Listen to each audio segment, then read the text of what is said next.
Okay, here we are back for day 2 of the OHL Draft. This is kind of the day that separates the men from the boys.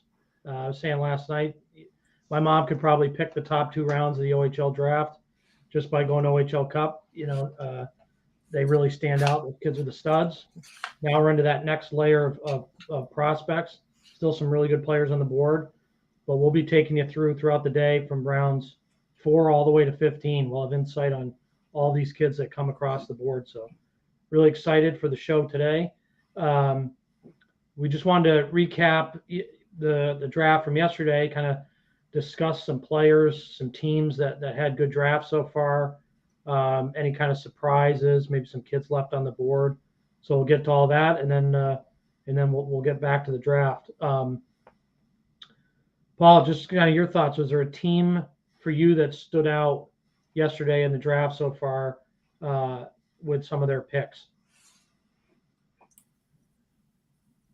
Yeah, I thought the Ottawa picks were pretty strong. The Henry Muse and Frankie Morelli, that they were two of the top defenders that we had on our radar all year long. So to get both of them, in the first 60 picks is quite good. I don't even know who they picked third, but those two picks, in my view, they're going to be top 2 pair defenders at the next level within a few years. So that'll help them. And then London, I thought, Luca Testa for us was always very high skill, high potential, and he'll fit right into that program right nicely. He's a skilled player with a lot of upside. And the second pick there, Sam O'Reilly, I thought as well was he's one of my personal favorites. Just a stocky, tough kid that'll bring some sandpaper into that organization. How about you, Murray? Were there any teams in particular that stood out? Yeah, I was this morning just kind of reviewing different picks. I look at Sarnia's first 3 picks. I thought they did a really good job, right? Martoni with the 5th overall selection. That's an impact player. And then at 45 in the 3rd round, they didn't have a 2nd round pick. They pick up Sean Doherty, who has an incredible amount of potential offensively, and you can almost see him and Martoni playing together at some point in time. And then their other pick in the 3rd round at 60 was the defenseman we talked a little bit about last night, was Carson Campbell, who's all upside, right? Like great skater, a lot of speed. And so I thought Sarnia did a really good job without a 2nd round pick, picking up 3 players who no question will play in the league and be impactful players, I think. Yeah, no, those are all. Yeah, I liked Windsor. I thought Cristoforo late in the 1st was a really nice pick. Green Tree, he's got a little bit of work, but boy, can he shoot it. And then AJ Spalassi from the States, from Cleveland, just a super athlete. If they can get him to report, that's going to be a mega steal. And I liked Kitchener's picks. Haig at number 9. I know he's signed a tender in the USHL, but if they can take him, that's a steal at number 9. We have him as one of the best players in the draft. Cole Longacre out of Chicago is a very good defenseman. And then Justin Botno, I know, you guys really, really like his game. 2-way, hockey player. Those are kind of the guys that the teams that kind of stood out to me anyways. What were some players yesterday that you thought were some of the steals of the draft? I know a lot of fans always like to hear about kids that went maybe later than they should have. What team should be pretty happy to see some guys fall where they fell?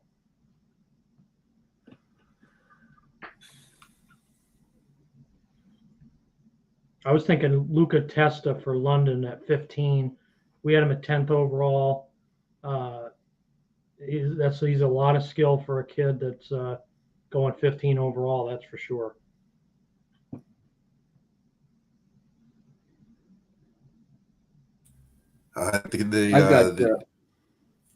Go ahead, Paul.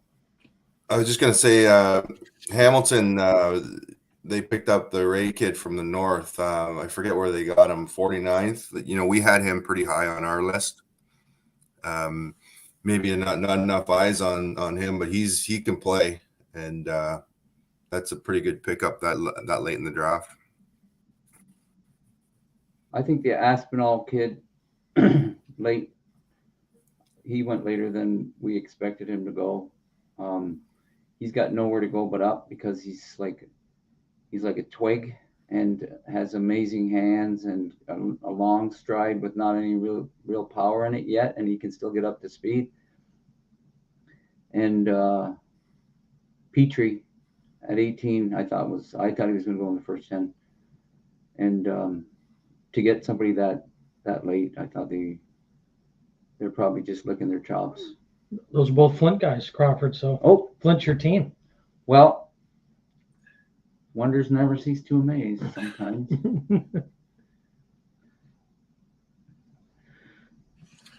You can look at Carter Lowe as well, right? You know, ended up going to, what did he go to Barrie at like 26, and we had him a little bit higher than that. And you know, I think we all agreed yesterday he showed some really good progression over the course of the year. If he stays on that, that's a pretty good player at that point, right? Yeah, I liked. There's a couple guys there late in the third. I'll go Flint again. Riley Patterson. I thought getting him at 57 is a mega steal. He's a really good player. And I liked Flint's other guy, Strohack. I actually, now that I think about it, Flint might have had the best day one. And then Carson Campbell, as Murray talked about earlier, getting him at 60. That's really good value there as well. Okay, so we went through some value guys, went through some teams. I know the fourth round's already started, just underway here, but who are some big names left on the board for you guys that you think would be smart for OHL teams to grab early? Well, Parker Forlan is still sitting there, you know, waiting for his name to be called. And a little surprised that we're still waiting for that, but he's you know, a tenacious, really intelligent player. I think it's probably a little underrated in view of that he's still up on the board, but competes hard. Smart player. Skating probably is a little bit where the question lies with him, but in every game that I saw, he always got to where he needed to be at the right time, and so I mean, I don't think it's as big of an issue as maybe some people think. He's too smart of a player, and he makes everybody around him better. I would think he'll go early here in today's picks for sure. How about you, Paul? Who's the best available guy on your board? Just going through the list, there's the Braden McCallum down in Brantford. He for a long time we had him as a potential first rounder this year. Kid can skate. You know, hit some down the stretch in the playoffs. You know, he didn't focus on the hockey as much as he should have. Because when he does, he can skate and play and score. Just pure speed. A little bit too much on the toughness, I think, and had some discipline issues. But he's definitely a name. And you know, the big guy up in North Central too. I don't know how people evaluate Nathan Schaap, but he was a big, powerful defenseman who liked to engage and, you know, get to the next level and get some more fitness in his game. And you know, he's somebody I think would come off the board pretty quick in this second day. Kid for me yesterday that didn't get picked that I was a bit surprised on was Nathan Ameri out of North York. I thought he was a top 10 defenseman for sure in the draft. He's an excellent skater. He's really smart, really good two-way game. So So I was surprised that he didn't go. I would think he'll go early, but this gets to be the part in the draft too where guys might start taking chances, or like the McNeil kid. I was a little surprised with him at York Simcoe that he didn't gotten picked, but I'm hearing maybe he's an NCAA guy, so you just never know. Teams, probably doing their homework on that. There's a bunch of guys that were missing because they have declared that they're going to go the school route. So there's a little fella in Kingston. His name is Petru, a little French kid who's probably the most talented player in this draft. If he grows, he's going to be a superstar. And he's the best skater, two-way player in this entire draft, but he's 5'4", I think, or 5'5". But his dad's 6'2", and I think he wants to go to school. So if they've done their homework, they're not gonna take waste a pick. Okay, so we'll get started. Petru Brendan's sorry to interrupt, but Petru's a good. prime example where we may not even see him today, but he's a very, very good hockey player, undersized. Keep an eye, underline his name where he goes in the draft. If he doesn't go, underline his name anyway, because he'll play for provincial hockey and may have a scholarship down the road. As Mike said, he's a talent and just needs to grow a bit. Yeah. We'll kick things off here now that the fourth round is underway. First pick with number 64 overall, Hamilton selects David Egorov, 6'1" goalie out of Ottawa Senators. Prof, what do you think of this guy? He's like the other guys that went previous to him. They're big goaltenders that they're up and down and lateral movements good at the level that they're at. And his goals against average was, like the stats don't lie. He had really good goals against average. And he's playing against 18-year-old kids already. So, yeah, he fits into the mold of like the first round, the first wave of goaltenders. So each team will pick a goalie in their first 5 picks, and we're going to see them starting to drop now. Next up, Windsor takes Cole Davis, left winger out of York Simcoe. Murray, Paul, what do you guys think of this guy?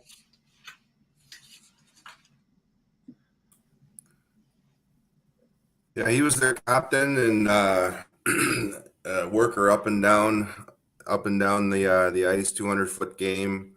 I really liked them early in the year, but then it kind of got lost a bit for me because I don't get up that way much to York Simcoe. But a couple goals that he scored in London were just highlight reels in the London tournament. Net drive, beat the goaltender late to break a tie or to tie the game up.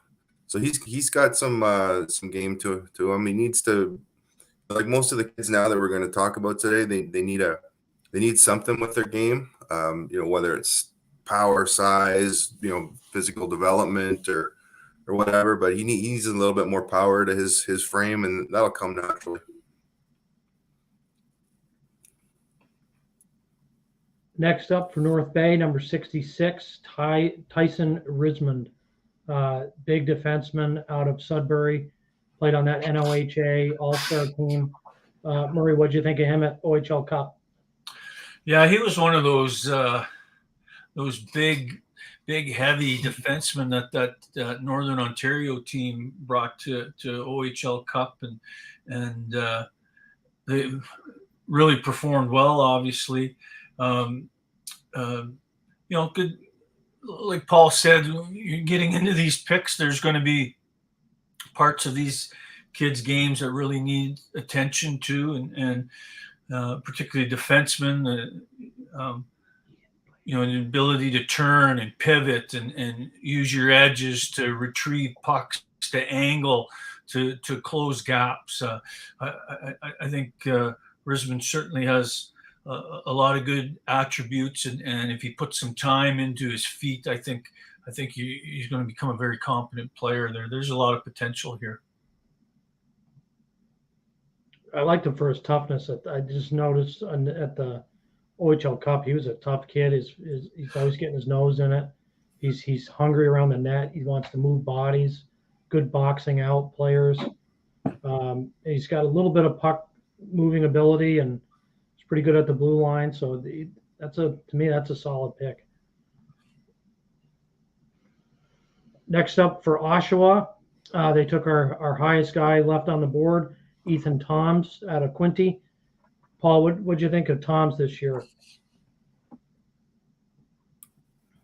Tom's is kind of the prototypical center now. Does everything well, skates, shoots, has a bit of edge to his game. His the big thing I liked about him was his quick release. He's just, when he gets a shot, it's going to get off quick, and it's accurate. And he got a number of goals for him this year where the puck wasn't on a stick more than half a second, and it was in the back of the net. So, I like that pick for the Generals. He needs to size up a bit, and he will, as he matures. But definitely a good pick here for the Generals. Very active player in the offense. Like, seems to be always around the puck, this guy, and he does a great job, I thought, in seeing him moving in and out of traffic. He never gets his feet planted, it seems, and allows to be covered. He's always moving in and out, finding little pockets, little holes without the puck, and I think that shows some intelligence that on the offensive side that allow it to translate to the next level. I agree, Paul. Like he's got to get a bit of meat on him, but a lot of these guys are in that same boat, right? So he's a little more progression and physical maturity. I think it's tough to teach what he seems to have on the ice in the offensive zone. I wouldn't be surprised to see him being an impact player in this league. Yeah, at the OMHA championships, I thought he was really smart. Like you said, he's really good at getting open around the net, and he's a great finisher. He's got to gain another step. He struggled at times to pull away from defenders on the rush, but that'll come as he gets a little stronger. And that's probably why he fell, because his goal scoring is high level. Next up, one of my favorites in the draft, Carson Hall, picked by Sarnia. Again, they're continuing to have a strong draft here. Really mobile, smart defenseman, puck mover. One of the better D, I thought, on retrievals. He gets it. He makes really quick decisions. He's got a quick processor, and the puck's off his stick. He's not making tons of plays up ice. He's not necessarily a shutdown D yet, but he's one of those guys that closes really quick, takes away time and space, and doesn't have to be overly physical to shut you down. Really like this pick. I don't know if you guys, what your thoughts are on Hall this year. I think you got the wrong guy, Brendan. Hall was the centerman from the majors. Oh, geez, I'm sorry. I'm thinking of the little D man from what is it, the Waxers? 12? Yep, yeah, sorry about that. What do you think of the centerman, Carson Hall? He was great on the faceoffs. He was one of the better faceoff guys that we saw this year. Plays a lot of minutes because of that. He'll get in late in the game to take draws, offensive zone, defensive zone. He's a gritty centerman, good size, a big body. He was a leader for that majors team all year, and offensively, and he plays a good cycle game, good support low. He'll need a giddy up in his step. Like he'll need some additional pace to excel at the next level. But he's a solid player. Okay, next up, Peterborough selects Braden McCallum. Paul, I think you were talking about him as your best available out of Brantford 99ers. Tell us about his game. Early in the year, we might have had him after that Markham tournament in our potential top 10, maybe even higher. He was dynamite and skated so well. His older brother plays up in Sudbury, and he was a very good skater. Plays with a bit of an edge. He's a bit undersized, but he does play with a bit of an edge. And then I think as the season went on, he played with too much edge, not enough skating, and that's where he got himself into trouble. Took some penalties in the playoffs and some undisciplined stuff. This is a really good pick, I think. For us, I had Murray and Mike. We raved about him in some of our write-ups, and they had him as an A+ player in specific games that they saw, and I think we all had consensus there that he was very, very good. But he's got to figure out some of that temper. Can I talk about Braden McCallum just a little bit? So he trains with his brothers. He trains with other guys in the off season, and I think where we saw the drop off is, and if he wants to start, or anybody for that matter that's listening in, if you want to do this as a profession, you can't take days off. You have to work at it constantly. I think he let up on the training. You get mistaken by thinking practice is training. It's not. Practices for skill development and other things like that. So if you want to do this and start thinking like a pro, you have to do this every day, unless your body is telling you, through injuries or you're tired from training, take a few days off, whatever. But you have to train, and you have to train religiously, because there's people all over the world that want to make this kind of money.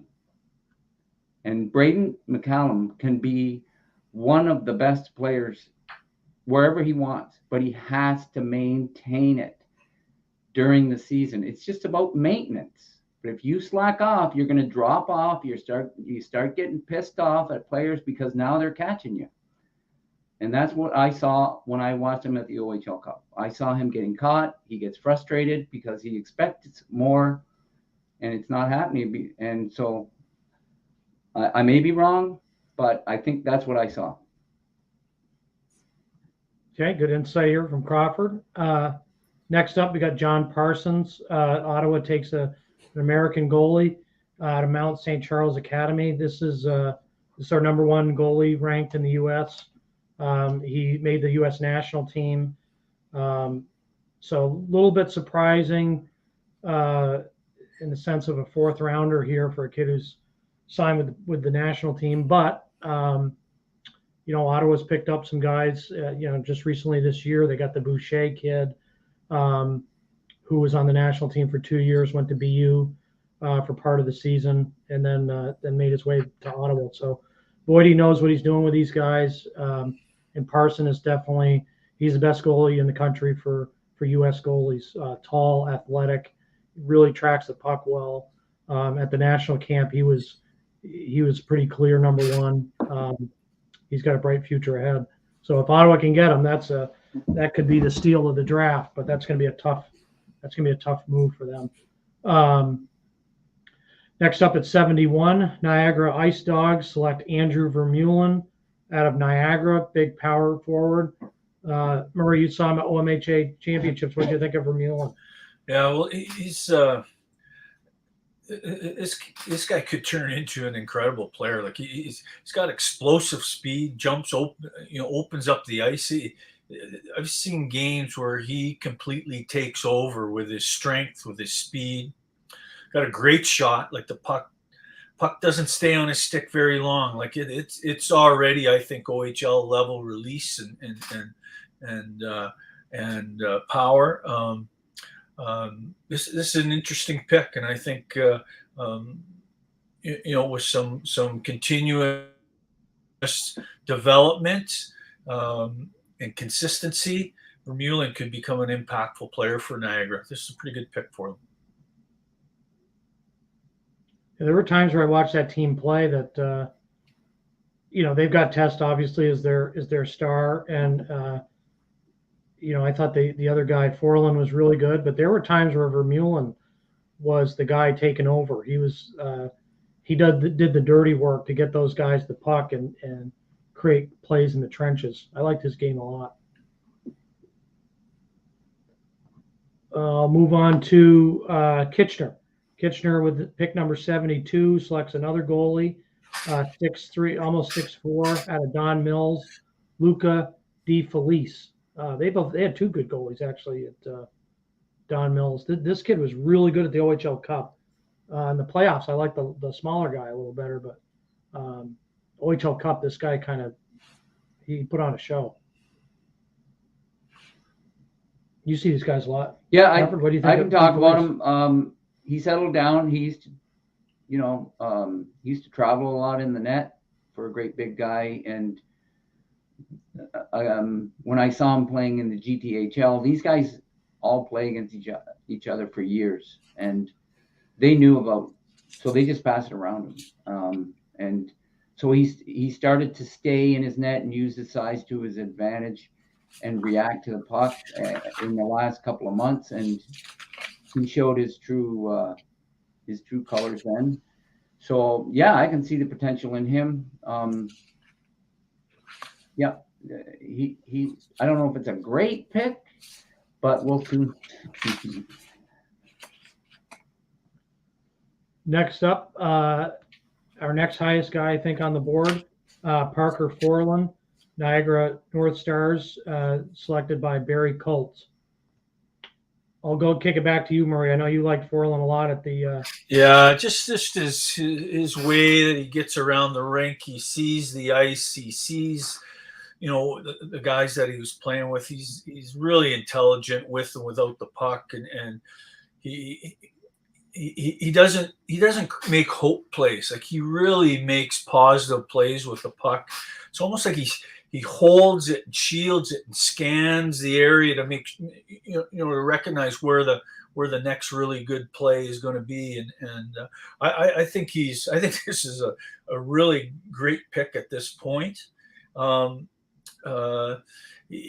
Very determined player, brings a lot of I think parts of his game that has less to do with skill. He works hard. He competes. He's consistent. I don't know if I ever saw him have a bad shift, never mind a bad game. So a lot of really good things this guy brings.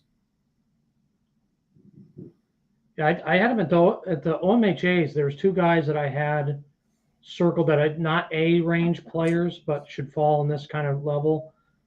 Is him and Jack Good, both really smart guys that played with some studs that really I thought kind of stirred the drink a little bit. What do you think of him, Crawford? I think he's a sniper. He reminds me of the guy that plays for London, the leading scorer for them, Evangelista. And I think Paul and I talked about that this guy here can pick the eye out of a needle, and he's going to score a lot of goals on the power play. And he's feisty enough, and if he doesn't try to do too much with that feistiness, he'll survive. Because they're gonna gun for him, because he can hurt you, on the scoreboard. So. And for us, we had him kind of up in the high second round, high to mid second round. So to get him here, mid fourth round is it's pretty good value. Yeah, my guess is he slid because he's undersized. He's only 5'6", sure. But can't teach that kind of vision. Next up for Owen Sound, they take Jared Langdon, centerman out of Quinty, a late 06. He wasn't playing at the OMHAs or the OHL Cup, so I don't know this particular player, but I don't think anybody saw him play really. Maybe at the beginning of the season, you guys saw him, Paul. Yeah. And then COVID kicked in. He made the decision that he didn't want to be vaccinated, so he wasn't eligible to play. And that's the choice that he made. He's always been considered a really good player. His brother played in Kitchener, I believe, and he was a better version of the bunch. So I guess we're going to have to wait and see. Yeah, he was when he was in the lineup back in London. They won the London tournament early in the year, and they had a great 1-2 punch down the middle with Toms and Langdon, and they were kind of 1A 1B down the middle. So he was as good as Langdon. or sorry, as Tom's, who just went, and this is a good pickup. As Mike mentioned, the boy had to sit the year out due to the COVID restrictions, but they're gone, and on we move. And this is a good pick, actually. He's a hard-nosed 200-foot centerman.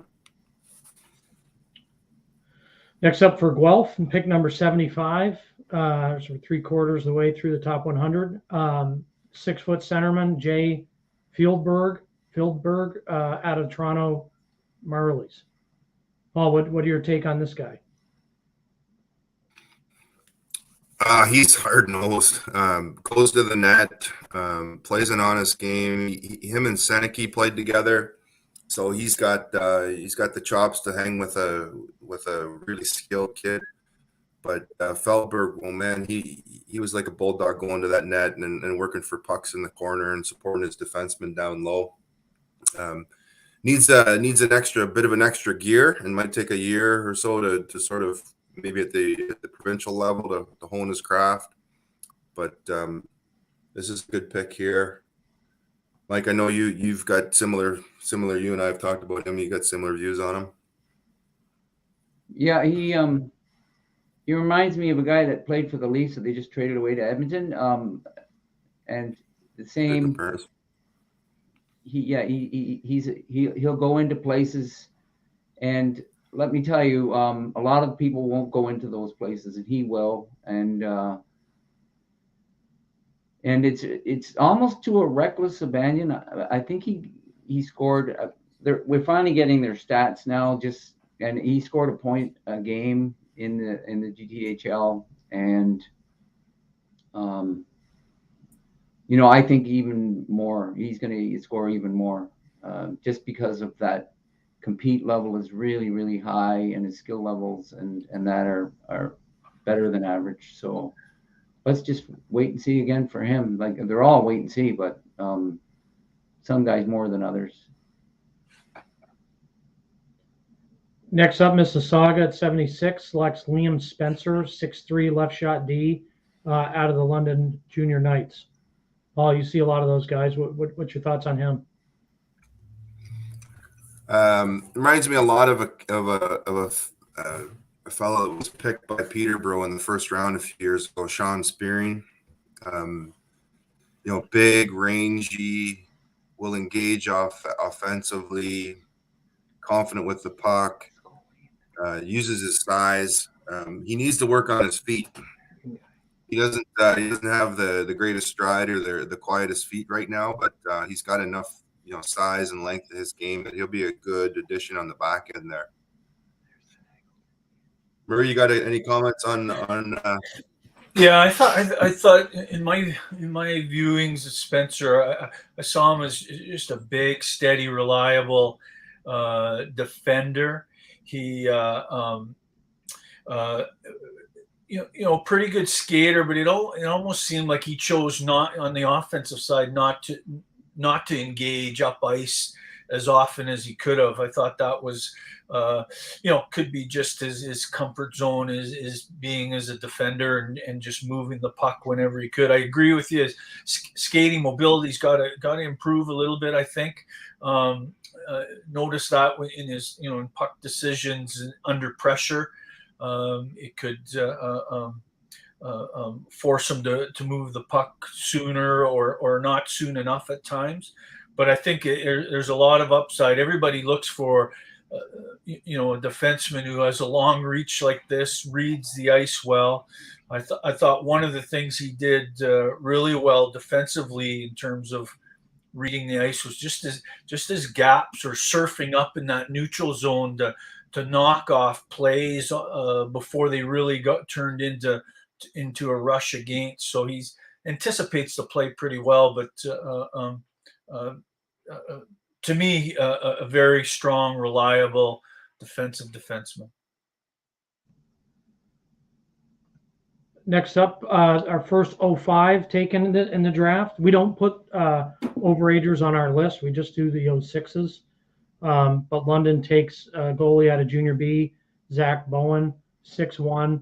Like I said, he's not in our coverage range. We only do the 06s, but just looking at the stats here, This kid's produced everywhere he's been, from Ottawa up to he just played for Embrum.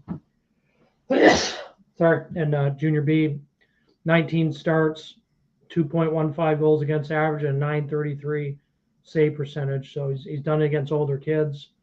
And he's an Ontario kid out of Canada. So that's the first. We saw this a little bit in the previous draft, taking a couple overagers. It's a little early. Typically, usually those guys start coming, rounds 8, 9, 10 and on. But like we said last night, London knows what they're doing. They've obviously had a very long and successful career there. So next up, Matt Virgilio.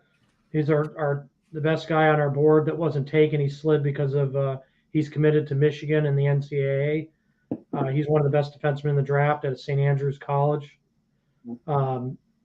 This kid is kind of a do it all type. He's really strong.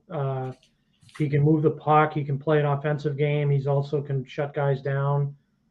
He's got a physical edge to him.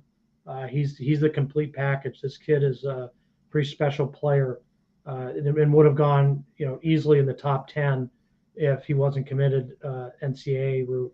And from what I've heard, he's pretty firm on that commitment. So I think that's why you're seeing him slink all the way down to the fourth round. So if I may comment on the Sioux, I don't understand why you would waste a fourth round pick on this guy.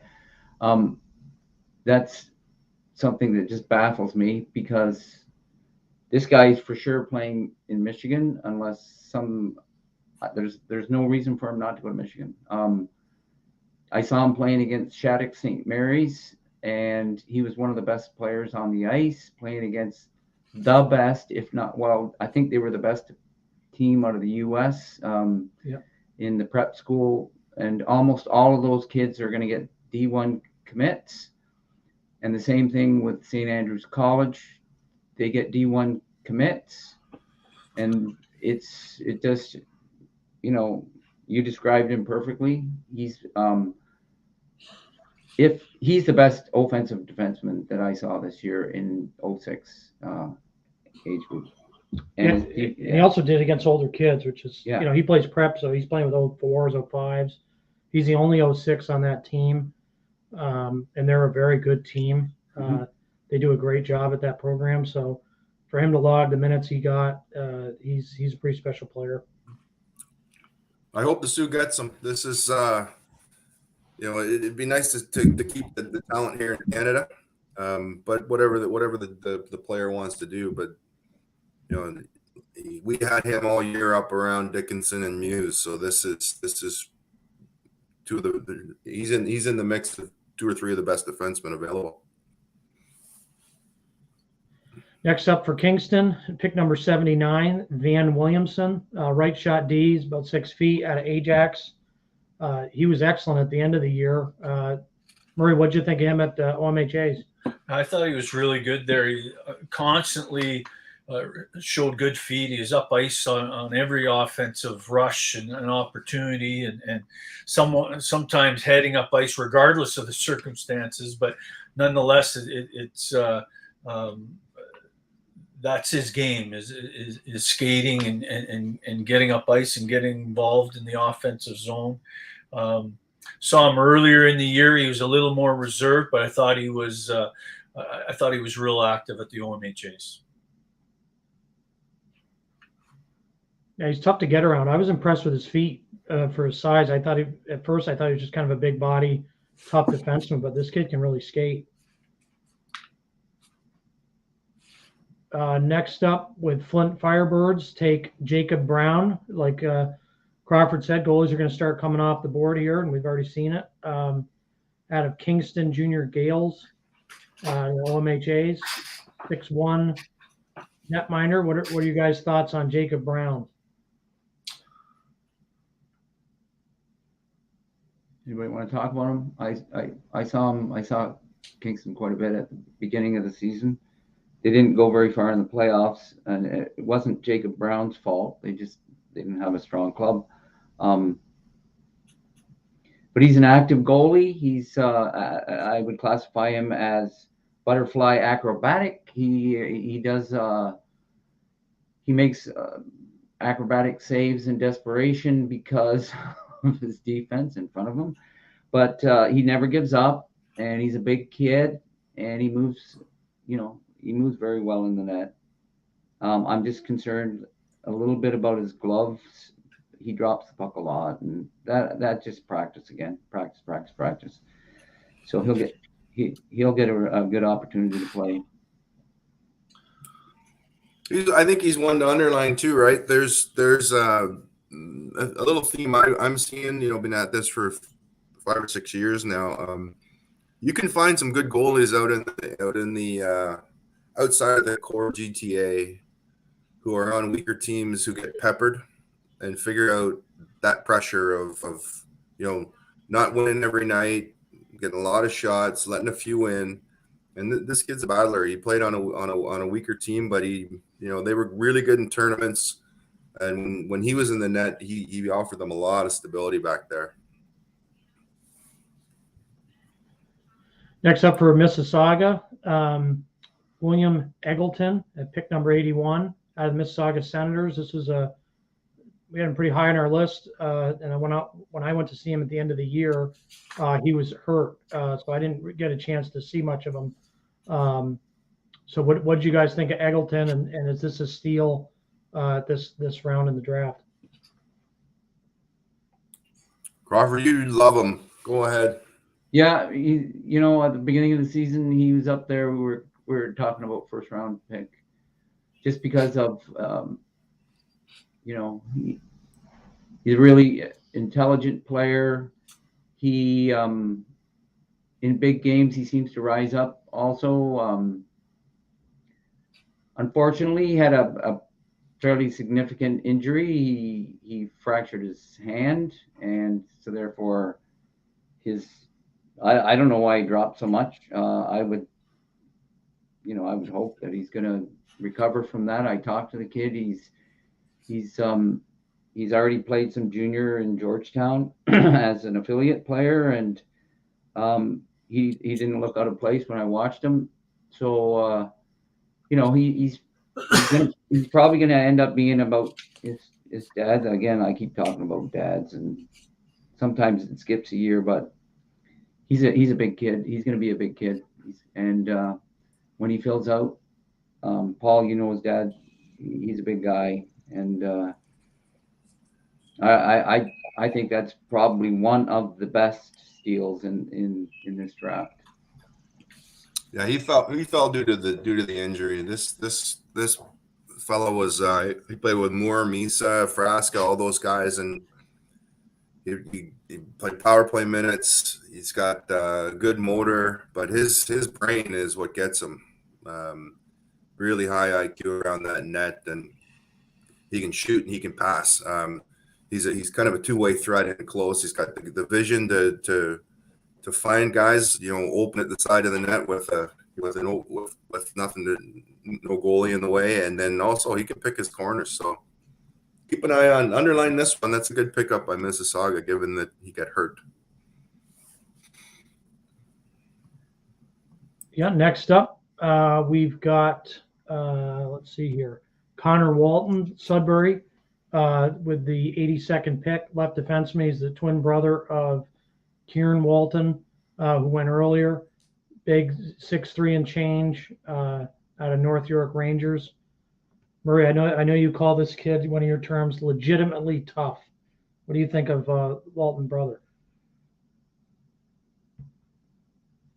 Oh, you want me to talk about him? Yeah. I like him better than his twin because of exactly that. He is committed to allowing his goaltender to see the puck. He keeps everybody to the outside, and he's grown since the beginning of the season. And I think he's going to play in the league if he wants to play in the league. We're going to see a bunch of these guys in the next little while. There's a whole bunch of them that are really good defensively and have an upside. You see them kind of holding back. They want to go, and they've been told for years to stay back, and I think it's still a conscious thing. But once it becomes unconscious, that in order for them to move forward in the game, in the next little while, they have to include some offense, and I think he can do it for sure.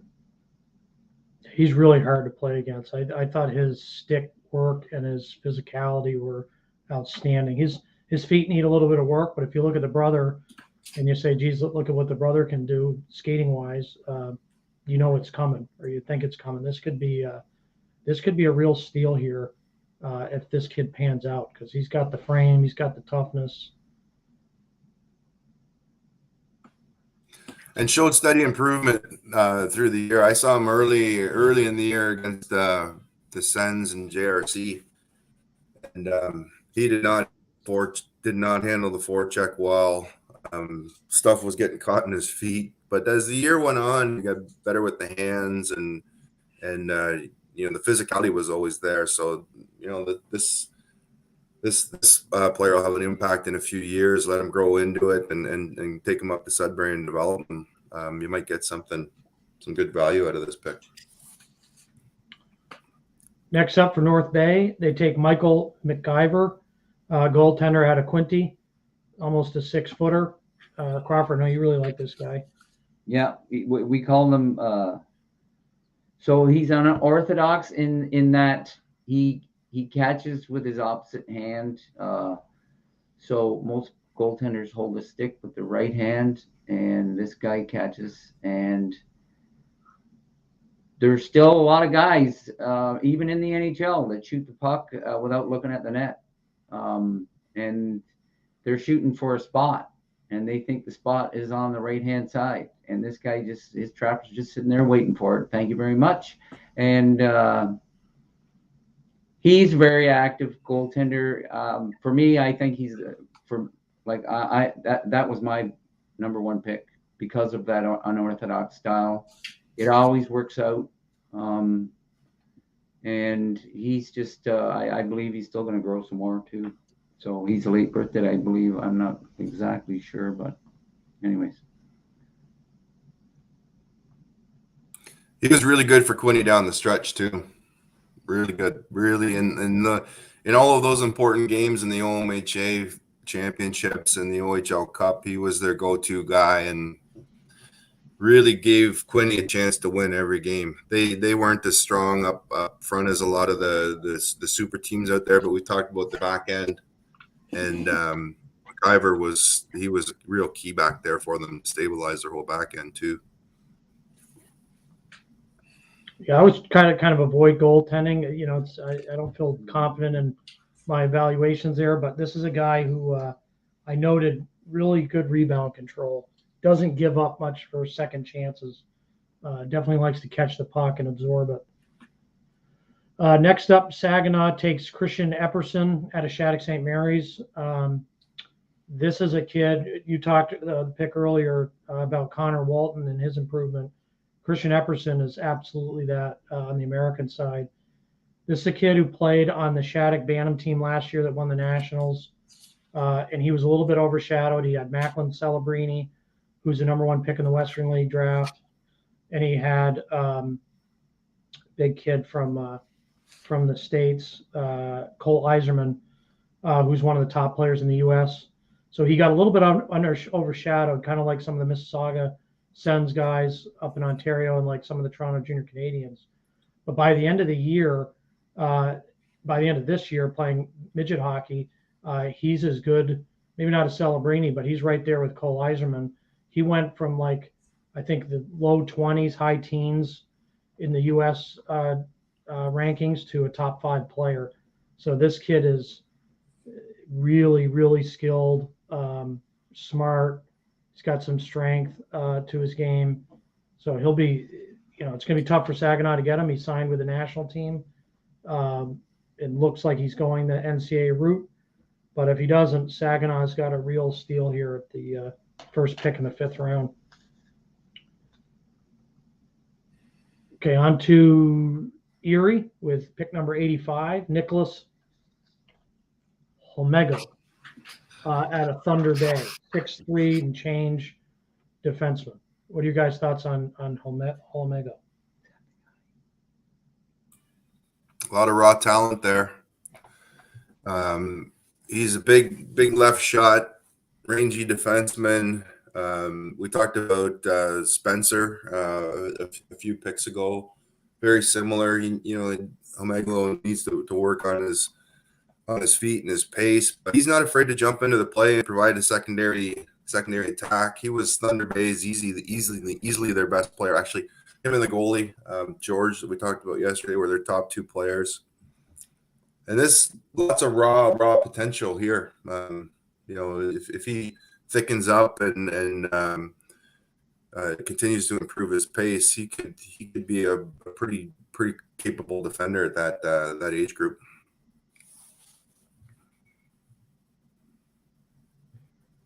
Okay, next up, Sudbury with pick 86 takes Owen Protz, left shot D out of the Ottawa Senators in the HEO. Did you see much of this guy, Crawford? He's a big mobile defenseman, plays a physical game, and he's more of a shutdown kind of D. I guess, again, I talk about kids that, and anybody for that matter, once he commits to deciding whether or not he wants to play, and puts the work in that's required for him. I think he's a little overweight right now, and he needs to switch that around a little bit because all the tools are there. It's just like what Paul said earlier. There's something missing, and these guys have to find that. And from my advice to them is keep working on what you're really good at, all right, and then just slowly but surely work on the things that you need to work at, because you just can't turn it off and on like a tap. You have to really work at those other things. Anyways, that's it. Yeah, we had him a little lower in the draft. He was we gave him a B grade in the HEO. And note that he's got a heavy shot from the back end, but kind of like Crawford's saying, a heavy physical defenseman. Next up, Lucas Rodriguez out of Mississauga Senators, big defenseman, selected by Oshawa here at 87. Paul, I think you like this guy. Yeah, he's massive, and plays a bit of a bully game at some points. He's going to have to back that up against bigger guys next year. But he'll engage physically, handles the puck well. That Sens team was easily the best offensive team all year, and he knew what to do. He would quick, efficient with the puck up ice. He'd follow up the attack. Had some power play minutes for them and managed it well on the back end. So lots of potential here. He needs to continue to improve the foot speed as most of the big boys where we are at this point in the draft. But there's some potential. Next up, we've got and I like Rodriguez too. Sorry, he's got some improvements for sure. He's got to get a little quicker, maybe a little stronger, like you said. He's got to back it up more. But I liked his confidence in trying to engage guys at the OHL Cup. He did get burned sometimes by trying that, but at this age, I like seeing that as opposed to guys that just play it conservative and back into the goalie because they know they might have the feet to make the play. Can't do that at the OHL, obviously, or he'll be on the bench or in the stands. But I like the confidence at this age. Next up, this is a kid who's a real steal for us at pick number 88 to Sarnia, David Green, big physical defenseman out of Toronto Marlies. Crawford, I think it's one of your favorites, right, for the draft? Yeah, he'd been playing in the shadow of the guy that went to Niagara there in the first round. And I think this guy here is actually better than him. He just wasn't given the opportunity. And when he was given the opportunity to play, he hits the net with his shot. He and scores. He has one of the heaviest shots in the draft from the point.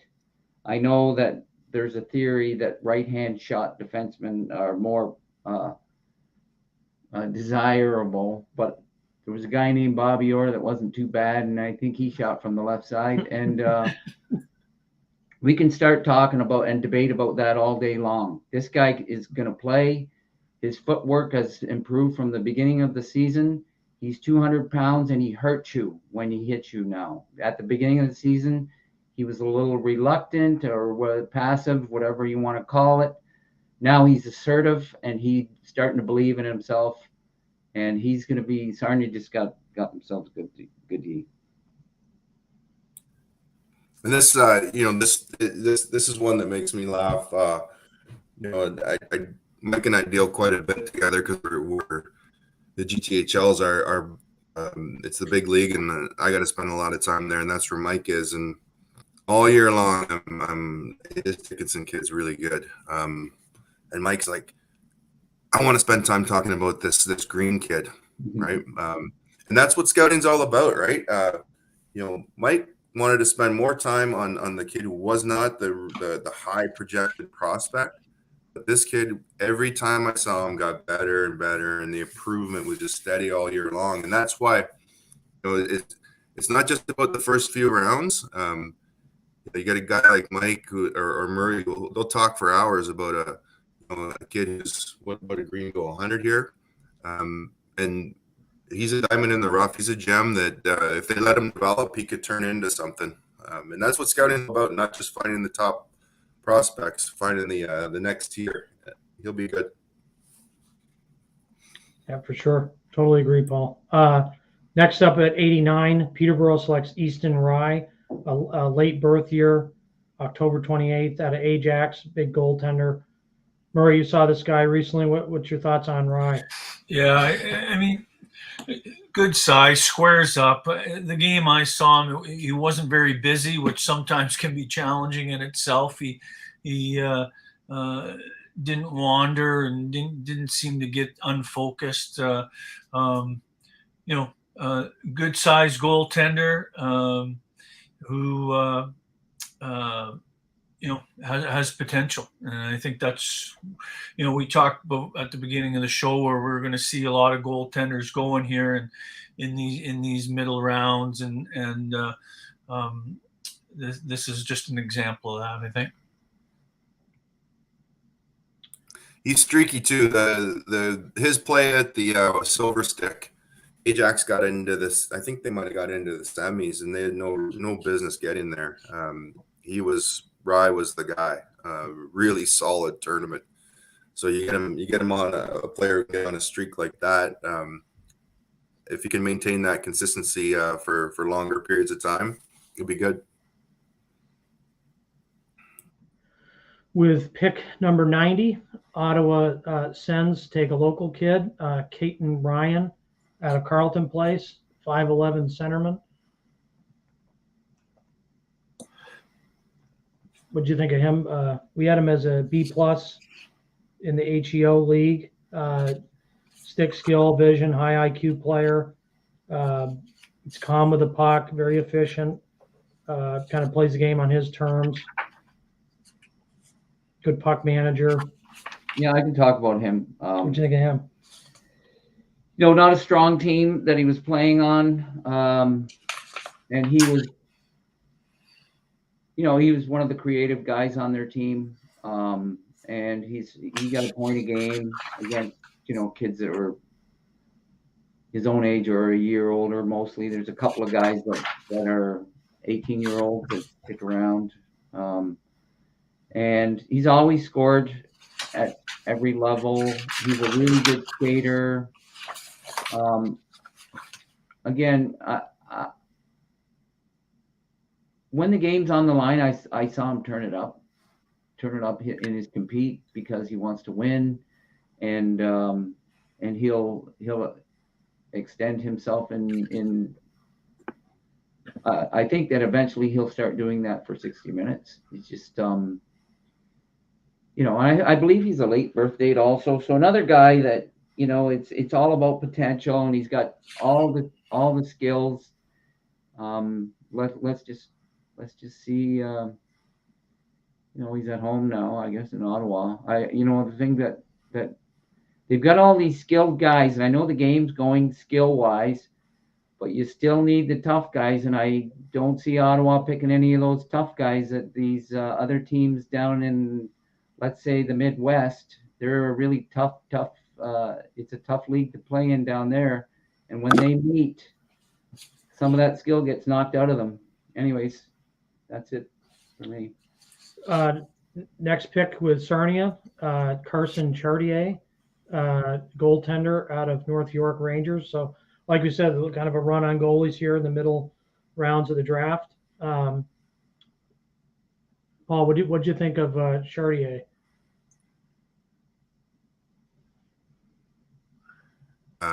Moved really well in the nets. North York at times looked like they were as good as anybody in that league, and then there were games where they, we've talked to a lot about kids where they just came out flat and didn't really compete. And Chartier helped; he kept them in a lot of those games where they came out flat. So we had him high on the list as far as goalies go. Got good size, and give him a few years and see where he ends up. But right now, definitely one of the better goalies in the age group. Okay, next up for the Sioux, Tate Vader, strong centerman out of Huron Perth Lakers. What do you guys take on this player?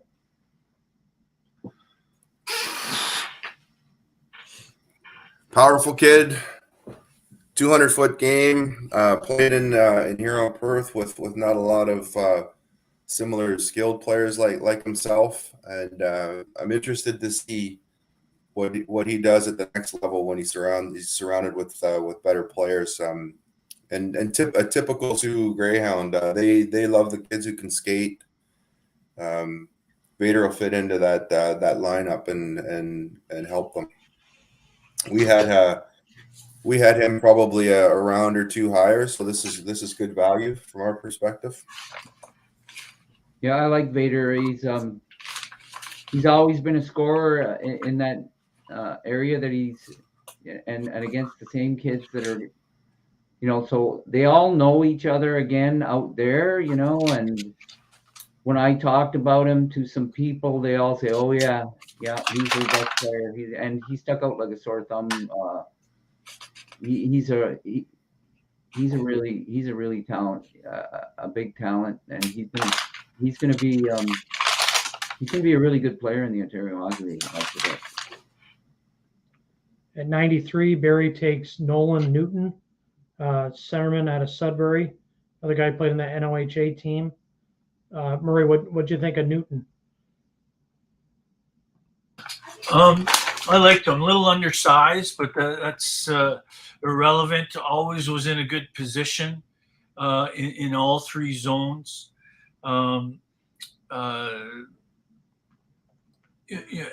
Has a decent skill set where he can grow, and I think you're looking at someone here, Northern kid that has a potential just to evolve as a player, and despite the size, can have an impact in games. Moves the puck well, sees the ice pretty well, but we're talking growth, we're talking potential here, I think. So I talked to a few people up north about this guy. One of them being his coach. His coach was one of our ex-players' brothers, and that player was Jonathan Chichu. He won the Rocket Richard. He was the leading scorer for us, and he just was a gunner. And this guy here was the leading scorer in that league that he played in. The Sudbury team was not, I don't think they were the top team. But you know what I saw from him was he falls into that, he played on that kind of combined team with the Northern team with North Bay and Sudbury, and for some reason why they do this at that age. It's kind of an insecure thing, I think, and they get out of an element that he's really good as a scorer. And I talked about a guy from Clarington that was taken really early, and they get out of what they do really well. He is a scorer. He's a setup guy. Same thing with the guy from Clarington. But for some unknown reason, they've got to prove to their buddies that they're tough guys. And I just don't understand why they try. Why? I guess he's going to have to learn the hard way. I'll just keep saying there's no reason for him to do it, but hey, they'll knock the will out of that guy, and then he'll either keep doing it and probably go nowhere, or do what he does well and have a really good career. At 94, we got Barry Colt select Wyatt Warner, another centerman here at Kentville. He's another guy we ranked as a B+, highly consistent offensive player. I think he led the team in goals and assists. Strong, he's smart, sees the ice really well. Not a big guy, but he's hard to knock off the puck. Just plays kind of a power skill combo. We had him kind of around this spot, so I think this is probably fair value for. And again, Ottawa's kind of hard to determine now because they don't. They used to come up and play in the Marlies tournament. They put an all-star team or two all-star teams together. They don't do that anymore. They used to come up to the OHL Cup. They're not doing that anymore. So that's kind of the knock. But the positive is they're playing against older players. So always interesting with the Ottawa kids where they kind of shake out. Next up at pick number 95, Flint takes a local kid, Darian Anderson. He's a December 22 birth year. This kid we had him ranked pretty high on the U.S. list. He's got a good size and skill combo. He's tall. He's athletic. He's pretty fluid, and he can drive the net and make plays both in the hard ice and in open ice. So he's a really good player. I talked to their coach about him at the Nationals. He's a little bit underrated in the U.S. because he played with Van Vliet, who made the national team, Austin Baker, who made the national team. And they got a couple storage. They got a couple other guys that are pretty special over there. But he kind of gave me the wink that this kid might be looking to go north. So I'm not surprised to see him kind of go early here. I think this is a kid who will report to camp, as we've seen some kids already off the board, some Americans that they might have a tougher time getting them to report. But I don't know that for a fact, but that was kind of the indication I got. Pick number 96 for Guelph, Will Hughes. Going back to Ottawa, centerman for Nepean. See what our guy, he was a B for us. He's 22 points in 31 games. He's a small, speedy winger, fills lanes, works well with his teammates. He's smart off the puck, always in motion, gets to loose pucks with his speed, can pressure defenseman, dump and chase kind of guy who wins puck battles in great speed. So I haven't seen that kid live. I was just reading a report from our Ottawa guys. Number 97 for London Knights. They select Josh LePen, 6'1" left winger out of Windsor. Paul, I think this was a guy that you liked. I remember you talking about this guy in the draft meeting. Yeah, another one of those players who got hurt late in the year, and might have fallen down. He's one of the best wingers in the alliance. Flat out, I would put him up not too far behind Paniker and the kids who went in the first 40 picks. And I'm surprised LePen fell this low. It's probably the injury. He can skate. He's got a real mean streak to him. If he catches you with your head down, he'll hit you. And this kid can shoot. I really like this pick. This is probably one of my favorite picks so far. If he's healthy and recovered, he could probably fit in that lineup quickly. Yeah, the stats don't lie. He scored more than a goal a game. So, and I don't know. There's only, I think, maybe 2 other guys in the league that scored at that rate. So, For number 98, Sue selects Nate Brentnell, centerman, 5'11", out of Richmond Hill Coyotes. They weren't at the OHL Cup, and I don't think were they at the OMHA Championships? I don't think they were there either. He's a comparable to Doherty on Ajax, but not a Doherty. Similar type of player though. 200-foot centerman with a good motor. He needs to put a little bit of power and weight in the frame. He gets knocked over a bit. When he goes in to hit guys or when he gets hit. But definitely some potential here. Like I said, a comparable would be Doherty, and a few rounds behind Doherty in my view. I think what's really going to matter for him, we had a guy who he reminds me of. His name was Mark Rancor, who still holds records in Belleville. If he can get to that point where he's a little more elusive and he doesn't get hit, because he's somebody else mentioned about being a passenger versus the driver. He's the passenger and he's watching his pretty pass a lot and stuff like that, and he gets hit. And even though he's a fair-sized kid, he goes down. So he's got to do one or the other. He's got to not get hit or learn how to take a hit, because all the rest of his game is up there, and he's got great hands. He scored more than a point a game in the ETA, and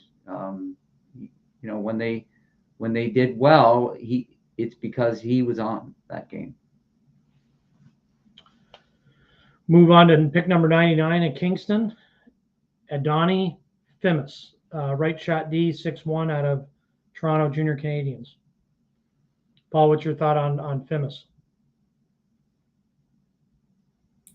He played in the shadows of Muse and Cristoforo, who we talked about earlier. They were obviously 2 elite defenders in the age group, and Fimis played kind of the third D there. But he's good. He handles the puck pretty well.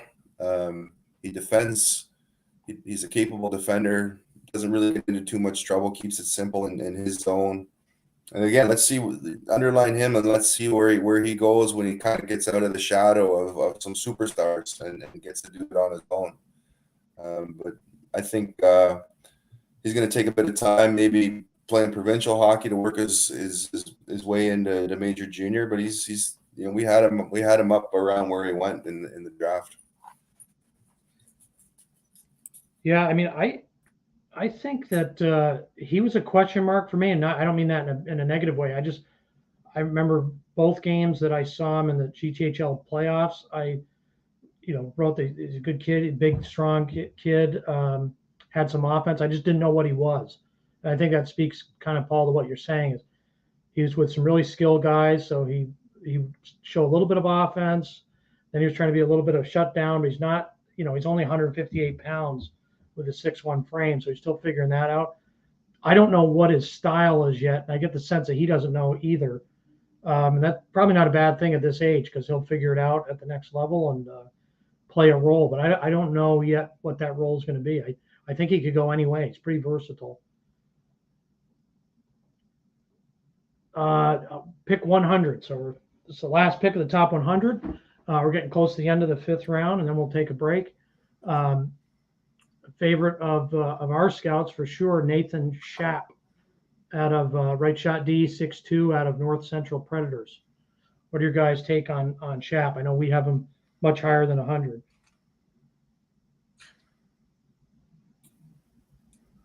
He's a powerful kid. Powerful kid who likes to jump into the play, who can carry the puck. If he hits you, he can hurt you.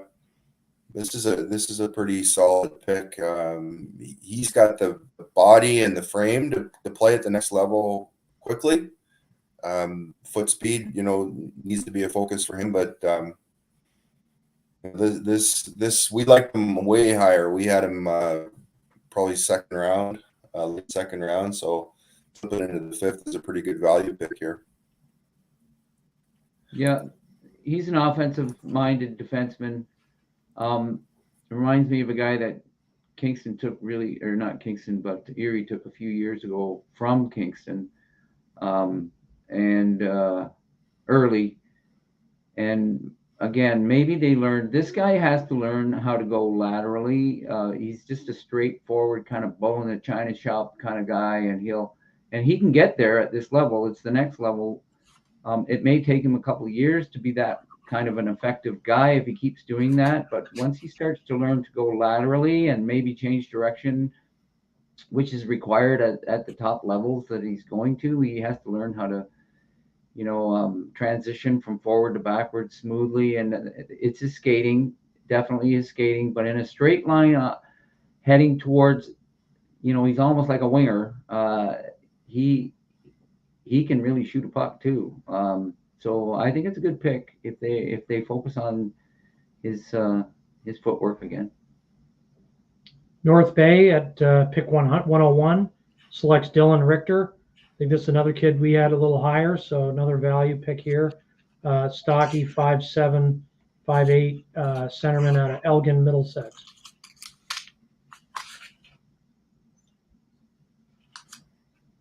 You know the Elgin team. Paul. Yeah, he's a solid 200-foot center. Can generate some pace off the rush. Hard to knock off pucks. He's short but pretty stocky, and I don't mind this pick here at all. He's going to take, again, another one of those players going to take a few years to find his way in at the next level, but he can play. He's as good as anybody in the alliance down the middle. He's a competitive player too, Paul. Like he competes on pucks, plays on the wall when he has to play on the wall, and stays on the right side of the puck. Some guys kind of linger on that offensive side of scrums, hoping the puck will pop out to him. He plays hard on pucks to and on the right side. So there's something there out of this guy. Guelph here at pick 102 takes Leo Serlin, right winger out of Toronto Marlies. Crawford, you see these guys a lot. What do you think of Serlin? He's another one of those guys. He's like what we call when the Sharks, you throw a piece of meat in and they all kind of around that net. He's after that piece of meat, and he's really hard to knock around. We had a guy, Matt Stajan, who had a pretty good NHL career, and that's where he feasted around the net. This is that kind of a player. He plays well in all three areas. Not exceptional, but that's where he shines, around that net. And I like him. Interesting when you look at Guelph's last pick was, or not last pick, but a few picks ago was Feldberg, right? Did they get Feldberg as well? Yeah, they played together. You're right. Yeah, so and that's if you look at kind of how do a little bit of analysis of how they draft. Right now, the O2s in Guelph, you got Cooper Walker and Ben McFarland. They were a really good line for that Cambridge O2 team. Marco Stikic, who they've traded. He played with Braden Bowman in Kitchener, and they both went together to Guelph.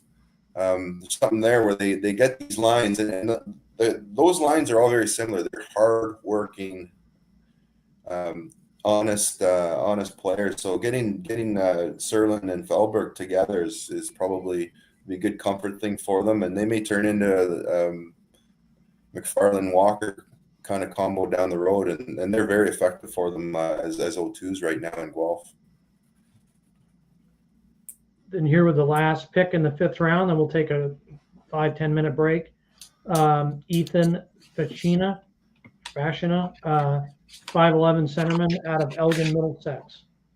What do you guys take on this player?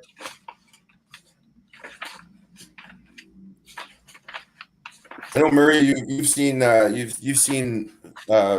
Gina, you wrote him up earlier in the year, and he's a strong skater. Hasn't quite developed a two-way threat yet offensively, but he's a puck hound down low in his zone. He supports his D. He's a puck hound the forecheck. Yeah.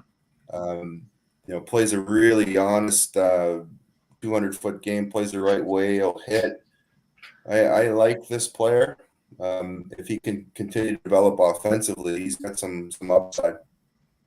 Yeah, he showed like a real knack for making plays in traffic and in tight areas. He's not the biggest guy, right? So you got to be a little more intelligent and deft with what you're doing with the puck to continue plays moving forward.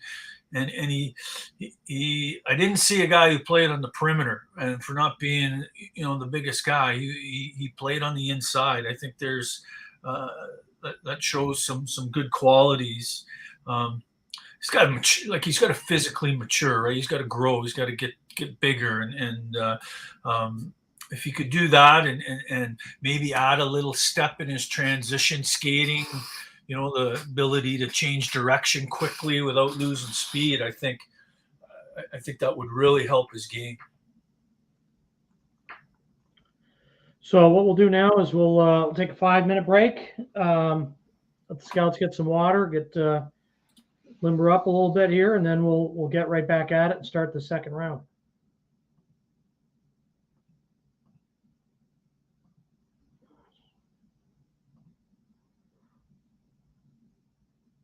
Coach Murphy.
I don't understand their thinking.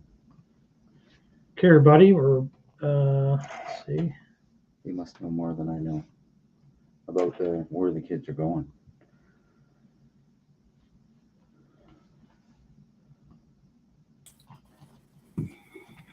Hello, everybody. Back here for start up round 6. We're back to our scouts. Let's get this. Okay, so round 6. We'll start off right from the get-go. Barry selects Jack Browdy, left shot D out of Shattuck St. Mary's. This is a kid who carries, we call it NCAA risk. Going to Shattuck, obviously, he's played in the States. He's one of their best defensemen on the best U15 team in the country. He's a very mobile, really smart player. He's good with the puck. He's, again, if he didn't go to Shattuck and he had, made a statement that he's definitely going to the OHL, this kid goes much higher. He's pretty high in our U.S. rankings, but I think he's kind of a bubble kid, which decision he goes, but a really good skater. Trying to think of a comparable in this draft. There's not really anyone I would say in this draft that's like him. He's kind of light on his feet, really agile. But that'll be a great pick. If he reports, that's a steal in the 6th round. He's probably a second, third round talent. Falls here to the 6th round. Next up, London Knights at 105 takes 6'3" defender Jared Woolley out of Quinty. Murray, I know you saw a lot of this kid recently. What's your thought on Woolley?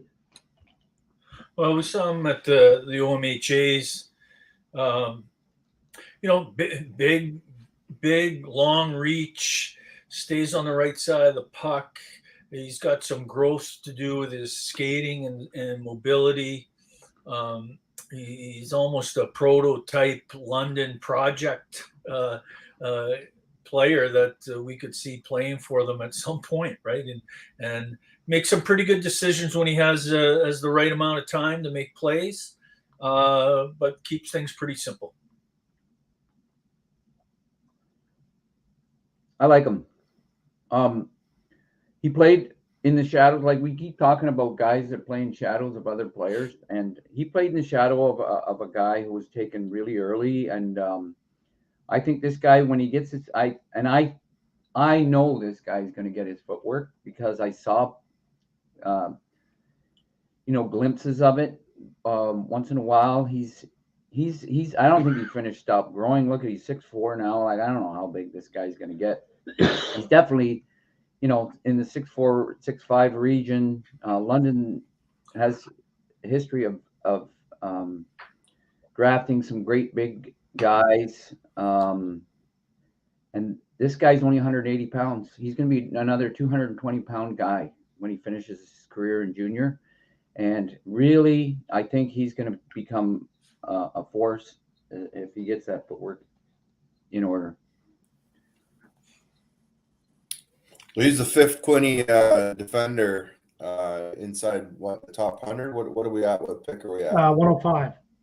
Yeah, so that's a pretty good defensive unit. We've talked about that Quinny program a few times over the last day or so. But the one thing that I noticed late in the game with a lead, as he's the 5th defenseman to go here out of Quinny, but late in the game with a lead, they didn't mind using him at all.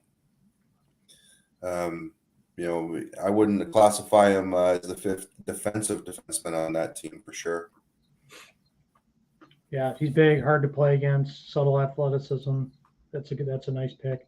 And again, the next pick we like a lot too, out of Sudbury, or for Sudbury, pick 106, Brady Wazink, left shot D out of Mississauga Senators. He's a late birth year, kind of an underrated player, I think. Mobile, tough to play against, physical.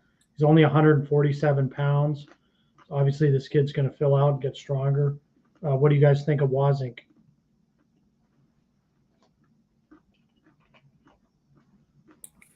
Really came on this year. I don't know if this year was his first year with the Senators, but I think it was. I think he came out of Hamilton or some other region, and he needed to find his way on that powerhouse team, but he found it. And by the end of the year, he played good minutes for them, stabilized the back end, kept it simple, and competed in his zone.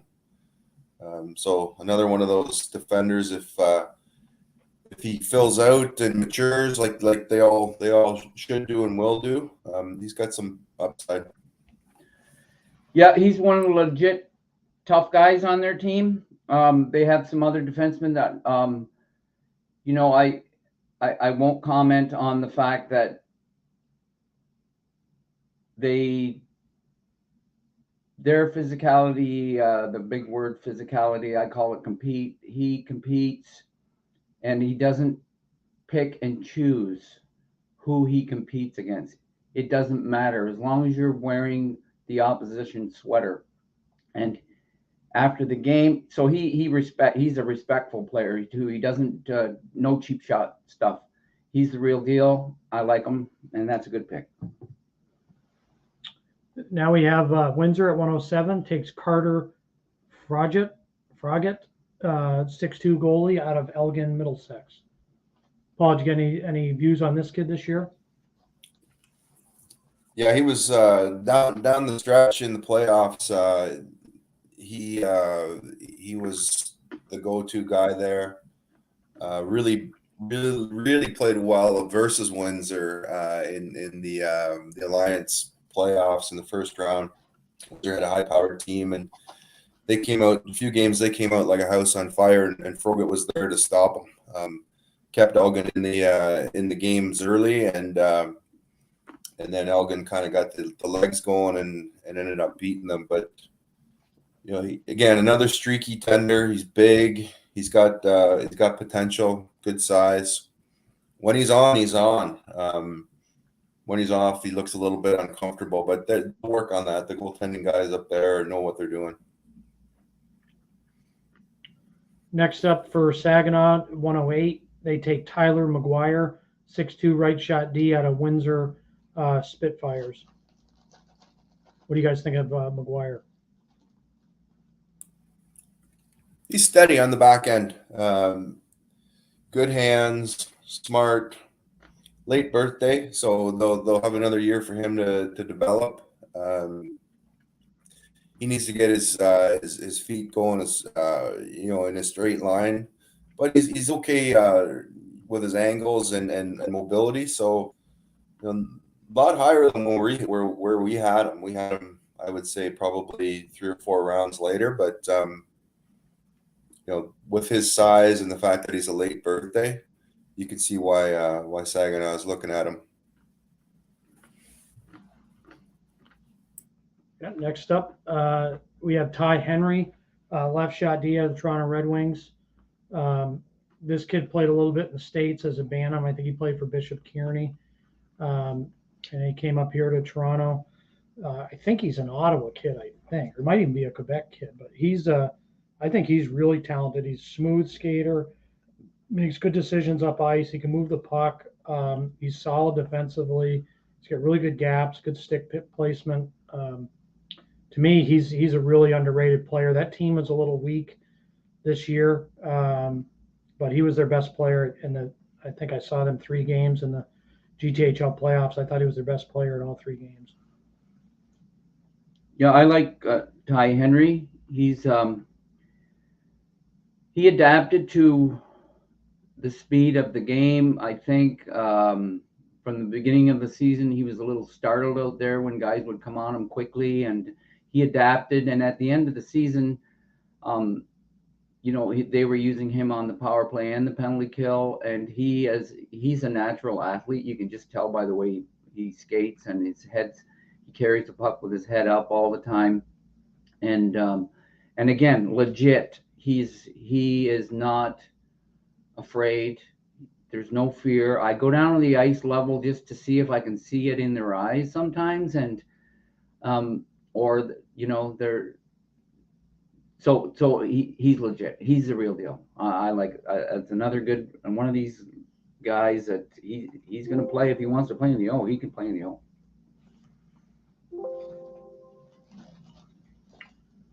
Next guy, we've got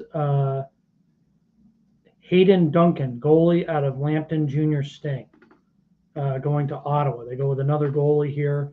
They took a top American kid with their 4th-round pick.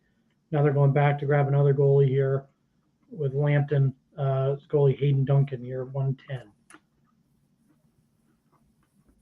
Go, Paul, go. Yeah, Duncan was a good tender in that league. Again, Lambton was the eighth seed. They got the 8th seed with some good goaltending by him down the stretch, and then they gave Brantford everything they could handle in that first round. And it was Duncan and Josh Glavin, who we talked about earlier, who really stabilized them at the back and gave him a chance to win every game. So, anyone who saw Duncan play that in that playoff series would like him. If that's the level that he can maintain, he's going to be quite good. I'm surprised looking at his stats here, 5'11". I thought he was bigger. He looked a lot bigger than that. Next up, we have left winger out of Florida Alliance. He's a dual citizen. Caden Hines, father Sean Hines. This kid is the leading scorer for that Florida Alliance U15 team. They didn't make it to nationals, but he was probably their best player. Harrison Smith is really good too, so maybe their second best player. He's skilled, he's smart. He was up at the OHL Cup. He played with TPH Thunder. He popped a couple goals there as well. He's a real scorer, knows his way around the net. Like some guys you talked about earlier, they just they know where to be. He gets open for guys. He's pretty good defensively too. I think he's underrated for what he can do defensively. So nice pick here for Oshawa to get Hines here at 111. Kitchener, next up, they take left shot defenseman Lex Terrence, the 6-footer out of the Markham Majors. You guys saw Markham obviously a lot OHL Cup and in the playoffs. What are you guys' thoughts on Terrence?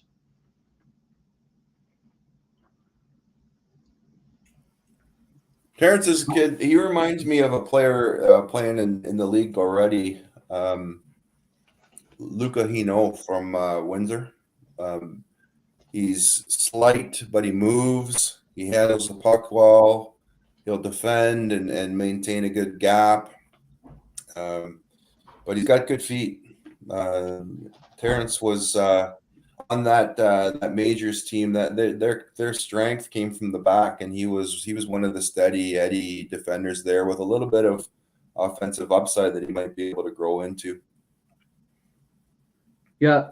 So this is a theory that most teams. So if they've got a guy like Paresh who plays more offensively, he deserts his area constantly in the game.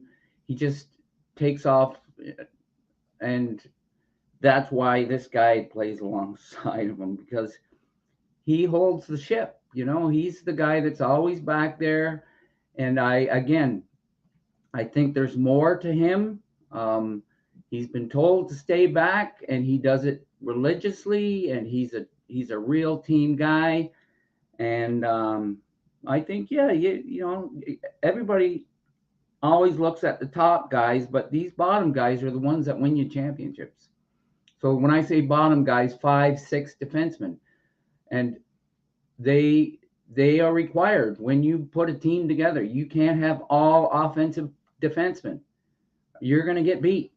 They're going to beat you unless you beat them on the scoreboard, because as the story goes, the days of the Edmonton Oilers are over, when they would just outscore you 9-7 and stuff like that. So that those days are gone. It's a more complete package now, and this guy fits the puzzle perfectly.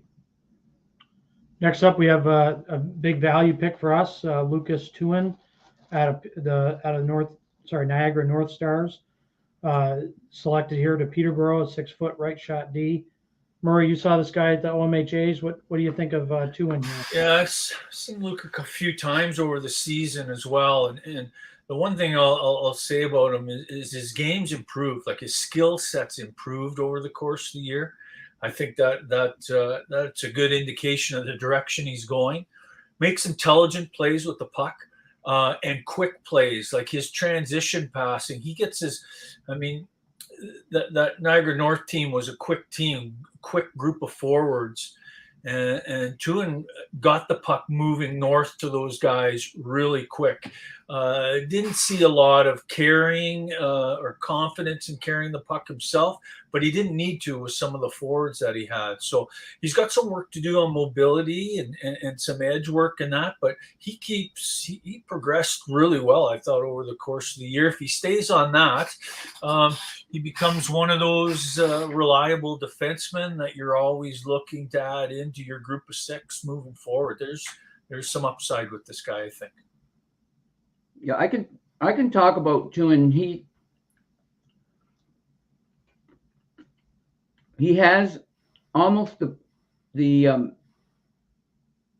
perfect when you look at a player in the NHL or in Europe and that are high level guys in the States also, they're almost in a mold, and this guy fits the mold. His balance is second to none. So I saw him do it a couple of times. Once in the OMHA championships where he stepped up on a guy like, and there was a guy named Scott Stevens. I'm sure there's a few people here that have heard about him. And he stepped up and he hit a guy, and I thought the guy was out for the tournament. And it was a clean hit, no headshot. He went right for his chest with his shoulder, and he met him, and it was a perfect hit. And I saw him do it again in the OHL Cup. And so if he starts to do that more regularly, you got yourself a really good defenseman. And he scored a goal on the power play in the OHL Cup, and it was like, he'd been doing it all his life. So there's all sorts of potential there. Next guy up, we have Erie Otters stay in the States at 114. They take Landon Watson, big right shot defenseman out of the Cleveland Barons. This is a kid who really strong for a really good team. Cleveland Barons, they didn't do as well at the Nationals this year, but they had one of the best teams in the country. He was a big reason why. He's high percentage defenseman. He's physical, but he doesn't get out of position and make big hits. So he lets the play come to him. He's strong net front. He's got a heavy shot from the point. Just a reliable, high percentage guy. Pretty smart pick here for Erie. That's the second kid out of the Cleveland Barons to go in the O draft. First one being the AJ Spalazzi kid. Next up at sixth round, 115 overall, Lucas LeBlanc, left winger out of the Ottawa Senators. Crawford, what do you think of? I really can't speak on this guy because he didn't do anything for me when I watched them. But the stat again. Then you have to go to stats if nobody else saw him. He scored a point a game. Our Ottawa guys had him as a B+. So he's a nimble, athletic winger. He's light on his feet, really good in open ice, makes defenders miss, pressures the puck on the forecheck. He's got to get a little stronger, but he's a great finesse player and a playmaker. So they liked him pretty high and obviously put up the points there in Ottawa. Next up in Mississauga, 116 overall, McGregor Richmond, right winger out of the Toronto Nationals. I didn't see the Nationals. Paul, you've seen the Nationals. What's your take on this kid? Well, Brendan, I'm going to be honest. I'm going to underline this player because it's 116 picks into the draft, and I got no notes on him. And it's the first one that I've come across. I'm gathering my thoughts.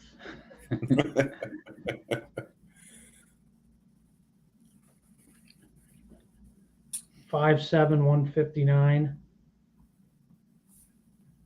In 28 games, 5 goals, 2 assists. Older than that. Okay. Yeah, he's I talked about one of those kind of guys that feeds around the net. So that's where he scored most of his points. And he was given ample opportunity. He played on the power play a lot, and it all depends on the things that he's got to grow, and he's got to get stronger, and it's going to take almost hardly any of these guys are ready to play. Even the top picks are ready to play in the Ontario Hockey League and get substantial minutes to develop. So he'd be best served to, if he gets, well, he just did get drafted. So he's got to work on his game and work on all the things that are required, and then you're gonna have a player. That's it. Next up at 117 overall, London Knights take James Hagens, centerman out of Mount St. Charles. Hagens' late birth year, he's our number 1 ranked forward in the U.S. He's a 4.75 star, so the only kids in this draft that are at his level would be Malcolm Spence for the 06s. High IQ, high skill, dynamic playmaker. Again, he's with the national team. He signed on with them. So London's got their work cut out for him to get him, but in the 6th round to get arguably the most talented player in the draft, probably not a bad risk reward for the Knights here.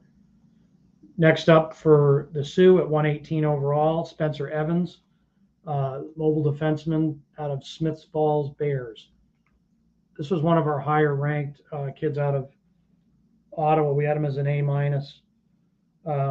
Had almost a point a game this season. 2nd in the league in defenseman for points as an 06. Smooth skater, really poised with the puck, efficient, kind of a one-man breakout at times, and create a lot of offense from the back end.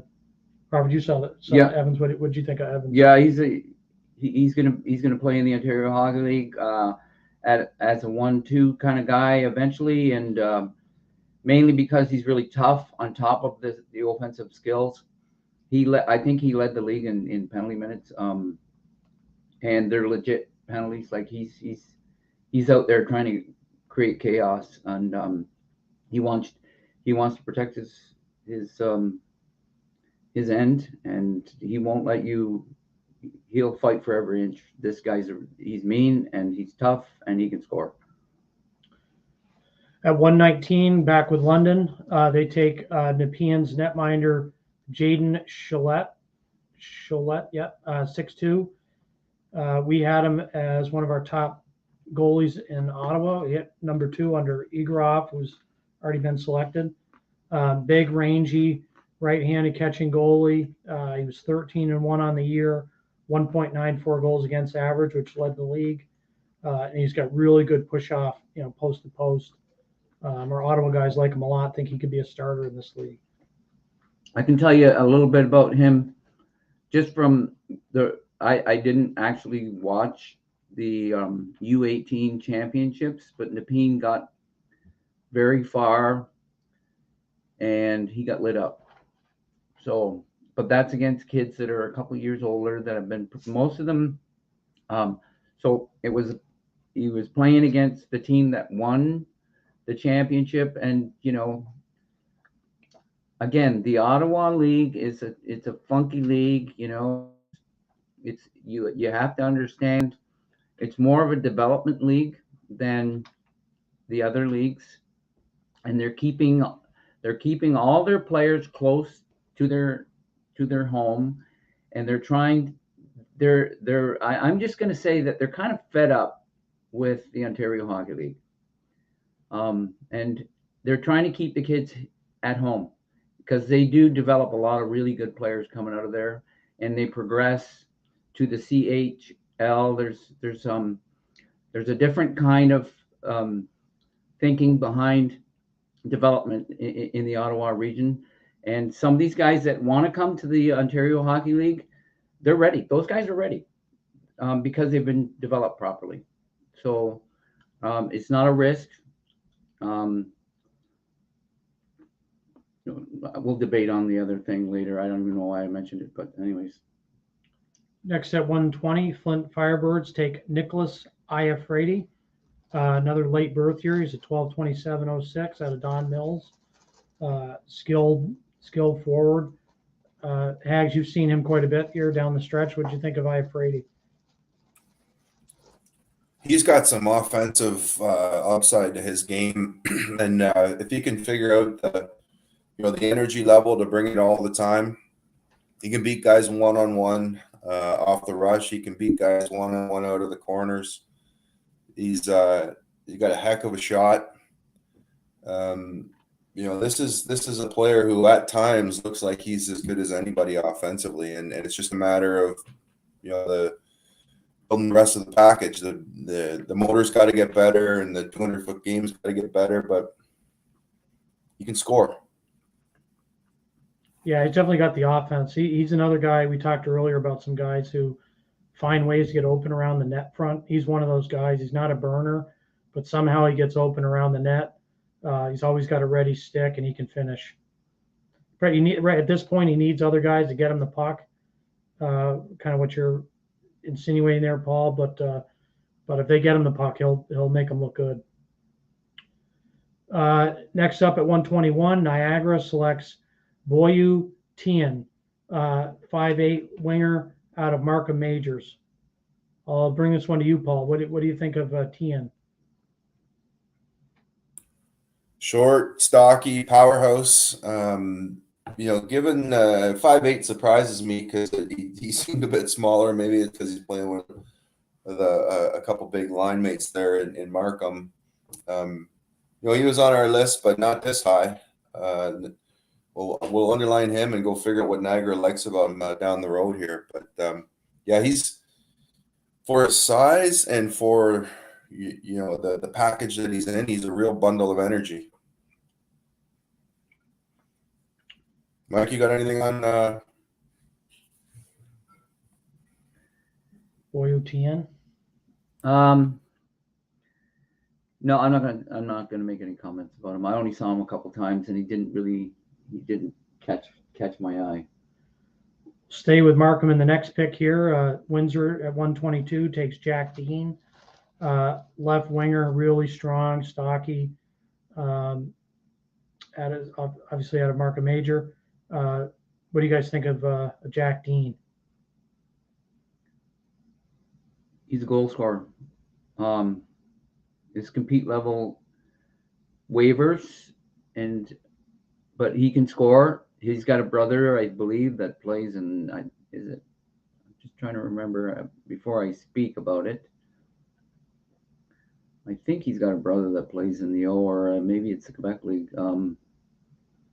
But he can score. He got a point a game, and when he's like, I saw him play in big games, and he can hit the net like in tough spots off his wrong foot and all the other things that some of these new guys are doing, because they all have that technology of the new stick where it's more of a boomerang effect, or not a boomerang effect, but like a bow and arrow kind of effect. It's just they've been doing it. I've tried to use those new sticks. I can't figure them out, but like they know how to do it, and they get a whipping effect on it, and this guy can really snap it off. So, Paul, what's your thoughts on Dean? Yeah, same. Just a pure shooter for them. And I found in the middle of the season he wasn't getting much going, but down the stretch in the playoffs when they had that good run, he played with a lot of energy and created quite a bit. His key assets just he likes to get open and he likes to get shots off. He like Crawford said, he's a goal scorer. He's a shooter. The last pick here in the 6th round, Hamilton takes Daniel Vasic, centerman, 5'10", 175 out of York Simcoe. Murray, what are your thoughts on Vasic? Well, I mean, I didn't have a great body of work to view him on, but when I did see him, he was one of the best players on the ice at the OMHA Championships. Creative, moved the puck quick. I thought he did a really good job of distributing the puck to his line mates. He didn't hang on to the puck too long. It was always moved quickly.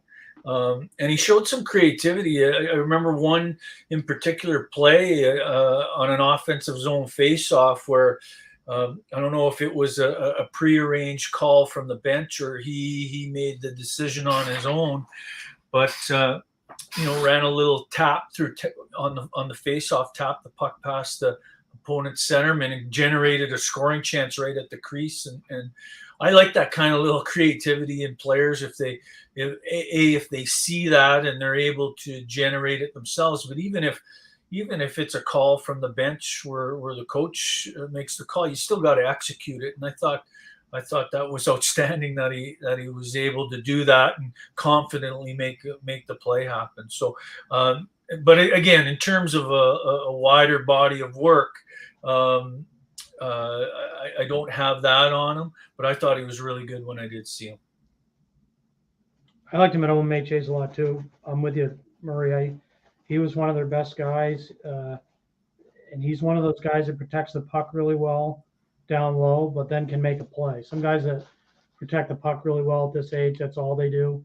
They can't. They can shield it from a defender, but they can't necessarily make a play at the net. This kid can do both. I think he's really tough to knock off the puck, and he's got some skill too. So he reminds me a little bit of Joe Sakic when he comes in off the far wing towards the net, and he scored some big goals in that OMHA championship. And I think he that's all he did was score goals. He didn't get any assists, but it's not the lack of trying, but he scored some big goals, and they were almost all coming in off that wing and just driving the net and surprising the hell out of the goalies. They just didn't see it coming because he's so quick with his hands. At 124, Sarnia takes Dakota Rayon Mullen. This is the kid. His mother is I can't remember her first name, but she's Rayon that played goalie for the Tampa Bay Lightning. He's a late birth year. He's the best skater in the U.S., the best pure skating defenseman, probably the best pure skating defenseman in North America at this age group. He's a phenomenal. He accelerates quick in every direction. He's a smooth stride. He's balanced. He's got some areas got to improve in for sure. His decision making, but this is a kid who's really talented, and he's signed on with the national team like some other guys we've seen. I think he's probably pretty firm there. They're probably going to go the college route, but for a 7th rounder in a late birth here, not a bad risk here for Sarnia, because if they got him, this is a 4.25, 4.5 star player. Where in the 7th round, we're starting to see a lot of 3.5s. So if they can get him, it'd be a huge get. 125, Erie selects Jack Good. Talked about him earlier. 5'7" centerman out of Markham Waxers. I'll go back to you, Murray, on Good. I know this is a guy that you like. Yeah, I mean, I'm a little surprised we're talking about him at the number that we are, and I don't know if that's due to size or what it is, but this is a talented player with speed and quick hands, quick feet. He doesn't shy away. I mean, he's not the biggest guy, so he's not knocking people all over the place, but he gets the pucks and he takes pucks into traffic areas at a high speed. I think at the number we're talking about a guy who again, like many of the players in where we're at is can they add a little bit of weight to them? Can they train and get stronger and continue to grow their skill set? To me, this is a very smart, cerebral player that is going to put up points, is going to create offense. And again, as I mentioned at the beginning, I'm just a little surprised that we're at this number and his name finally comes up. I thought he would have been taken long before this. I'm going to speak on Jack Good also. I agree with you 100%. I think it's fear for these OHL teams. They're fearful to take a pick like this because they think he's going to get hurt. And I disagree, because he goes into the areas. And he, I mentioned to you before, they had a line with Aspinall, a first rounder. They have another guy who I arguably think was the best guy available if he was to have been in the draft. His name is Owen Griffin. You're going to hear about him next year. And good. And these guys were able to compete with the top lines in this draft. And this guy fit in perfectly because he's creative. He's one of those feeders. He'll go around the net and he'll take a pounding. And they just made a great pick. Erie picked a really good player. And he is going to grow. He's going to grow. He's going to be a big time scorer because I think if not the leading scorer in the ETA, he was real darn close to being the leading scorer in the ETA. And 7th round, number 126, Sudbury takes Justin Huyn. Sorry for mispronouncing that. Small, stocky defenseman, almost 200 pounds, out of Mississauga Senators. Paul, what's your take on Justin? Yeah, he was their top offensive guy in the back end on a real offensive team. He moves the pucks crisply. He'll jump into the attack. He'll engage offensively. He's a powerhouse, 5'9" and a half and 199 pounds. So when he hits, he can hurt you. Real calm at the back. I think this is probably a good spot for him in the draft. We had him right around the same area, maybe within a round or so. So this is a good spot for him. Yeah, he's a kid that got some hype early on. He's got some gaudy numbers. He put up point a game, and plus minus is off the charts. I think what maybe held him back is the same kind of reservation I had with him, was he's a little stiff in his hips.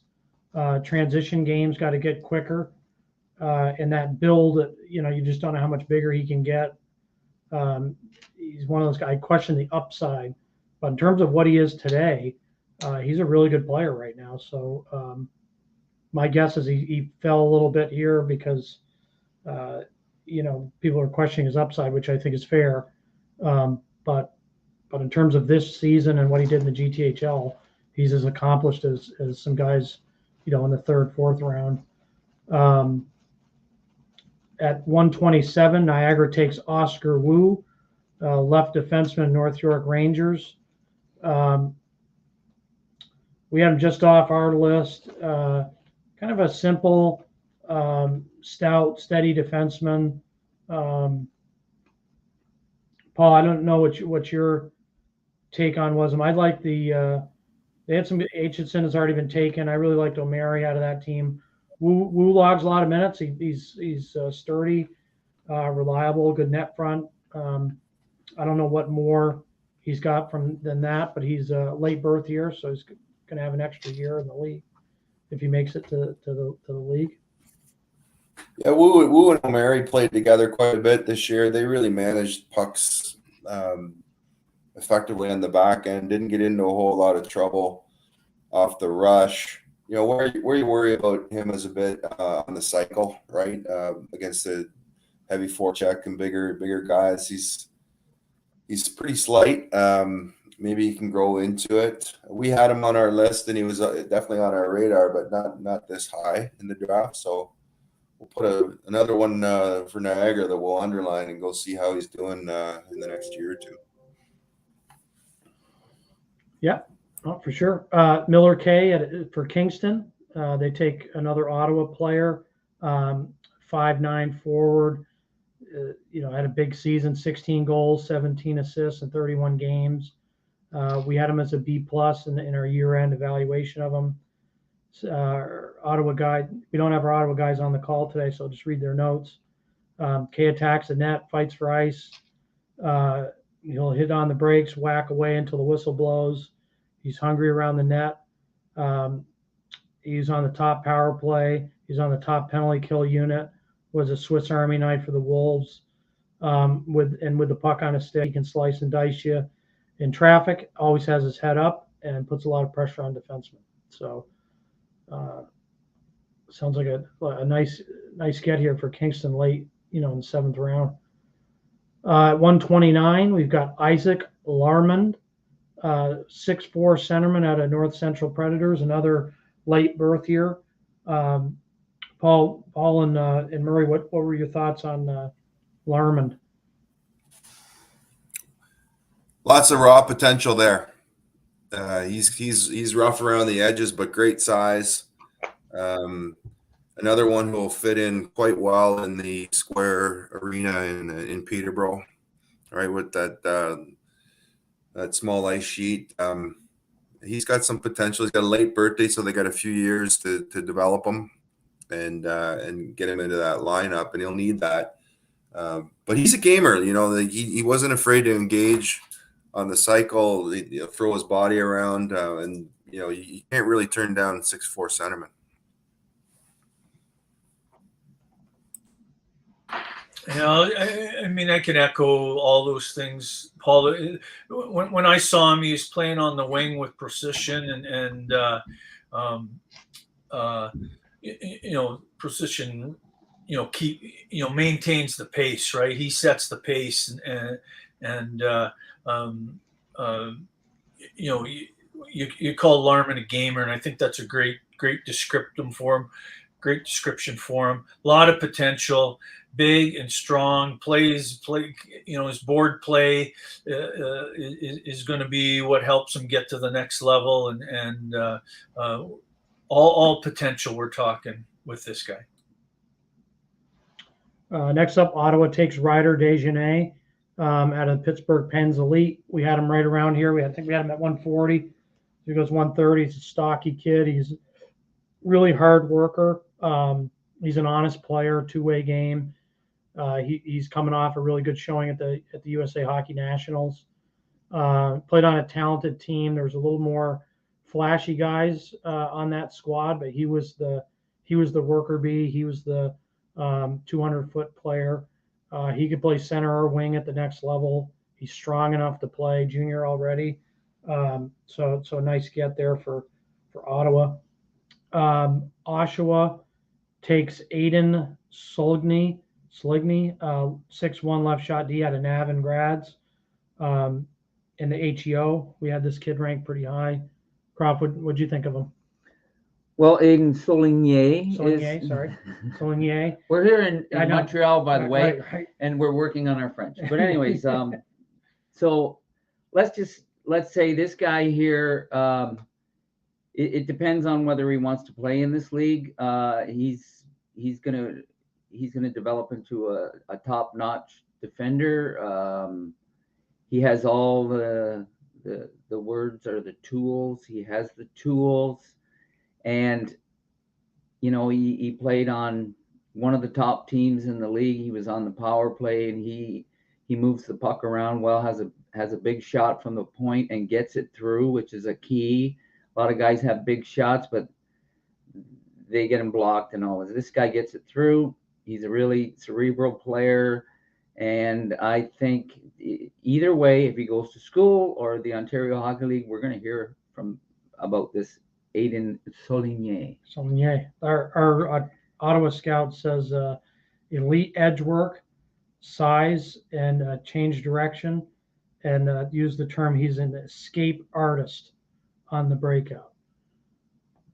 We had him pretty high on our list, so that's a good value pick for Oshawa. Kitchener goes back to the U.S. As we mentioned before, Kitchener and London are two teams that are very good attracting U.S. talent historically. They get Camille Bednarik out of the New Jersey Rockets. He's another kid who just signed with the U.S. national team. So we've seen, I don't know, 4 or 5 of those kids so far. This kid's smart. He's got great wheels, plays the game at pace. One of those guys that can access every skill set he has at top speed. Doesn't have to slow down to catch a pass on the backhand. Doesn't have to slow down to find a guy. He does everything at top speed. He's got a little bit of edge to him, and just a really smart player. So Kitchener again, trying to get a national kid here in the 7th round. I think we have him as a 4.25, so high value in that regard, but it's going to be hard to get. Barrie Colts select Glenn McKines. I'm not sure I pronounced that. 6'2" goaltender out of Quinty. What do you guys think of McKines? McKinnis, sorry. Yep. McKinnis. Good Irishman, like you should know that. Anyways, True. he's the opposite, catching like his teammate who caught the unorthodox size. When he's on, he's on. It's about consistency with him. A big goalie, and they always wait for the bigger goalies. They'll wait for them in the NHL. They'll wait and wait and wait for these guys because of their size. And he's a really good prospect. And this is the second wave of gold. I'm assuming that this is the start for the second wave. Yeah. Barry's doing their homework, picking him here. I didn't see him play. McIver was their number 1 guy and got a lot of the important minutes. So they've obviously done their homework here and got to see McKinnis. He had good stats and good numbers all year long. Just like I said, how the chips fell where they fell, and I didn't see the kid play at all. And I saw Quinny a dozen times this year. Yeah, interesting. Owen Sound at 134 takes Ronan Campbell, left shot defenseman out of Ajax Pickering. Murray, I'll throw this to you. What'd you think of Ronan Campbell?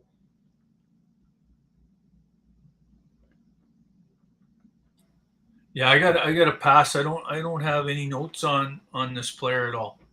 I can talk about him unless you want to talk about him, Paul. Go ahead, Mike. He was injured. He broke his leg, probably February or maybe it was January, and so he was their best defenseman in Ajax. They really missed him. He is one of the best skating defensemen in the draft. He just needs to, figure out how to utilize that once he enters the offensive zone in the opposition's offense. Well, whatever, you know what I'm talking about. So he has a lot more time because of his skating skills, and defensively he's one of the top defensemen. And I guess he slipped in the draft because of that ankle injury. I talked to him, and I myself missed out on the draft. I'm going to cry a little bit. I broke my leg in my draft year, and they totally forgot about me, and I showed them later. But anyways, needless to say, the process for any of the kids that are listening here, this is not an exact science. These guys are trying to do a job, and it's very difficult for them to do it through COVID and what have you. So don't give up on yourselves. This kid is going to play, and a lot of you kids are going to play. Don't let the man get you down. All right, that's it. Wise words from Crawford here. At 135, Guelph Storm take Hudson Gill, right shot D out of the Burlington Eagles. I think this is the first kid off Burlington taken. What do you guys think of Gill?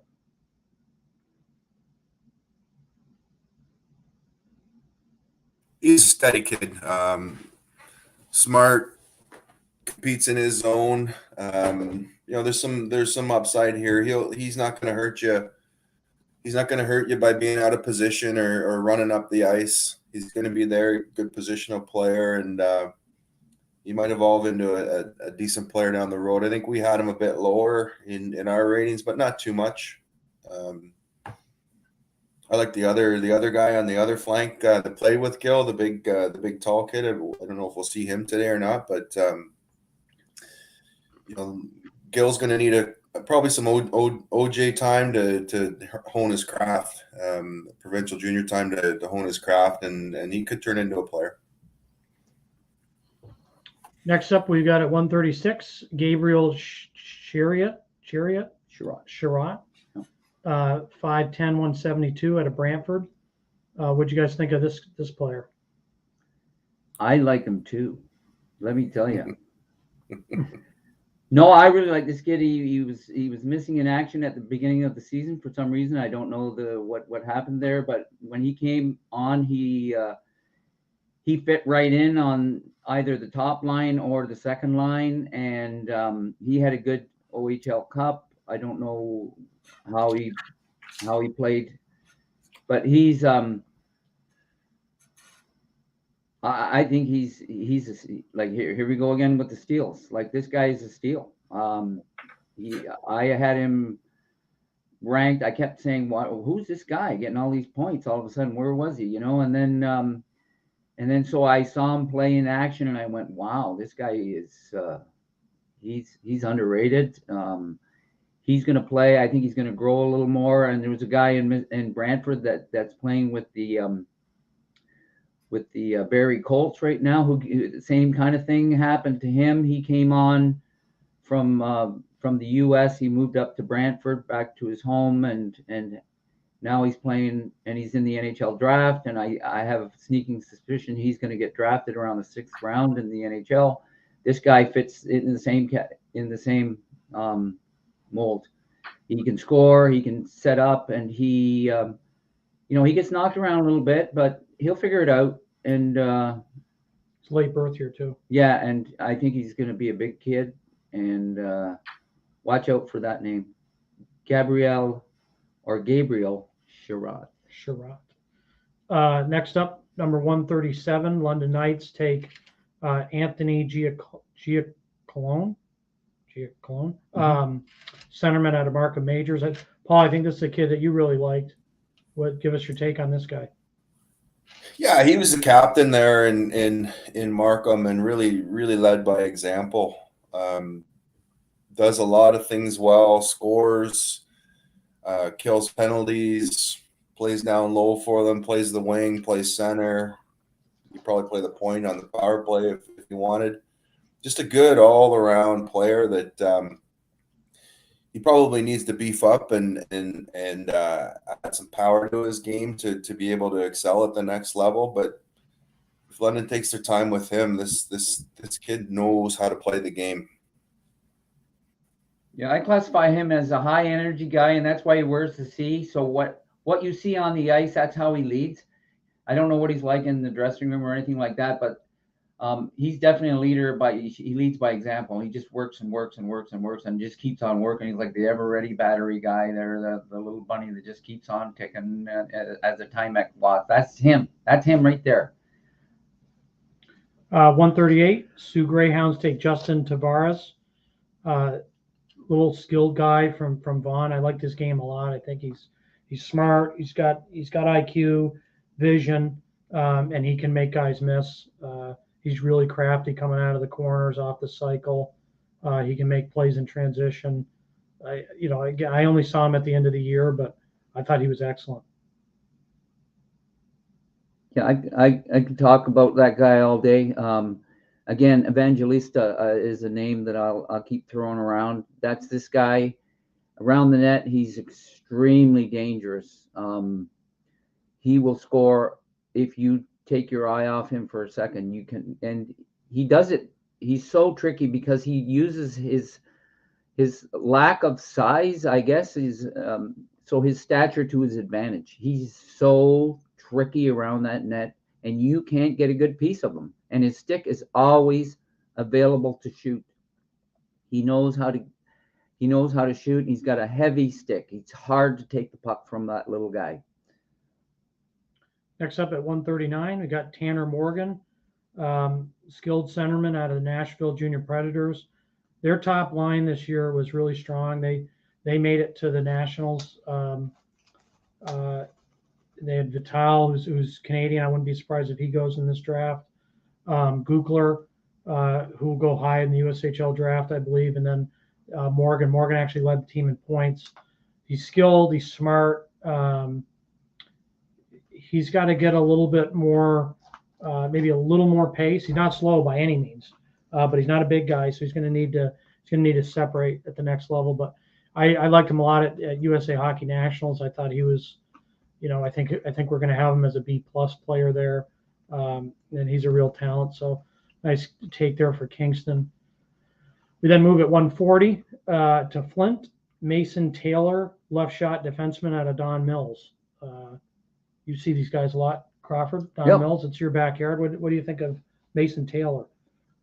I'm going to put him as extremely efficient. He's not flashy. He does the simple things really well, and he's hard to play against.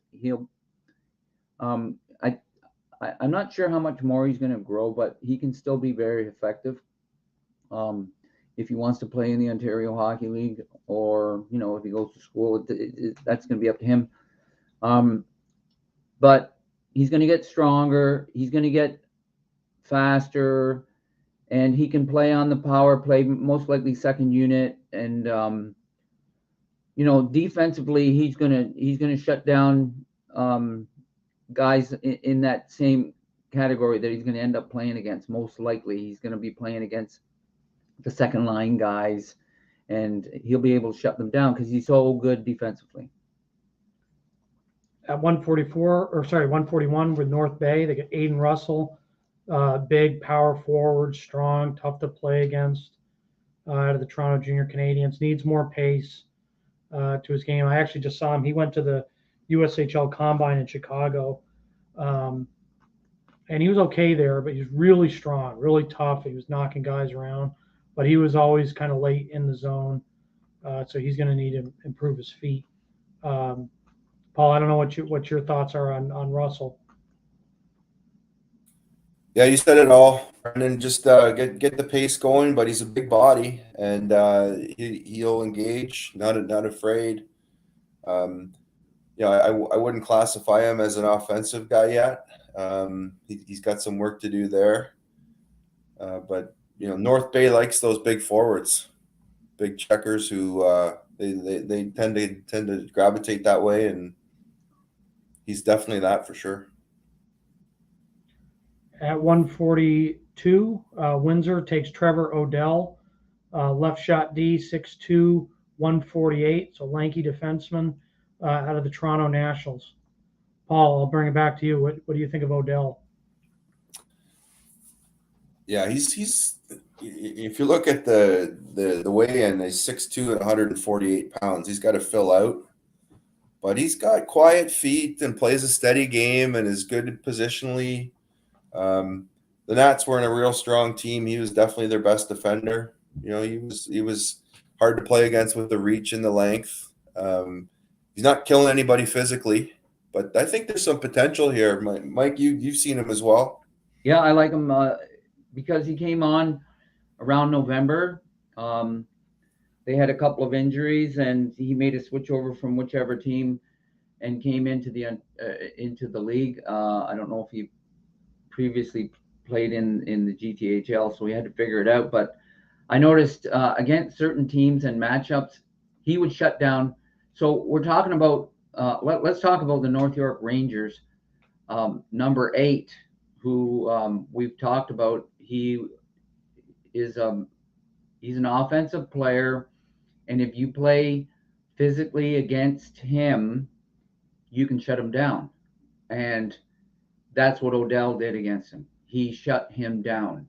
He also shut down Petrie, who was a first-round pick. So this guy is a shutdown D, and he's only 150 pounds. Wait till he becomes, 195, 200 pounds. I know all the other guys are going to get stronger too, but he's already able to handle these guys, and he's going to get much bigger, and he skates really well.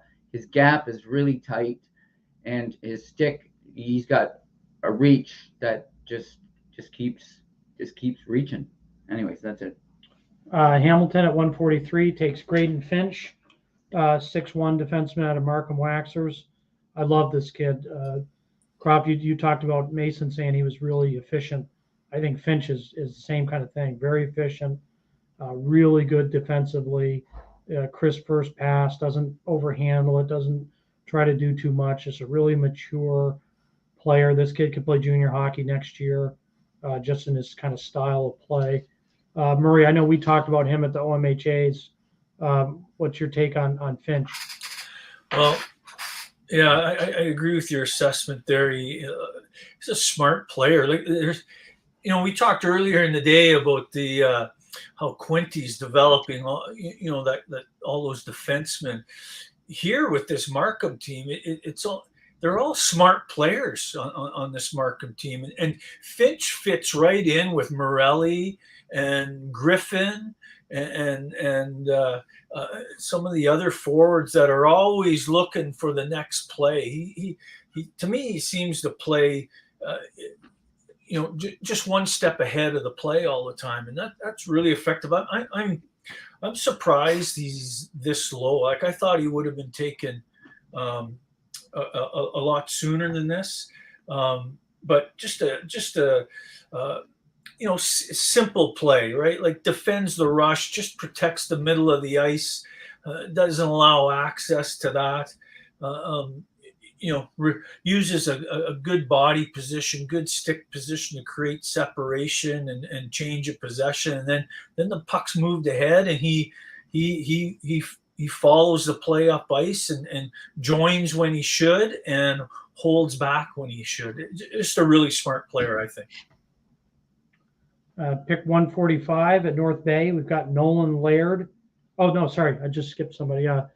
Duncan Grube pick from Saginaw. He's a 2005. We don't cover the 05s for this draft. So he's off our list, but he's just looking at the stats here. He's playing junior B, 6'2", 185. Let's see what he did. He's got lots of points. Let me tell you that. A lot of points in the provincial league. With COVID last year, shutting down most of these 2005 guys, it was really hard for they were basically picked on, rumors or, projections from the year before. And a lot of these guys got missed. And if they played junior, like this guy played junior C in Alliston, and it's not hard to play against 20. It's not hard, or sorry, it is hard to play against 20-year-old guys. Whether they're skilled or not, you still have to play against guys that are almost men.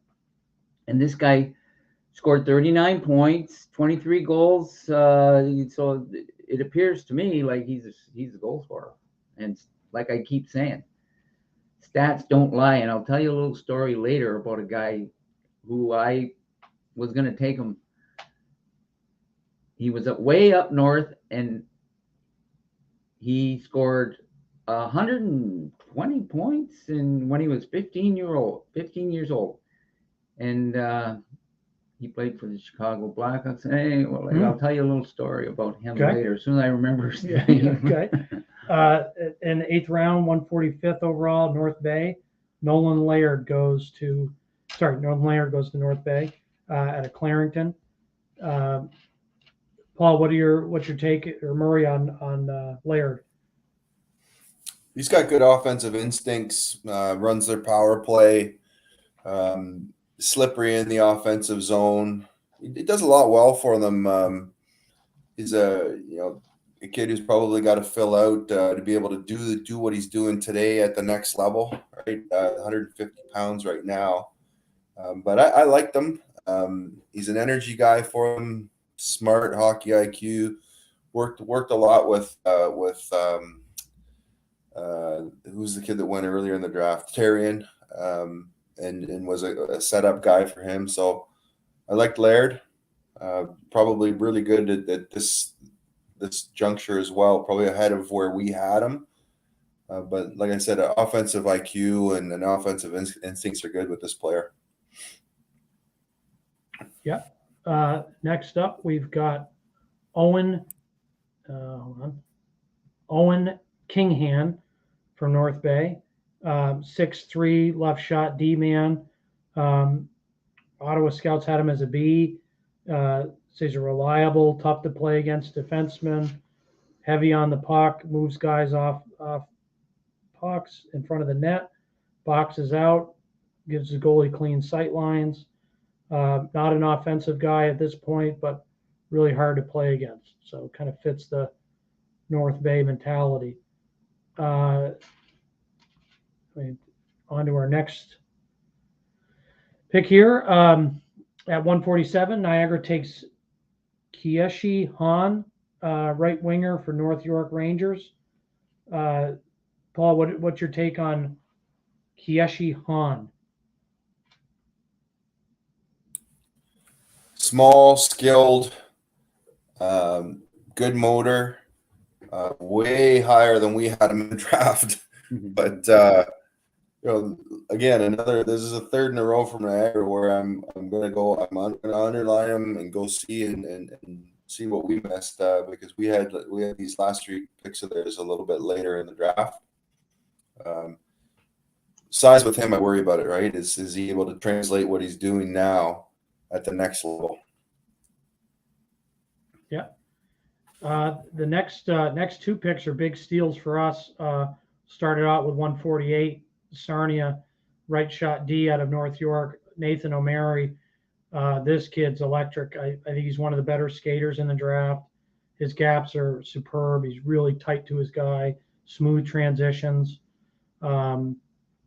He's one of those guys, not overly physical. He'll stand up guys, but he's not overly physical. But because he's got a kind of a smothering style of D, he's all over you. You don't have any time and space to make plays. He's excellent on the breakout. He can be a one-man breakout at times. He can stretch the ice.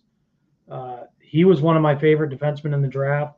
I said to the guys in between break, my guess is that he's thinking NCAA or has some NCAA risk, because there's no legitimate reason I could see that this kid slipped out of the top 3 or 4 rounds. So to be at 8th round is pretty surprising. I've got to think that's the reason, but honestly, I don't know. When I see Nathan O'Mary, I see Quentin Hughes that plays for the Vancouver Canucks. I saw him at the beginning of the season, and I was looking at all these other great big guys they have back on defense, and he kind of got lost in the shuffle. And then he kept jumping out at me, and then the more and more I watched him, I said, wow, this guy he's really a good defensive defenseman. And then he started jumping into the play and joining the play like Hughes does.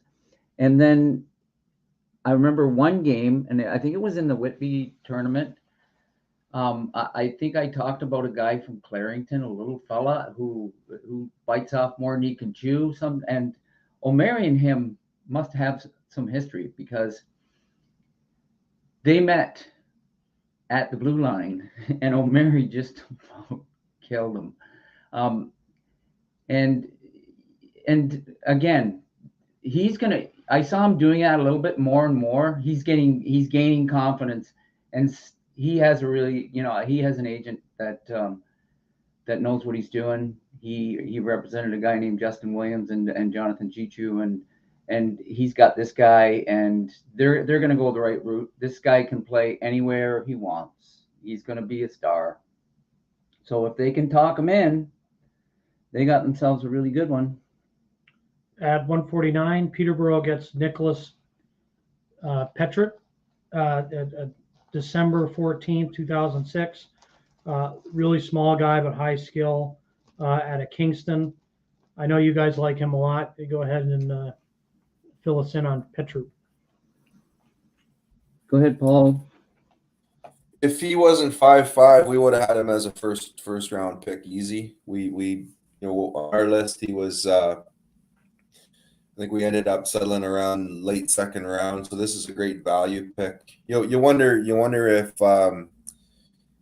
if he's going to have the size to get to the next level, but the skill is and the edge work and the feet and the hustle. 5'5", 118 pounds. And this player at times would be the best player on the ice.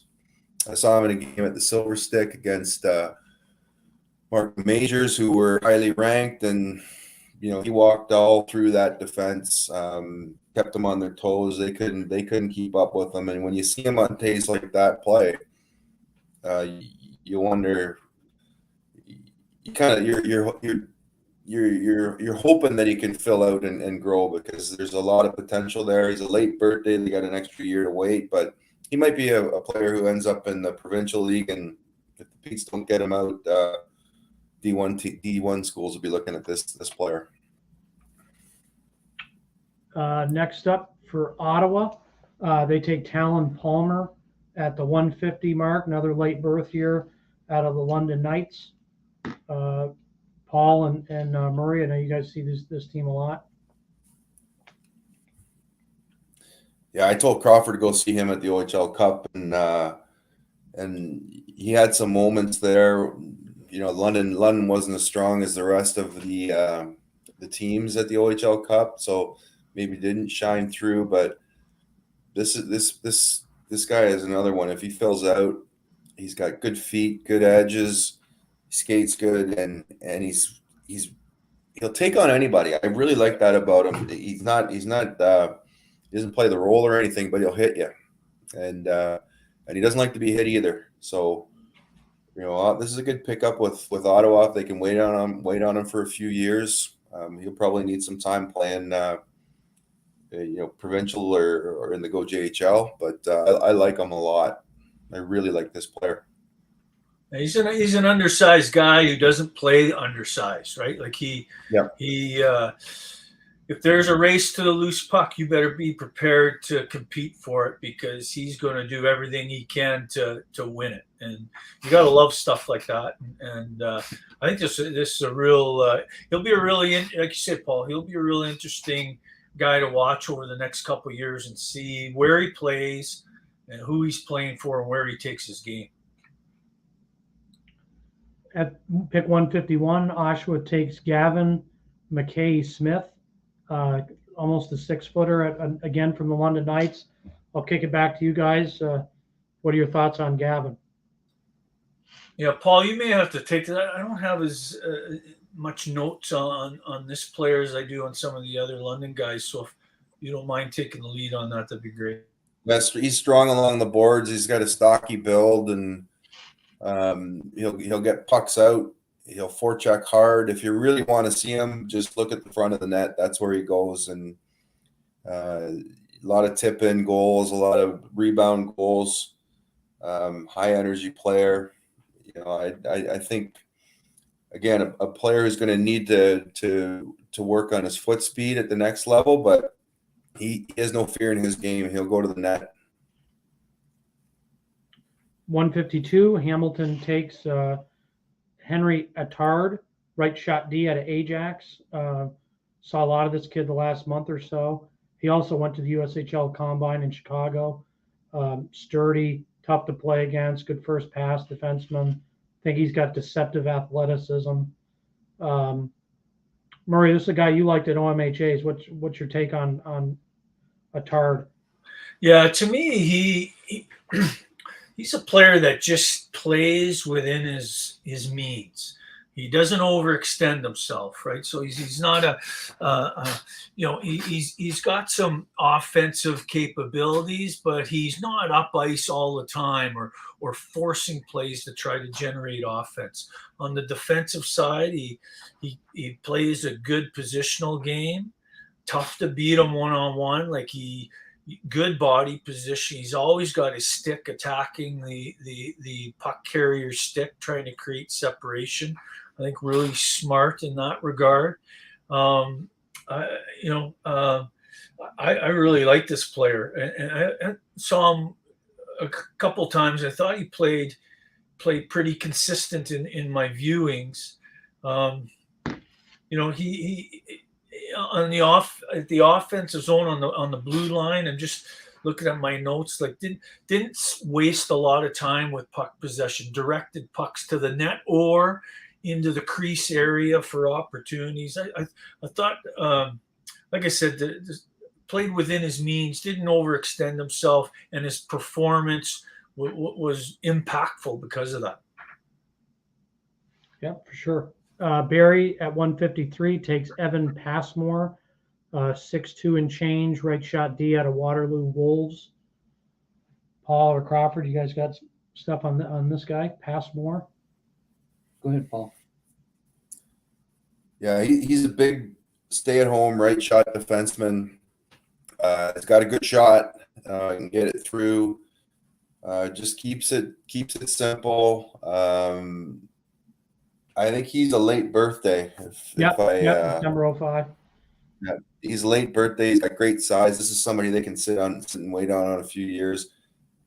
In our view, he was not this high on the draft list, but we'll have a look and go underline him and find out what Barry likes about him at the next level. 154, Owen Sound takes Luke Warner, 5'11" centerman out of Toronto Marlies. I'll kick it back to you, Paul. What's your thought on Warner?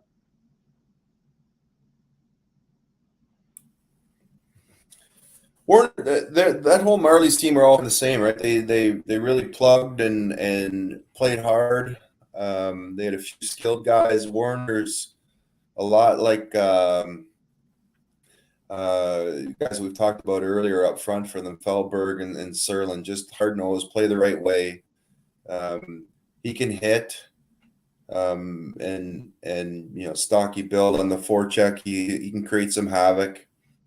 He'll fit nice in that rink up in Owen Sound where it's small and they're gonna be in grinding games, but definitely one of we'll call them second tier, that Marlies unit, just good, hard working, honest players up front. Yeah, and we get our next pick, Guelph, 155, takes Hunter McKnight. This could be a nice value pick if he reports 6'1", 175. Our Ottawa guys had him really high. Gave him an A- grade. He's right there with Keaton Ryan, William Nickel, guys that are all already gone off the board. Strong, physical forward. He's one of their leading scorers. Smooth hands. Our scout says he earns his ice time. Can kill penalties and is dominant down low below the dots. I'm going to talk about him. I don't know what, not to knock this scout. I don't know what he was watching, because he's the opposite of what he just said. So no, he's nowhere to be found. He doesn't work very hard. He's always waiting for somebody to get him the puck, and then it's one-on-one all the time. He's not a team guy from what I can see. So if he wants to play in the Ontario Hockey League, he better change. And if he doesn't change, then he'll play in Ottawa and that region there. And then he's going to have to, he's got to work with the other four guys on the ice. He's not out there for the other four guys to get him the puck. And I've talked about another guy that does the same thing. And this guy cannot do that. He went up and played junior and was nowhere to be found. And I went to watch him a few times because I had heard that he's this player. I don't know what games that they were watching. Maybe he was playing that way against other players, but I didn't see it. So take my word for it. There you go. Next up, 156, Owen Sound takes Austin Baker. Austin Baker, this is another American kid. There's a run here. Next 5 of the next 6 picks are Americans. I'll just run through them quickly. Austin Baker is a power forward. He's a goal scorer. He's got an excellent release, really skilled with the puck. He signed with the national team. He was one of the leading players on that Little Caesars team that was really good, one of the best teams in the country.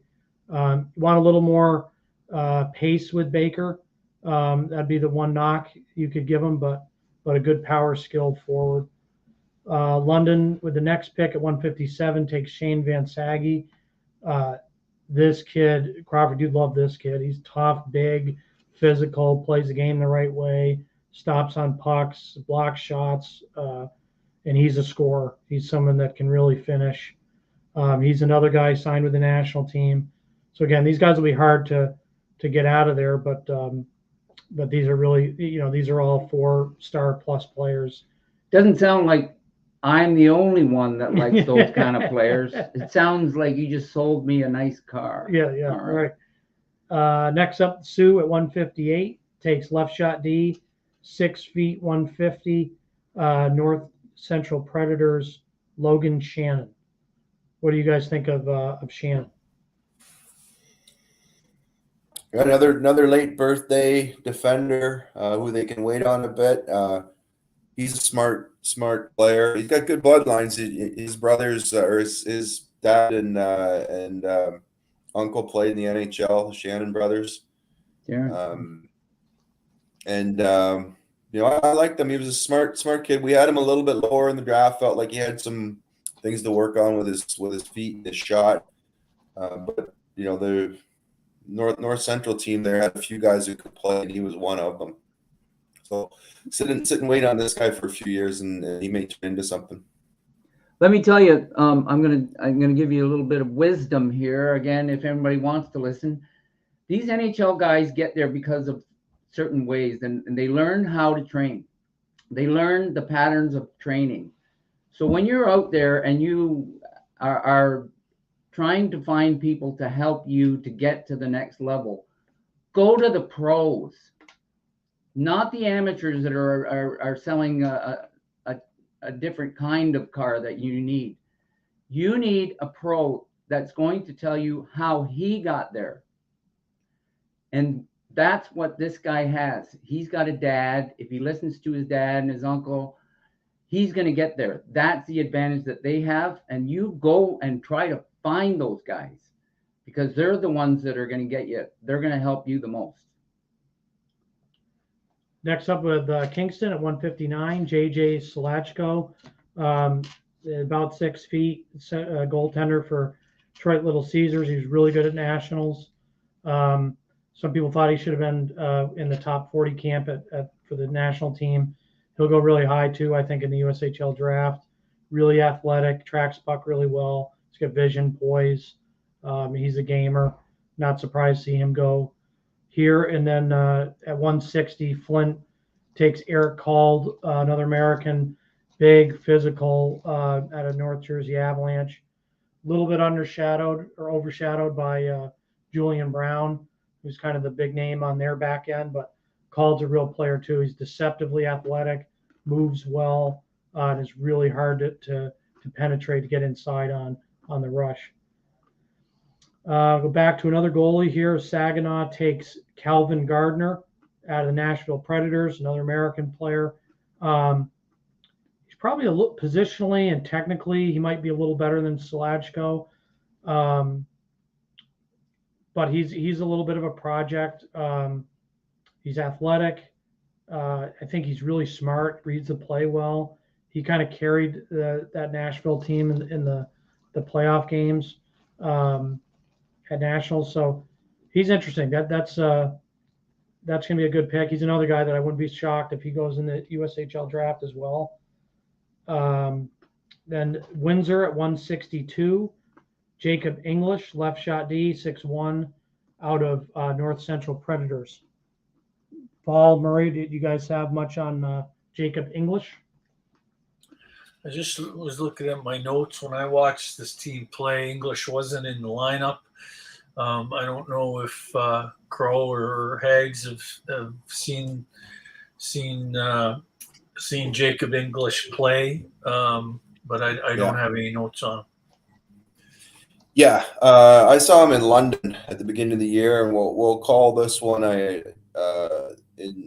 from our perspective, a COVID victim. On our list, he's good. He's got quiet feet. He's a steady kid. Makes it look easy at the back. I wrote him up in the London tournament, and to be honest with you, he fell completely off my radar. I had to, when I saw the name up on the list, I had to go check my notes, and I liked him a lot in London. Let me just dig up my notes again.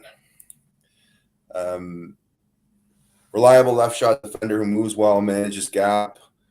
Keeps it simple, doesn't get caught out of position, has decent size and a slight frame and grow into it. But yeah, I like this. Looking back at my notes, we didn't get him on our list at all, and we should have. Good pickup by Windsor. Yeah, the next we'll round out the 8th round, and then we'll take another 10-minute break. For Sudbury, pick 163, Quentin Lyle, 5'11" right winger for Mississauga Senators.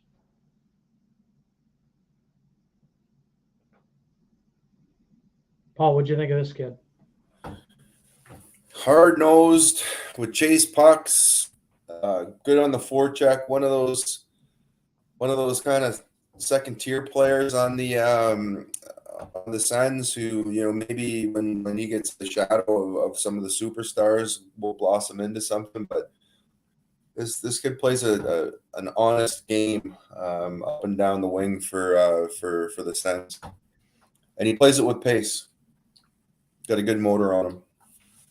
I'm going to talk a little bit about him.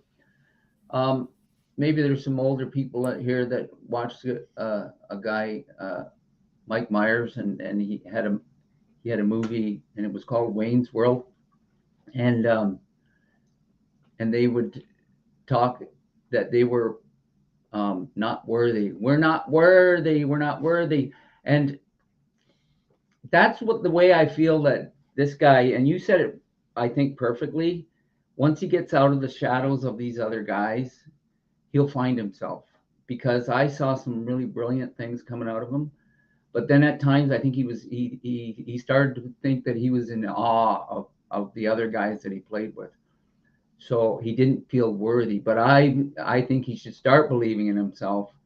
And if he finds a coach that thinks the same way I do, then go for that guy. Don't try to manipulate your way onto a team, or go and try to make a team.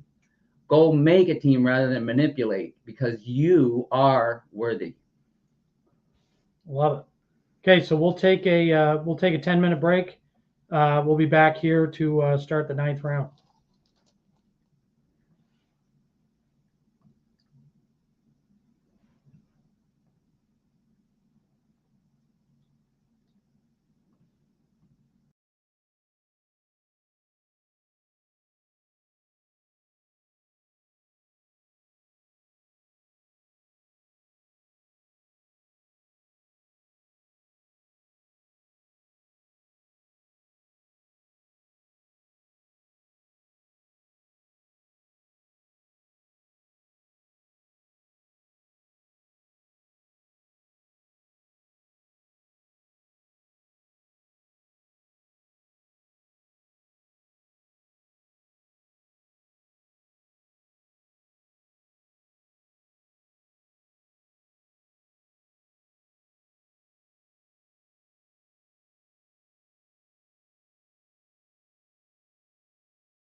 Everybody, back here for the 9th round of the OHL Draft. We just came back from a little break.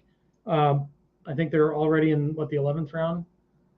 Oh, yeah, like 12th. About actually. 12th, but we'll catch up. Kind of buzz through some of these picks here. We'll have O'Hagan and Murray will join us pretty soon. So we'll start off at the first pick, 164, with Owen Sound, Zachary Major, big body, physical defenseman out of North Bay Trappers. He came up for the OHL Cup, played with Noha. He's actually got some offense to his game too. I think he's underrated offensively. He's played a couple games in the NOJHL, but what he's really good at is keeping guys away from the net, playing physical, tough. Really like his game. Good value play here late in the draft to kick off the 9th round. He's another one of those. He's another one of those big guys who likes to engage offensively, not afraid to make mistakes. And for anyone out there who's in the draft, it's not about getting labeled in these roles. It's about doing things and trying things. And Major's a good example of that. His skills coming because he's trying to engage in the game and trying to win and trying to get pucks to the net and attack and jump into the play. So there's some potential there. He needs to work on his feet, definitely. Yep. Erie at 165 takes Peyton Stowe out of Detroit Bell Tire. I love this kid. I saw him at the Maha, the Michigan state tournament. He was on a weaker team. He was fantastic. I think we gave him an A- grade. He went up to OHL Cup as well. Played with that TPH Thunder. He's tall. He's really thin, so he's not even close to what he's going to be. He's got soft hands, a really fluid, smooth stride. I think this kid's got big boy potential. And we'll just have to wait and see. He's real, he's 6'2", 148. He's got some growing to do, but I think when it's all said and done, this kid could be a special player. 9th round, 166. Sudbury takes Joshua Colosimo, centerman, 6'1" centerman, another tall, thin, build kid, Toronto Junior Canadians. What'd you guys think of Colosimo?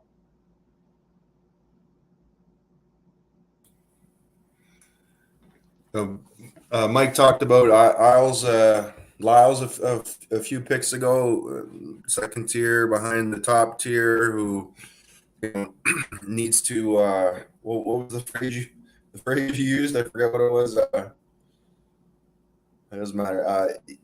Colosimo's the same. He played behind a bunch of skilled forwards, and he needs to take his opportunity under the umbrella of those or under the shadow of those other big kids and go with it. He's got some skill and good length to his game, and he learned what it took this year to be a winner. We'll see. He could be as he fills out and gets more power in his game, could be a good guy down the middle. He was very versatile for JRC. Killed penalties, did some power play second unit. He could play with the top kids. He could play a check-in role. So he's a good player. Yeah, I'm going to talk real quick about him. He plays with, like, a lot of the Italians. They've transferred over from, maybe second generation, third generation families. And what happens is they have a passion to play and they have a passion to win. Whether they went back home, they probably didn't play hockey. They probably played soccer or whatever, but they brought the passion, and he displays a lot of passion in his game, and he's a highly skilled player. So he just has to trust his skills and kind of wait. He's going to be a little more patient to try to do the physical part of it. I see him trying to be the man out there physically. Again, I've talked about other guys, same kind of thing.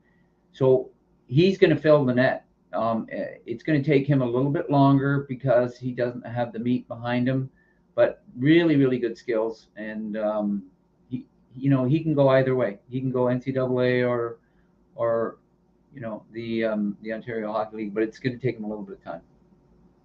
Next up, we've got at 167, we've got Charlie Burns out of the Sioux Greyhounds, 6'1" defense or 6'1" goaltender. When we did our midterms, I got a bunch of emails on this kid saying, "Hey, I think you missed this guy. Keep an eye on him," because we hadn't seen him yet. So I pulled him up on video on Instat. This kid's really athletic. He's really smooth. Got the vision. He sees through. On penalty kill, for example, he's somebody that's constantly moving, finding where the puck is and moving to it quick. Again, I didn't see him live, but his video is really strong. My guess is he fell to the 9th round because other guys probably didn't see him live either. It's tough to go, purely on video, but this kid's a player. I don't know if you guys had seen him or not, but this is probably low for where this kid could project. He won the goalie of the tournament here in the U18 tournament that was just a couple of weeks ago. And Niagara, I'm going to give them kudos. They seem to have an eye for some goaltenders. This guy's a good goaltender. He's going to play. The other guy that's playing there right now, it took him a couple of years, and now he's playing well for a bad team in Niagara. But this guy here, I think he's another one of those steals. Next up for Sarnia, takes at 168, 5'7" centerman out of Cambridge Hawks, Cameron Fries. One of your boys there. One of your boys. They're Cambridge kids, eh? Yeah, I know this player very well. His oldest brother played with my son at the 01 age group all the way up. Great family, great kid. Really undersized, and all the Freeze boys were actually pretty. They were good players, but slight, small. Cameron definitely is the best of the three, and we'll see how his game goes. He's a smaller version of a comparable as the Kressler kid in Flint. He's not as feisty as Kressler, not as fast and skilled as him, and not as big as him, but he plays a similar style. He's always in your face. He's got some skill. He can beat you one-on-one. He likes to get to the net. He's not afraid. Mike, I know you saw him a couple times as well this year, and he's pretty nifty little player. Yeah, what's the name of the kid that's playing in Kitchener that's from Cambridge also? And this year he's really taken off. He's an 02. He plays for the Kitchener Rangers. Serpa. Yeah, Serpa. So he skates funky like that. I mean, he's got that funky skate. He's kind of bow-legged or something to that effect. And really, really good head. And it took Serpa a couple of years because he's so small, right? He's just not physically strong. But then they figure it out. This guy's a really smart player. And I think if he's patient and he wants to play in the Ontario Hockey League, and he really puts his mind to it, he's going to play.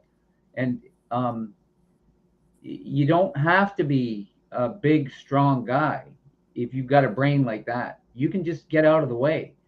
And if he does get out of the way, he's gonna play on the power play eventually.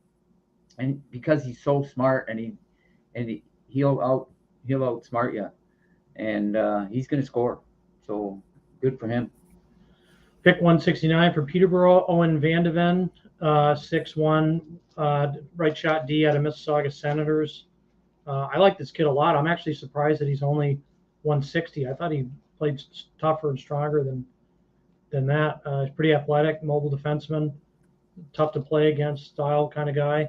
What do you guys think of Vandeven? And are you surprised he's this low?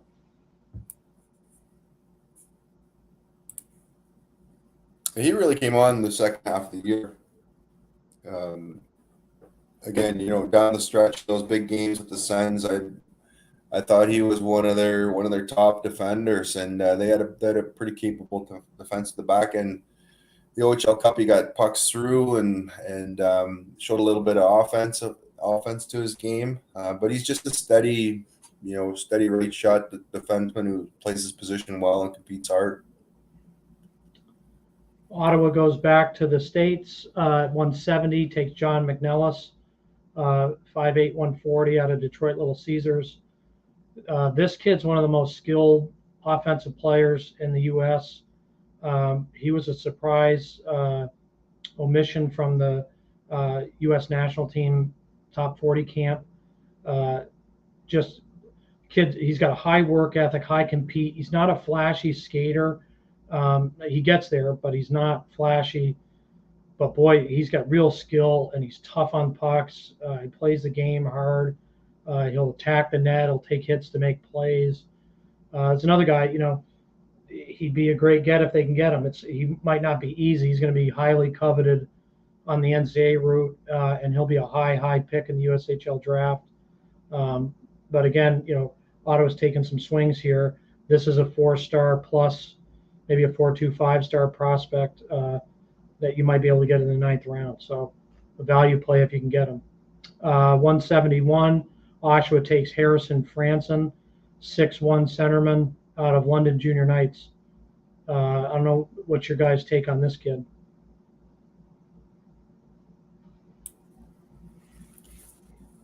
He was their captain. London won that league, and he was a heart and soul kind of kid. Plays the game the right way. Needs to get his feet going. A little bit wobbly at times, but he can play a 200-foot game, and he does. He could fill out and become a heavier player. He kind of reminded me of actually a kid that the Gens have in their lineup right now, Cooper Way, who was another Alliance kid who was a big body and just played the game the right way, needed to work on his feet, but competed hard. So I don't know if there were any of the rest of you guys saw Franzen.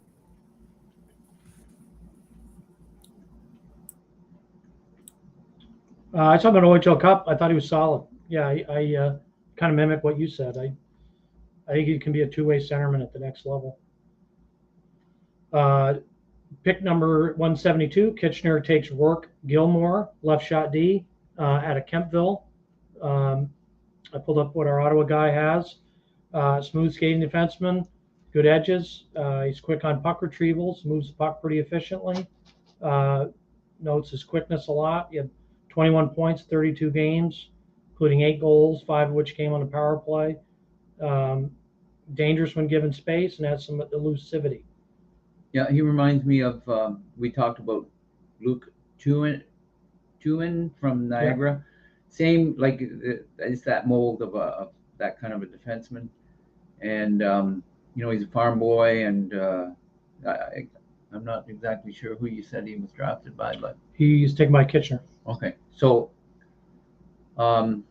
yeah, he can play in the Ontario Hockey League if he wants to. He's a kind of in the same mold of like when I talk about Scott Stevens, that's how Scott Stevens skated, and he was really solid. And if this guy all of a sudden gets that mean streak in him, like Tuin, when they step up on guys to hit them, they're so solid. Their base is so solid, and their balance is so good that they're going to stop you in your tracks. Anyways, that's it.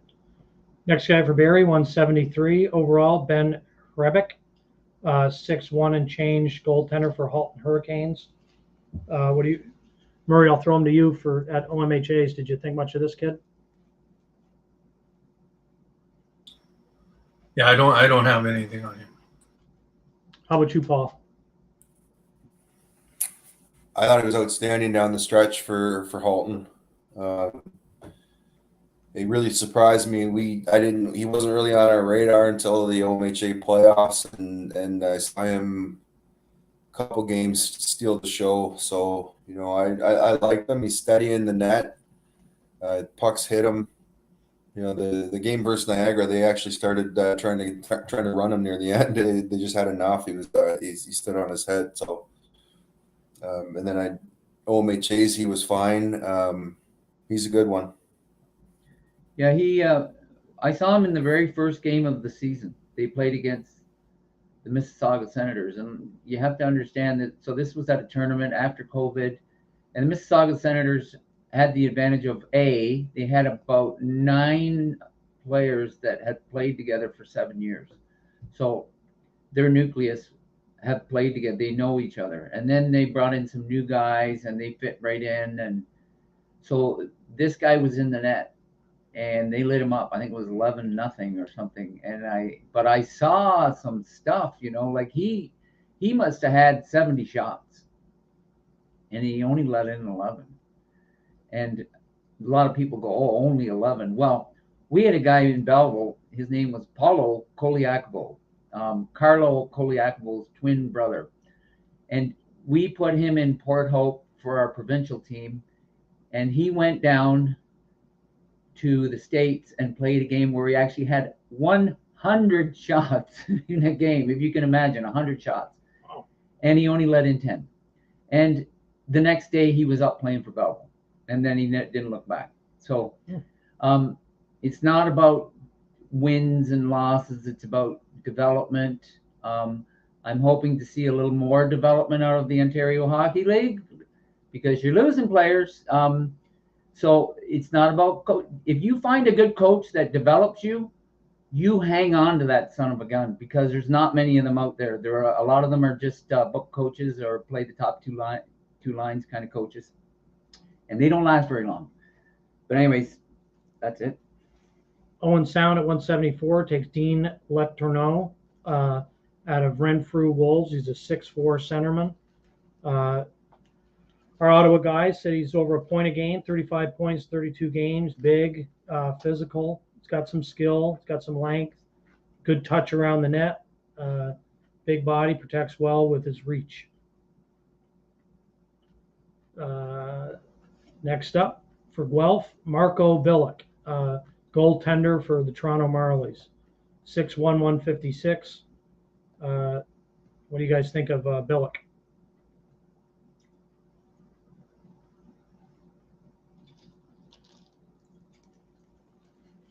Got anything on him, Prof?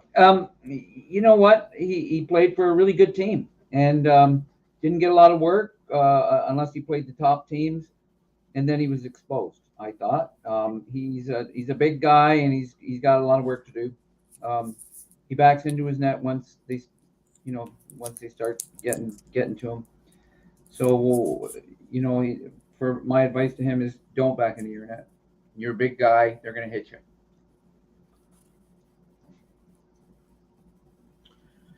Mississauga at 176 takes Zach Mascard, centerman out of Toronto Red Wings. Paul, what did you think of Mascard? Yeah, he was their captain in their for the Red Wings, and hard-nosed, 200-foot game, competed for everything.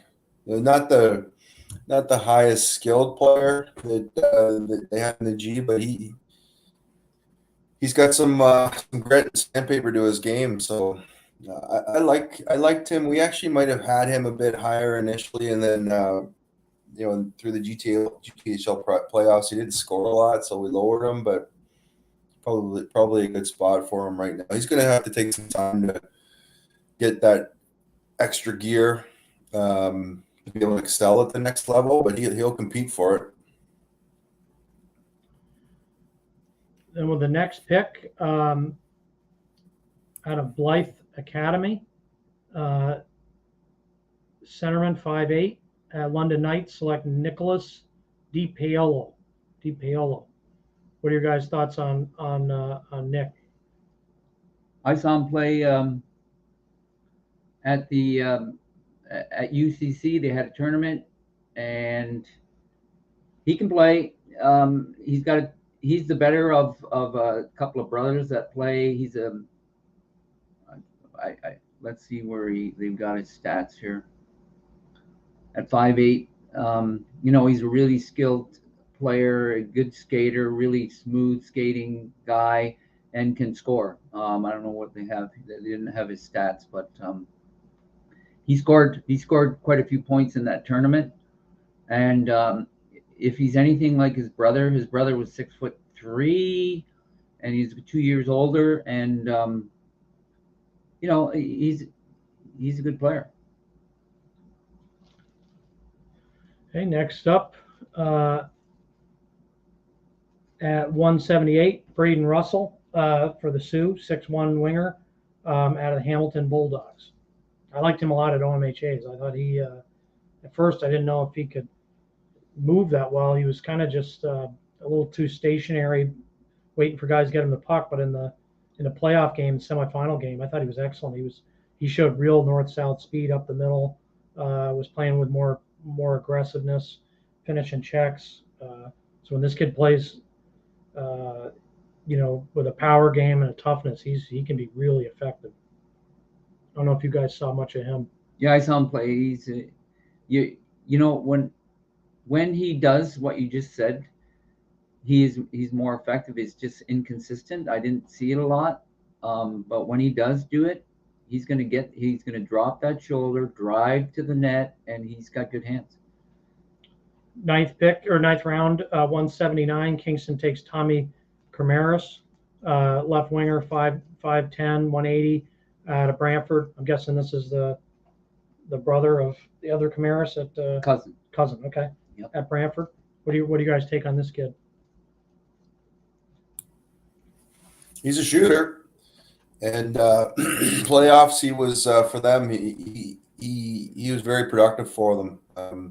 He's good on the forward check. He's a stocky kid and heavy, so he can battle in front of the nets. And I said down the stretch in the Alliance playoffs,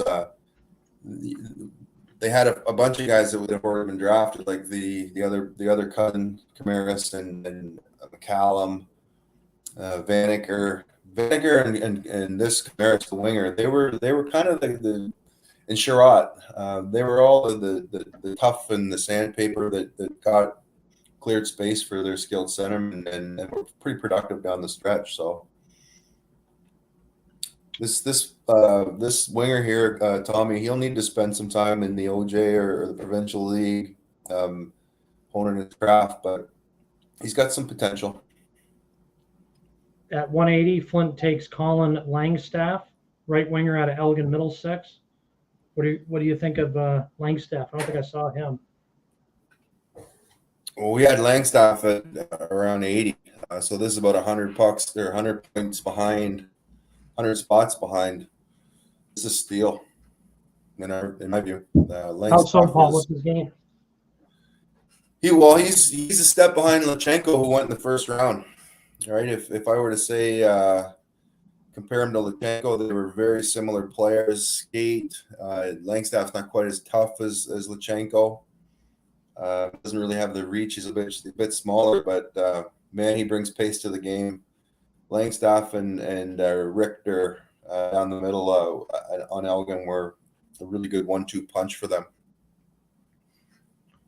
Okay, North Bay at 181 takes Liam Edmanovsky, right winger, 6 feet, 150, out of Barrie Junior Colts. He's a late birth here, December 22nd. I think that's the first kid, if I'm not mistaken, out of Barrie taken. Yeah, he's a skilled shooter. Yeah. Go ahead, Paul. Sorry, Mike. He's a skilled shooter with pace to his game. Late birth gives you another year to wait on him to develop. Haven't seen him. They were, they had problems. The Silver Stick. They were half of them were infected, and they didn't play a full tournament and didn't really get too far in the playoffs either. But he was their top offensive threat. Mike? Yeah, you got anything, Mike? Okay. Well said. Yep. I got a mouthful here. 182, Windsor takes an American, Joseph De Laurentiis. He's a 6 foot, 160, kind of a tall, long build, really soft set of hands. I don't think he played in the OHL Cup, but he's been one of the best players in that Jersey area for the last couple of years, New York, New Jersey area. Really athletic, really skilled. He's got a high ceiling. He's another kid that he wasn't invited to the national camp, but he's going to be a high pick in the USHL draft. So it'll be interesting to see where he ends up. Next kid, Hamilton, at 183, takes Daniel Burachowski. He's a late birth year. He's really come on late. So started out the year, he was a solid player, needed a little more pace to his game, had the toughness. And then in the second half, boy, he's making tons of plays. We gave him, I think, an A or an A- grade. at the Michigan State tournament, and he's better every time I see him. He could really develop. Dad is Drake Borowski, so he's got a pro lineage. So yeah, that could be a really, if he reports to Hamilton, that's going to be a major steal. He's in the 4-star range for us, but he's another guy that he's going to get a lot of attention in the USHL draft as well. I'll stay on the American side again. North Bay at 184 takes Nicholas Young, 5'11", 150, the Buffalo Sabres, Junior Sabres. Let me look up where we had this kid in our U.S. ranking. There's another Nick Young who plays for Windy City. So I thought originally that's who. I don't know if that's a misprint or not. Let me look it up. Nick Young. But while I do that, we'll skip him for a second and go to Erie at 185. Georgi Torupsev, big right winger out of North York Rangers. I know we had him on our list. Paul, what do you think of this kid? Yeah, he can. He's a serviceable player. If he brings a high energy level to the game, he can knock people off pucks and create some separation on the cycle. He plays a physical game. He's got a heck of a shot. He's going to need someone with him to feed him. When he gets open, he doesn't really beat too many guys one-on-one off the rush, but most of his work's done off the cycle, and he's powerful. Real powerful kid. So the more energy he brings, the better for him. Those powerful kids, they need to bring the energy game, or they get left behind. I'll jump back on the Nicholas Young kid. Sorry, I apologize for the delay there. There's a Nicholas Young that plays for Windy City who's a high-end player. So I was getting confused. But this kid plays at Buffalo. He was at the OHL Cup. We gave him a B+. We really liked his game. He's a versatile two-way defenseman. He handles the puck well. Kind of a heads-up guy, gets it up to his line mates. He's got a heavy shot from the point. And defensively, he's really tight on his gap. So not a kid we saw a ton in the States this year, but he really, made his mark at the OHL Cup. It'll be interesting to see with him because Buffalo didn't have as good a team this year as they typically do, where he goes in the USHL draft. This might be a kid who comes up north in a good pick here in the 10th round. We'll skip to 186 for Sudbury. Marshall McCharles, late 06. I like this kid a lot at OHL Cup. He's at a North Bay Trapper, so they're getting a northern kid. I don't know what you guys think of McCharles. He played well in that OHL Cup that I saw him play. Quick feet. Good size frame. He's got some room to grow and add some meat for sure. But made good plays with the puck. Was physical. Didn't shy away from any physical situation or contact. Although wasn't going out of his way to try to finish checks, that sort of thing. I thought he was showed some potential to be a real quality winger at the junior level. I'll kick this one back to you, Murray. Same team at that NOHA team. Braden Viz 6'2", left shot D. I think all their D, or a lot of them anyways, have been drafted already. So it's kind of a sturdy, steady defenseman. Had some physical pop to his game. Sudbury kid here. I don't know what your guys' thoughts are on him. Yeah, what I thought he did really well, and it's interesting that so many of that group of defensemen have been drafted. I think it's really good. But if you remember how big the whole group was as a whole, it was impressive that way. Looked like a defensive core from 1995. But this was good. I thought he he made some good choices, some risk choices that players have to make to to make plays and keep the play going. He wasn't shy of jumping up ice or getting involved. I think as he progresses and continues to get better, the feet will get better, the ability to turn and retrieve pucks and quickly advance it up to the forwards, to recognize when is a good time to join an offensive attack as opposed to every time. Those are the things these guys moving into the junior age will learn as they go. So next up, we have Tyler O'Toole for Sarnia, 188, 5'11 and a half, 180 out of Mississauga Rebels. Right shot defenseman. Who saw this guy? He's a steady kid on a terrible hockey team. So let's wait to see how he develops when he gets into a different program at provincial level, or I don't know if Sarnia got a chance to make it there next year, but he's not that bad a defender. Spent a lot of time in his own zone this year, getting used to forechecks and breaking down cycles. But he competed hard and had some good tools. I'd like to see him on a better program down the road. Mike, sorry I interrupted you. No. You took the words right out of my mouth. Exactly. Next up at 189 from Peterborough, Reed Forrester. Right shot D, 5'10", out of Cambridge Hawks. Paul, that's your backyard. Yeah, he likes to engage offensively. He can skate it out of his zone if needed. Needs to work on the defensive side of the game, but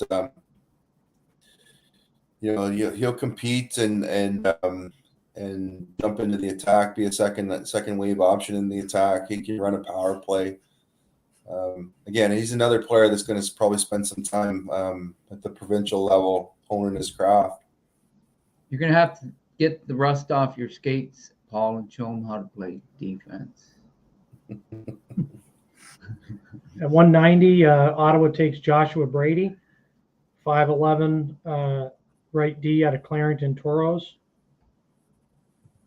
I didn't catch much of them this year. I don't know what you guys think of this kid.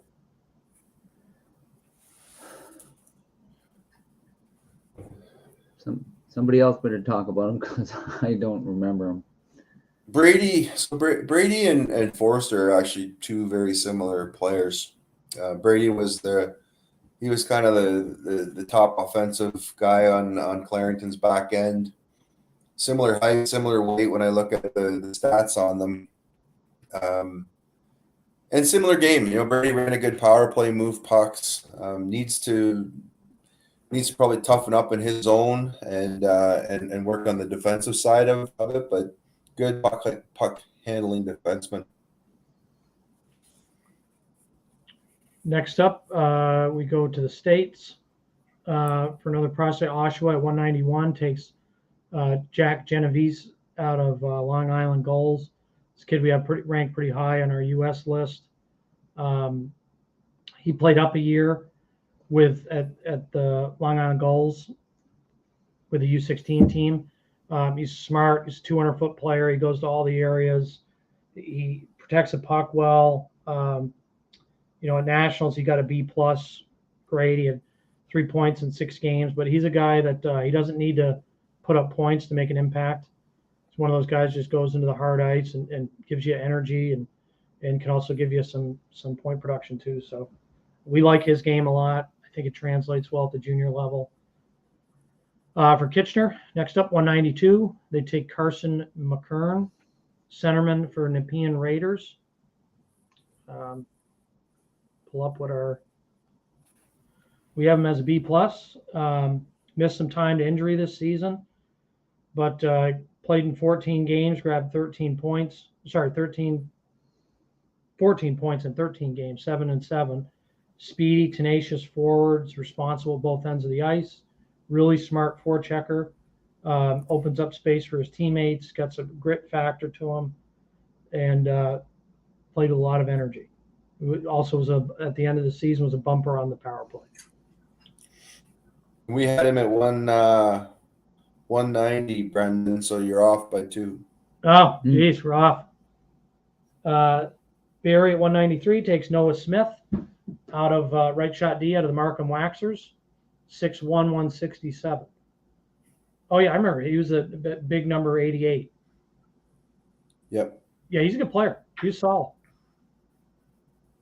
He was paired quite a bit with Frankie Morelli, and that's a great way to have your, to have a good game is be paired with that guy. But with Morelli's activity in all zones, like you need to be a very competent player to recognize when you've got to let him go and so pick your spots. I thought Smith was a pretty fitting in again with that group of players in Markham, a pretty bright, intelligent player. I thought he activated at the right time when he had the opportunity in the offensive zone. Good puck movement. Again, another defenseman who kind of played within his means and had successful nights. He was a hard-nosed kind of player also. And they don't record minutes of penalties from what I can see. So you have to find out, or that's why you have to attend games and then see the types of penalties, minutes that he's getting. So his were what we call honest, or he's not taking selfish penalties after the whistle stuff or sticking guys and stuff like that. He's taking penalties because, to tell you the truth, in minor hockey, they will give you penalties if you're hitting guys too hard. And it's just that translates when he gets up to the next level, he's already ready to play that physical game. And this guy's not too far off.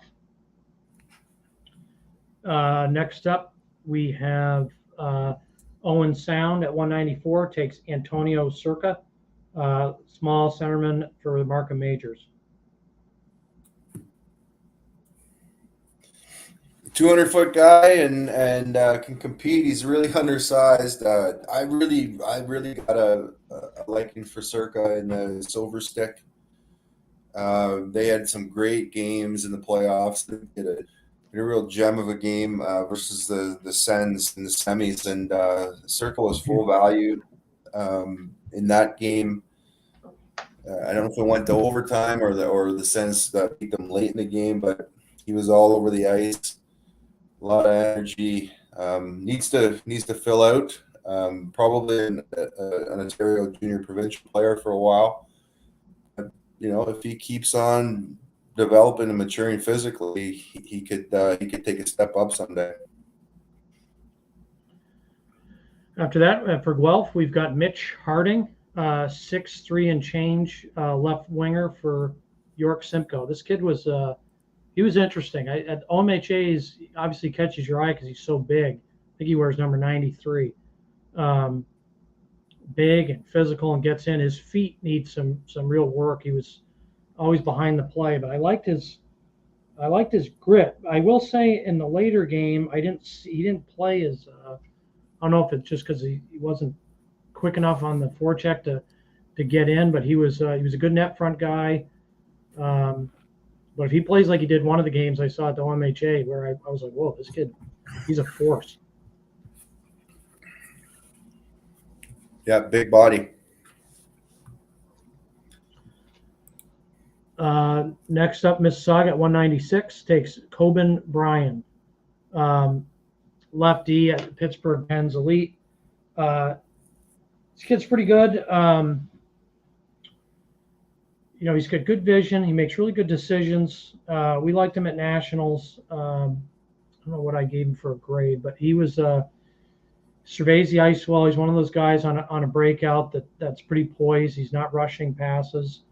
Defensively, he's okay. He's still pretty light, so he'll need some work there. But pretty solid guy. He's another guy we have kind of as a middle rounder in the USHL draft, so this would make sense at this stage. 196, 197 for Saginaw, Griffin Grunder, right winger, small right winger out of Windsor. What'd you guys think of this guy? Yeah, he can fly. and have some skills. Really undersized. They're going to have to wait for him to develop physically. But he was on the top line in that Kingston team. They had sort of a high flying skilled line and then a really, really heavy line. So it was a big contrast on that Windsor team. But he was part of that high flying line. And when he got free, he got to step on somebody, he was getting to the net. Again, he's going to need to fill out and get some power in the lower half if he's going to withstand the OHL. Next up, we have Euro Butella, 6'3" winger out of Chicago Mission, who won the national championship in the States. This kid's really good, and he's getting better and better as the season went on. His footwork has really improved, protects pucks well. He's athletic. He's got a pretty fluid stride. He can rip it. This is I don't know if he's going to report. I don't know his background, but he's really good. I think he's got an A- grade for us at the national camp, and he can be a ball player. This kid could be in the NHL in his future. Next kid, another American. Well, Kingston takes Matt Frost at 199. Matt Frost played for Selects Academy. He's only a couple days away from being a late birth year. We didn't have him on our U.S. list or Ontario list because we have him as being born in Saskatchewan. So I have him on the Western Canadian list. So I'll have to make that edit, but he's highly ranked. We got him as a 4.25 star. Plays the game at both ends. He's strong, balanced, really skilled. He played up a year with the 16s, was arguably their best player. Not arguably, he was their best player. So if they can get him, he's a steal. I mean, 4.25 in the 10th round. My guess is teams didn't know he was eligible. We didn't know he was eligible. We have him as being born in Saskatchewan. So a really nice get there for Kingston. Flint at 200 takes Ryan Raczynski, little skill guy, late birth year out of Cleveland Barons. This is the third kid picked off this team. Shifty, skilled, thinks the game at a really high level. He's dynamic. He's a playmaker. Set up his guys really well. He's also got some finish. So he's got to get a little bigger. Obviously, he's 5'6", 125 pounds, but he's a skilled guy. And again, if he reports, he's a nice get here at 10th round. 201 North Bay with Beckett Ewart at a Quinty, 6'1". He's only 149. What'd you guys think of him? I thought he was solid at the OMHA championships. I thought he showed really well at OMHA's.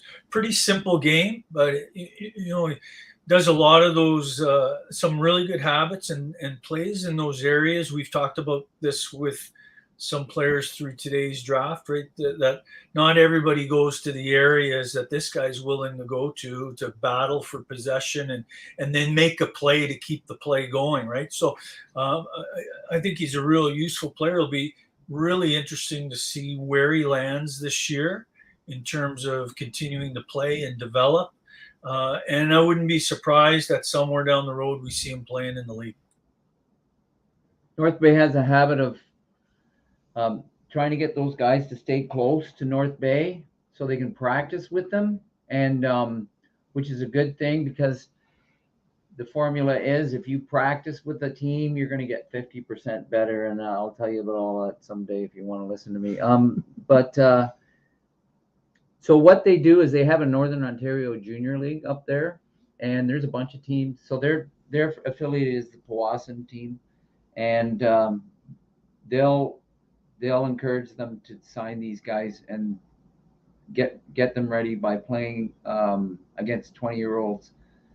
And he'll be ready. This kid can score. He's one of those bottom feeder, or whatever you want to call him, around that net. He's really dangerous. His hands are really good. Yeah, and only at 149. Obviously, once he gets a little stronger, he's gonna be a different player. 202 Windsor takes Carson Woodall, little defenseman out of Toronto Marlies. I liked him a lot at OHL Cup. I was surprised he was this late in the draft. I thought he was a good puck mover and smart with the puck. He's undersized. I get that. I don't know how he is defensively. I didn't see him enough, but I just liked him on the breakout. I thought he was pretty poised, pretty good moving it. Paul, what do you think of this kid, Woodle? Yeah, same. He kept it simple. Didn't get into too much trouble. Keeps the game ahead of him. He could run the power play with Big Dickinson at times, and didn't really panic too much. He's going to be a while working on his craft, but he's got some skill in his game. And then we'll do the last pick here in the 10th round. We'll take a little break. Bo Reed, left winger, 6'2", 180, out of Kingston Junior Gales. Didn't see this kid. Did you see this guy's, Paul or Crawford? Yeah, he was way down our list because we didn't see him much after the COVID shutdown. But early in the season, in the London tournament, he was really effective. That number 3, he wore number 3. Yeah, yeah. Big kid, puck on stick, puck off a stick. You know, quick shots. Played a heavy game, so you get why he's attracting some. They're being a pick here. Lots of work to do with foot speed, but Mike, you got some comments? Yeah, he's a grind. Like he's just grinding away. Just keeps working. There's so we're getting close to the last guy, and I've got a story about a guy that's playing with right now. He's playing with the Sault Ste. Marie Greyhounds, who was the last guy picked by the Peterborough Petes out of Cambridge, and you know that name, don't you, Paul? Yeah, McMullen. Sorry? McMullen? Yeah, McMullen. So don't give up hope if this is what you want. It's kind of like a trophy, right? I got drafted, but then the work begins. All right. So this guy here, I think he's in that mold. He's going to do the work because he does it on the ice, and this guy wants it. And there's a whole bunch of guys that don't. So knock them out of the way. Those first rounders, go right after them. Love it. All right, guys, we'll jump off just for we'll just do a quick break here, 5 minutes. We'll get back on here to start the 11th round.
Welcome back, everybody. You're here for the, I'm going to start up the 11th round. Just came off a little break midway through.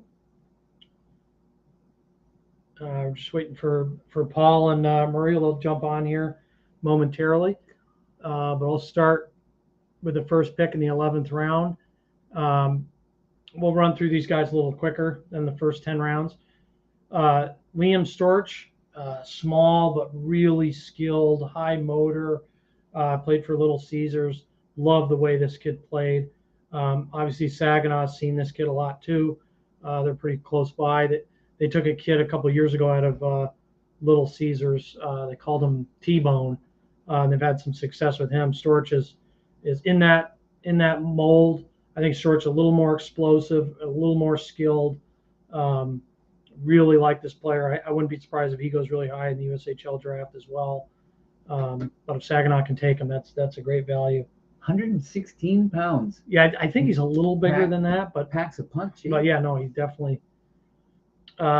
Next up for for Erie, pick 205, centerman, 5'10", 137, late birth here, out of the Waterloo Wolves, Braden Stump. Remember the kid at OHL Cup? I think he wore number 77.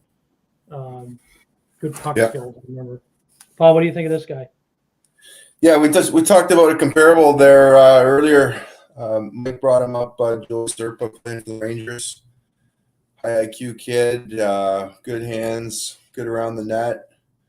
Late birthday, they can wait on him, and he's the kind of player that he does so well to such a smart kid that uses his teammates so well. I think he could be a kid that plays on a provincial champion team. He's smart. I like him a lot. Next up for Sudbury, pick 206, Braden Bruce, 6'4", right shot D out of Markham Majors. I know we had this kid much higher than 206. Crawford, you like this guy? Yeah, I love him. What's your take on him? You know, if you look at what you see is not what you're going to get, because he's going to end up being, I think he's actually grown another inch since this, and I think he's up to 6'5", and he's going to be 220-pound guy that's going to be shutting down the 220-pound Battaglia kind of guy. That he just has to mature physically. His defense is already really, really sound. You can't take away 6'5". It's just there. It's like his reach is unbelievable. And he's really smart, and he's athletic. He plays other sports. He plays volleyball, and I believe he plays lacrosse. And this is another huge steal for Sudbury. And he needs, again, he had to sit back behind some other players that were getting power play time, but he was getting penalty kill time. So once he starts to feel confident about his offensive skills, which I believe he has, this guy's gonna make an impact, and we might be talking about him in the NHL draft. He goes to St. Andrews College, by the way, also, and so next year most likely he's going to play midget hockey, and he's going to play at St. Andrews on top of it. So the more the merrier. If you can play and practice 80 games and stay healthy, you're going to benefit. Try not to go to a junior team and sit on a bench, whatever you do. All right. Niagara at 207 takes Matthew Little, right winger, 5'11", 150 out of Toronto Marlies. I think that's maybe their 12th or 13th pick so far in the draft. What do you think of this guy, Paul? He's a high IQ kid. Kind of played behind the top lines, or the top kids in the Marlies, but I don't know his stats. I would assume he's not too far behind Bottineau and Serlin and some of those others. He's got some growing to do. He's nifty. If he could fill out, I think he might be a player that a year or two in the OJ, and he'll be ready to play. 12 goals, 14 assists. in 35 games. So like on a third line and not getting the power play and the penalty kill. So Yeah. you know, just multiply that by 2 if he was. Pick 208 for Sarnia, Lucas Fisher, big left shot D out of Detroit CompuWare. He's another kid. He was at that national camp, trying for the national team. Dad's a pro. He's got good size, good athleticism. He's got some edge to his game. I believe he signed with the national team, so he's another guy that's going to be hard to pluck away from there. But he's a player, and he's got pro upside for sure. Peterborough at 209 takes Josh Fournette, left winger, 6'2", out of Richmond Hill Coyotes. Paul, what do you got on this guy? I got nothing. Other than our ETA scout said go see him because he was really good in the playoffs. He was hurt early in the year, not really on our radar anywhere. But he's a big power forward. I didn't get a chance to get out to see him in the playoffs because I'm busy looking at some G kids. But I watched some video on him, and yeah, he's big body, gets to the net, has soft hands. But he wasn't. We didn't get him on our list, so good catch for the Pete's. We'll put an underline under his name and see how he does next year. Let me look him up, Paul, real quick because 11 goals, 16 assists, 27 points in 31 games. And in the playoffs, he had 2 goals and 4 assists in 7 games. I saw the last game when they got knocked out. He scored a goal and got an assist. He's good around the net. He needs to work on the other 2 areas, like his defense. He's more of an offensive type player, and he needs to start to learn how to position himself on defense to get in front of the player rather than always be chasing from behind. So yeah, I actually just looking this up. I just saw this kid at the he was in Chicago at the USHL Combine, and I actually really like this kid. I remember looking him up. Are you sure he's not on our list, Paul? I think he might have been. But either way, he's athletic, and for a tall kid, he's got a nice stride to him. Yeah, we're going to give him probably like a B+, A- at the USHL Combine.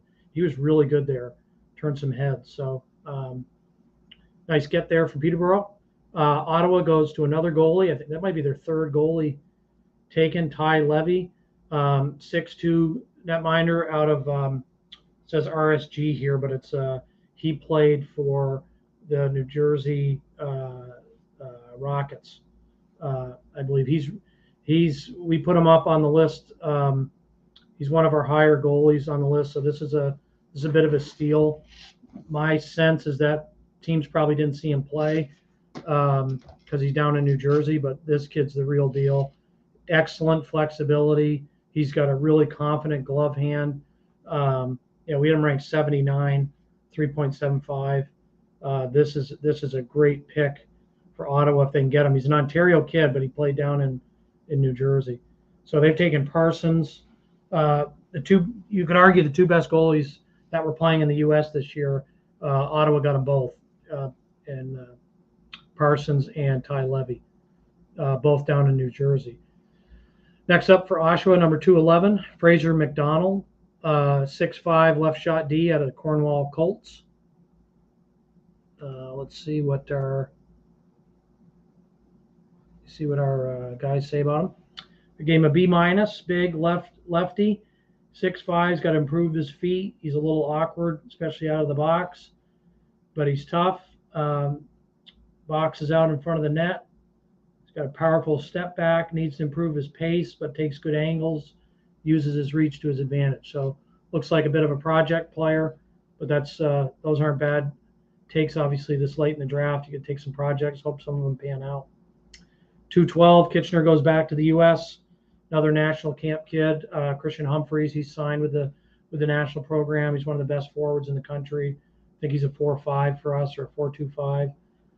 Played for Bishop Kearney. Played up with the 16s. Really balanced, high IQ. He's got the skill to back it up. He's another guy. He's gonna be tough to get out of the national program, but Kitchener's got a record with it, and Kitchener's taken several guys on that program. So even if they just get one of them to sign, It'd be worth the risk because they're all difference makers. Barry at 213 takes Carter Merritt, 6 foot left shot D out of Cambridge, late birth year. Paul, what's your take on this kid? He's a project, and late birthday, as you said. He played with the Forrester kid that we talked about a bit earlier. Quite a bit with Forrester. Forrester was run and gun. Merritt could skate with him. Like he could keep up. He's decent pace for a bigger defenseman. And he just plays a good, steady positional game. He's a smart defender. He'll compete. Quite balanced on his feet too. Hard to knock off the puck. So I don't mind Merritt. 214, Owen Sound takes Amari Sellers, 5'8", 156 out of Toronto Red Wings. I hadn't seen him during the year, but I saw him in the GTHL playoffs. He stood out to me. Kind of a guy who attacks the net. He's got a pretty good stick. He's got decent pace. Won't blow you away with high-end skill, but I think he plays the game the right way and was a good centerman, good on the draws. Paul, you've probably seen him a little more than I have. Yeah, Stiller's got some skill and some jump to his game, and if he can turn the offensive intensity into the defensive intensity and the 200-foot intensity, he can play. So a lot of neat things off him. He can catch and shoot on the taking passes and getting them off quick. And like I said, he can beat you one-on-one, but he's got to translate that offensive intensity all the way through the ice and all the way through his game. He wants to get to the next level and be good there. Yep. 215, Guelph takes Zachary Shepard, left winger out of Toronto Marlies. What's your guys' take on Shepard? He's a hard-nosed kid with a bit of skill. I don't know what his stats. I would say he's a lot like we just talked about Little. He's got 38 games, got 12 goals, 6 assists, and 18 points. Yeah, so he's not on the top tier there of forwards, but man, oh man, he competed for pucks and off the cycle was tough to handle. Big reason why that Marlies team was so deep. Next up for Mississauga, 216, take Jake Peters, left winger, 5'11", 140, out of Hamilton Junior Bulldogs.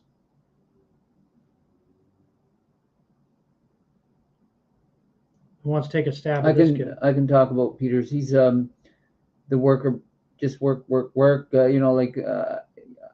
I know it sounds repetitious, but there's these type of players that they're strong on the forecheck, almost reckless when he goes to hit guys, and he'll score you a big goal once in a while, but mostly, you'll put him in that category of the third line kind of guy that you put him out there to shut down your skill guys, and he's gonna 141 pounds. He's almost 6 feet tall, and he's a really good skater. And like I say, reckless abandon. You want to see that carry through in a couple of years, where he's going to start hitting guys, and a la Marchand, he'll steal pucks after a check because he's relentless. He's like, the word rapacious means kind of like the Raptors. They just keep feeding off of you. If you make a mistake, he's going to be all over you. So again, there's lots of steals late in this round, and he's one of them. Next up for London at 217, we got Rene Van Bommel, 5'9", left winger for Elgin Middlesex. Paul, have you seen this guy? This is a perfect guy for Crawford to talk about. Crawford loves this kind of player. Okay. Yeah, we had a guy in Belleville, and I talked to you, in between in our breaks about this guy. His name was David Silverstone, and he was an invite in, and he was, he got missed in the draft, and he came in, and my brother said after the first scrimmage, "Who brought that guy in here?" And I was the guy, and I kind of said, "Oh, it was me." And he says, "I love this guy. Where did you find him?" And that's what this guy's all about. I went up to him actually in the OHL Cup, and I showed him a picture of David Silverstone. David Silverstone is like, he scares you on his picture, like, and this guy fought everybody, and he could also play. And that's what this guy's all about. And these are third and fourth line guys. And, someday maybe he'll get up to play in a second, because they just keep working. They want it so bad. And this guy he fits the mold perfectly. And the London Knights, go figure, eh? Geez, not them again. All right. Next up, Sue, 218, Aiden Nicholson, 6 foot right winger for the Toronto Nationals. Paul, did you see that guy? I didn't see the Nats this year. Well, I know Toronto because that's where I am. So I can talk about Aiden Nicholson. Aiden Nicholson, I wanted to keep moving him up. But somebody, like these guys, I guess they're cautious. I would have taken him earlier, and paid the price because this guy's going to score. He's got really good hands, and he also addresses his wingers. And he's 6 foot, 6 feet, 135. 135. His dad played in the Ontario Hockey League. He was drafted way back in the day by the Boston Bruins. This kid he's got it written all over him. He just has to find his own way. He can't follow his dad's path. He can learn from his father, but he has to find his own path. And when he does, this guy is another one of, like, I'm seeing all sorts of steals right now. Great picks. 219. He's a wiry winger who can skate. Yeah, like I think if we see his stats, they're not a strong club, but he can put the puck in the net. And again, from 130, he's going to end up being about 185, 190. And he can skate. He can skate to play in the O. Next up, we've got Keaton Bartlett out of Kingston, left D, undersized left D for the Waterloo Wolves. Yeah, Bartlett was their power play guy and puck mover back there. He's undersized, but he's stocky. He's got a decent build to him, and got a low center of gravity. Beginning of the year, he was the guy back there for Waterloo, but we talked about Strohack earlier and how Strohack just kept improving and getting better, and I think Strohack kind of ended up going ahead of him in the draft because of that. He improved so much more. But Bartlett's good. He's probably going to spend a year or two playing Ontario Provincial or GOJ, until he fills out a little bit more. But he's got good hands. Like I said, low center of gravity, mobile. Next up for Flint, 220, Logan Kennedy, the goaltender for the Vaughan Kings. I'll kick that one back to you, Paul, or what'd you think of this kid? He was the more athletic of the two goalies in Vaughan. Landon Miller was the other one, but Miller's 4 or 5 inches taller than him already. So Miller, we talked about yesterday, probably. I think he was one of the early picks. And Vaughan were one of those teams who saw a lot of rubber, the goaltenders. They weren't the strongest in the GTHL. They had a few players who could play, and this kid could steal games. There were some games that we saw where you wonder, wow, where's this guy coming from? Because we were all kind of honed on Miller with his size, and Kennedy was to help them have a good 1-2 punch. Next up, we've got 221, Sarnia Sting take Christopher Soares, left winger for Halton Hills.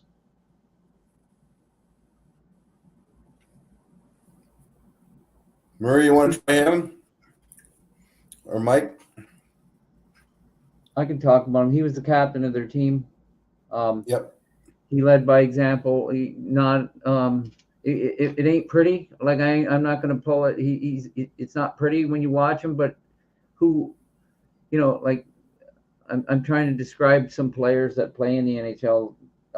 There are guys that play in the NHL that they're not pretty to watch. And this guy's not pretty. He gets to the point where he needs to get to. He was the third leading scorer in the league. And that's just from hard work. And he, like I said, there's some pretty hockey players out there. They look like hockey players. But this guy, I think he's going to not worry about how he looks. It's just how he gets it done. I liked him a lot at the OMHAs. I agree with you, Crawford. I think that's good. He's not a pretty player, but he's very productive. Gets a lot done. He's an honest two-way guy. He's got pretty good balance, protects pucks in the dirty areas. I liked him a lot. Next up at 222, we got Windsor takes Paolo Frasca, goaltender 5'9", 205, out of the Toronto Junior Canadiens. Saw him a little bit in the OHL Cup. He struggled in the championship game, but again, you're going against Mississauga Senators. That's not an easy matchup, and you're without Muse. Their other goalie, actually, we have ranked higher. He was OHL Cup, I think, goalie of the tournament. Yep, Frost. Frost, yeah, Frost. Sorry. But this kid got to start the championship game, so obviously the coach sees something in him, and Windsor sees something too, and goes 222.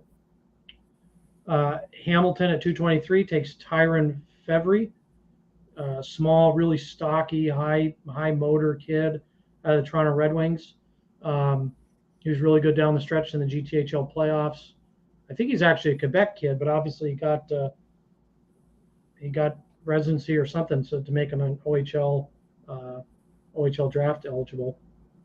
What do you guys take on this kid? Oh, there were games this year I saw him. He was the best player on ice. And then other games where he struggled to get going, or maybe the frustration got better of him. But he's got that low center of gravity. He can knock big guys around. He can challenge defenders one-on-one. He's got a high skilled game, and when he competes, he could be a player, but he needs to bring that compete all the time. Right? There's the odd game where he gets a bit frustrated and doesn't skate, or gets a bit frustrated and takes some penalties.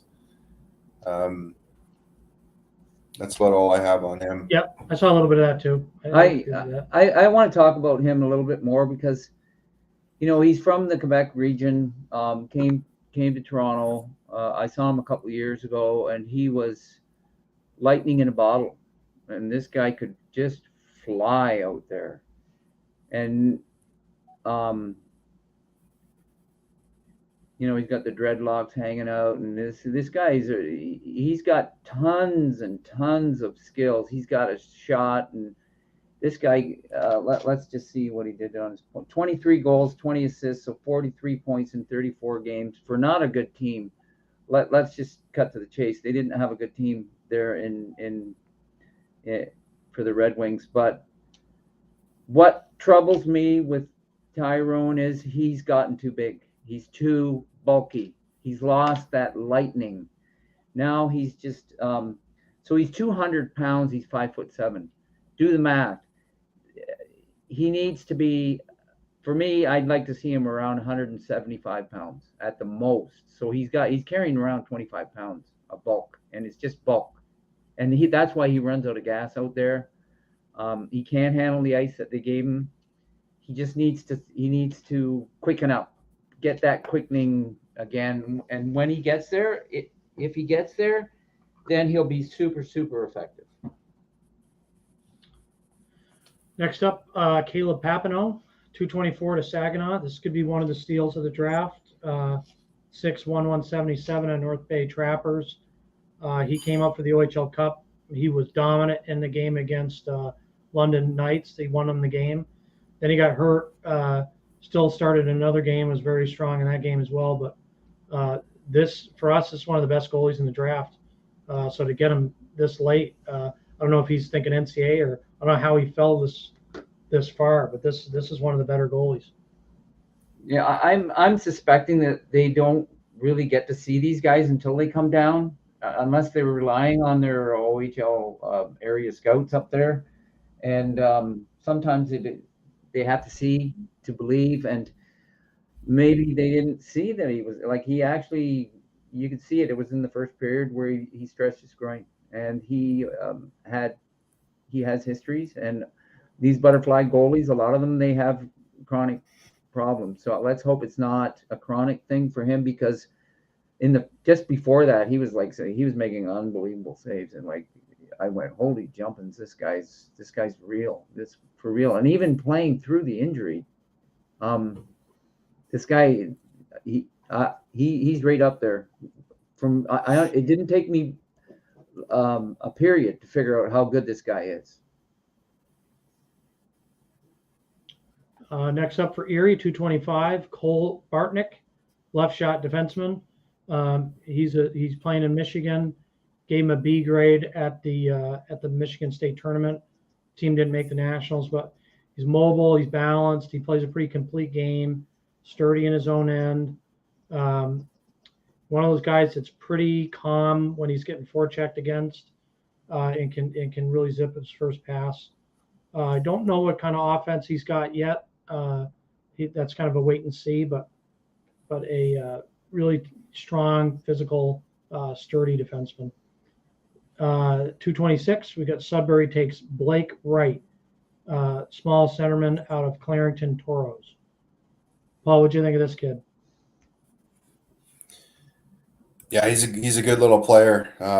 High end, little centerman, moves the puck, uses his line mates very well, plays all over the ice. He was there.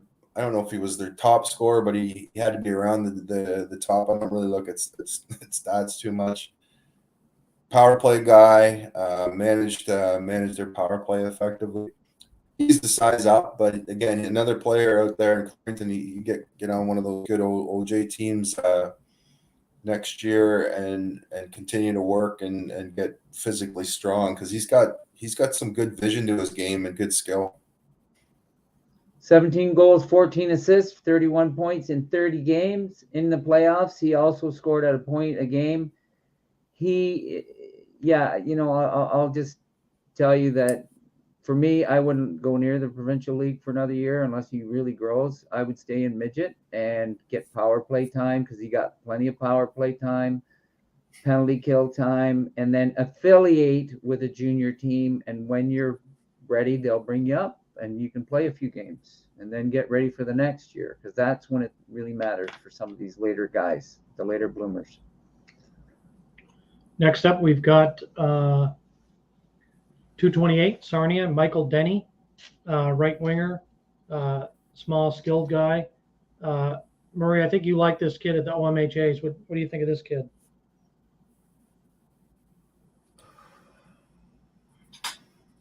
I'm going to pass on him. Okay. Yeah. O'Hagan? Yeah, decent wheels, puck pursuit. He's shifty. He's not afraid to get to the net, and not afraid to hit either. I've seen him on the forecheck get there and knock guys off the puck. So, for an undersized guy, he's a high compete kid and has a little bit of skill to go with it. Yeah, I agree with you on that one, Paul. That's what I liked about him. He's just a pest. He's a pain in the ass to play against on a forecheck, because he's in on you quick and he's fearless. Yeah. For Peterborough, 229, they take Nathan Deladonna. He's a stocky. So you're talking about Fevry being kind of that short, stocky. Same thing with Deladonna. He's 5'9", almost 200 pounds. His brother's the same build. The kid's got a rocket for a shot. I mean, he's got a shot that could be in junior right now. He was really good at nationals. He's another guy, though, you questioned. He's a little stiff. He's got to get a little more flexibility, a little more agility laterally. But at this level, at the midget level, he's dominant at times. He's so strong on the puck, and his shot he can score from the top circles. Matthew Soulier, left winger at a London Knights, big, tough, rugged kid. So there you go, Crawford. You wanted Ottawa to get some tough kids. This is a tough kid. Wait a minute now. Does that say London Junior Knights team? Yeah. Because I don't know nothing about those guys. That's Paul's. Soulier is similar to the other fellow I described on London Knights. They had a couple wingers that were kind of prototypical. Smith McGahey, Gavin Smith McGahey. They're both good along the boards, play heavy. They hit hard, and you're going to find them if you want to find them on the ice. Look for them right in front of the net because they do a good job hitting there. McGahey, Smith, and Soulier are both very, very similar players, and I like them both. This is a good pickup. He's gritty. He's abrasive. If he fills out into that frame he's got, he'll be hard to knock off pucks at the next level. Hey, he's kind of similar to the Reed kid out of Kingston, wouldn't you say? That was picked a few picks ago. Big forechecking, physical, and Soulier's got better. So Ottawa's got a big horse there for sure. Next up, Oshawa takes goaltender Noah Bender, 6'3", out of Waterloo. I know we had him pretty high on our list. Really athletic goaltender. Paul, I'll start with you. What's your thoughts on Bender? Yeah, he's massive, right? He was their number one guy, and he takes up a lot of the net in there. So, Waterloo they were challenged on the offensive side of the puck this year. They didn't get a lot of goals, but they had a great team, a very competitive team, I should say, not a great team, but they had a very competitive team in that loop. And Bender was one of the guys that kept games close, kept them in games, and gave him a chance to win. And just his size, if he can work on that mobility aspect of his game, he'll be pretty good. Next up for Kitchener, number 232 overall, Daniel Thomacos from Richmond Hills. Kick it back to you, Paul, and that kid. I didn't see too much of him. Crawford, I know he was the guy that you really liked in the last game of the playoffs against York Simple. If I remember, he was all over the ice. He's okay. He's not the guy that I liked. The guy that I liked, unfortunately, did not get drafted. But this guy here is, he's a skilled player, kind of a peripheral guy, and like I talked about, he's smart enough not to go into certain areas. I don't know if it's fear or whether he's just smart but he's got to figure it out sooner or later because he's got tons of skill and 151 pounds at 5'8", really good skater, good, he can score. I think he had 21 goals, 16 assists, 37 points in 29 games. And in the playoffs, he scored, 5 goals and 2 assists, gets lots of opportunity on the power play, and because he's one of their skilled guys. Unfortunately, I can't mention the other kid's name, but I will talk to him later because I really like him. 233, Barry takes Ryan Cornfield, small winger out of Kitchener Junior Rangers. Yeah, he played. He's a top line winger for them. He's got good net drive and handles the puck well. Smart kid. Definitely not the first. He's definitely not the player that I expected to come out of Kitchener first. But we'll underline him and find out what Barry liked there. He's a late birthday. They've got time for him to develop and bulk up a bit. Like I said, his kind of key asset was his net drive and ability to ability to get there, and good little touch around the net as well. Next up, Owen Sound at 234 takes Aiden Renaud, big defenseman, right shot D out of Don Mills. I only saw them a couple times in the GTHL playoffs, but I thought he was excellent. To me, he was their best D. Again, I've only seen a couple games of them, but I really liked his game. He's tough. He's got good size, pretty athletic, pretty mobile. A little bit of offense, but what I liked is he was shutting down some really good. I think they played the Marlies in the game I saw, and he was shutting down some really talented forwards. He's got a pretty good net front, so I think that's a great pick at 234. 12 goals from the point in the GTHL. He's got a rocket from back there, and put him on a different team with a different kind of setup on the power play. 18 assists. And as you're saying, his stick is good. He follows it up well with his body, and his positioning is really good. And he's a good skater. So that's another one of those skills. He's a good player. Okay, moving on to the next pick, Carson Littlejohn, out of Guelph, drafted by Guelph at 235. He's out of York Simcoe, 6 feet 225. Kid's built like a man, plays like a man. He's got a big. Said Renaud's got a big time shot. Littlejohn's got a rocket too. Obviously needs to improve the mobility part, but he's like a man child out there. I don't know what you guys think. Murray, you saw this guy at OMHA's. What's your take on Littlejohn?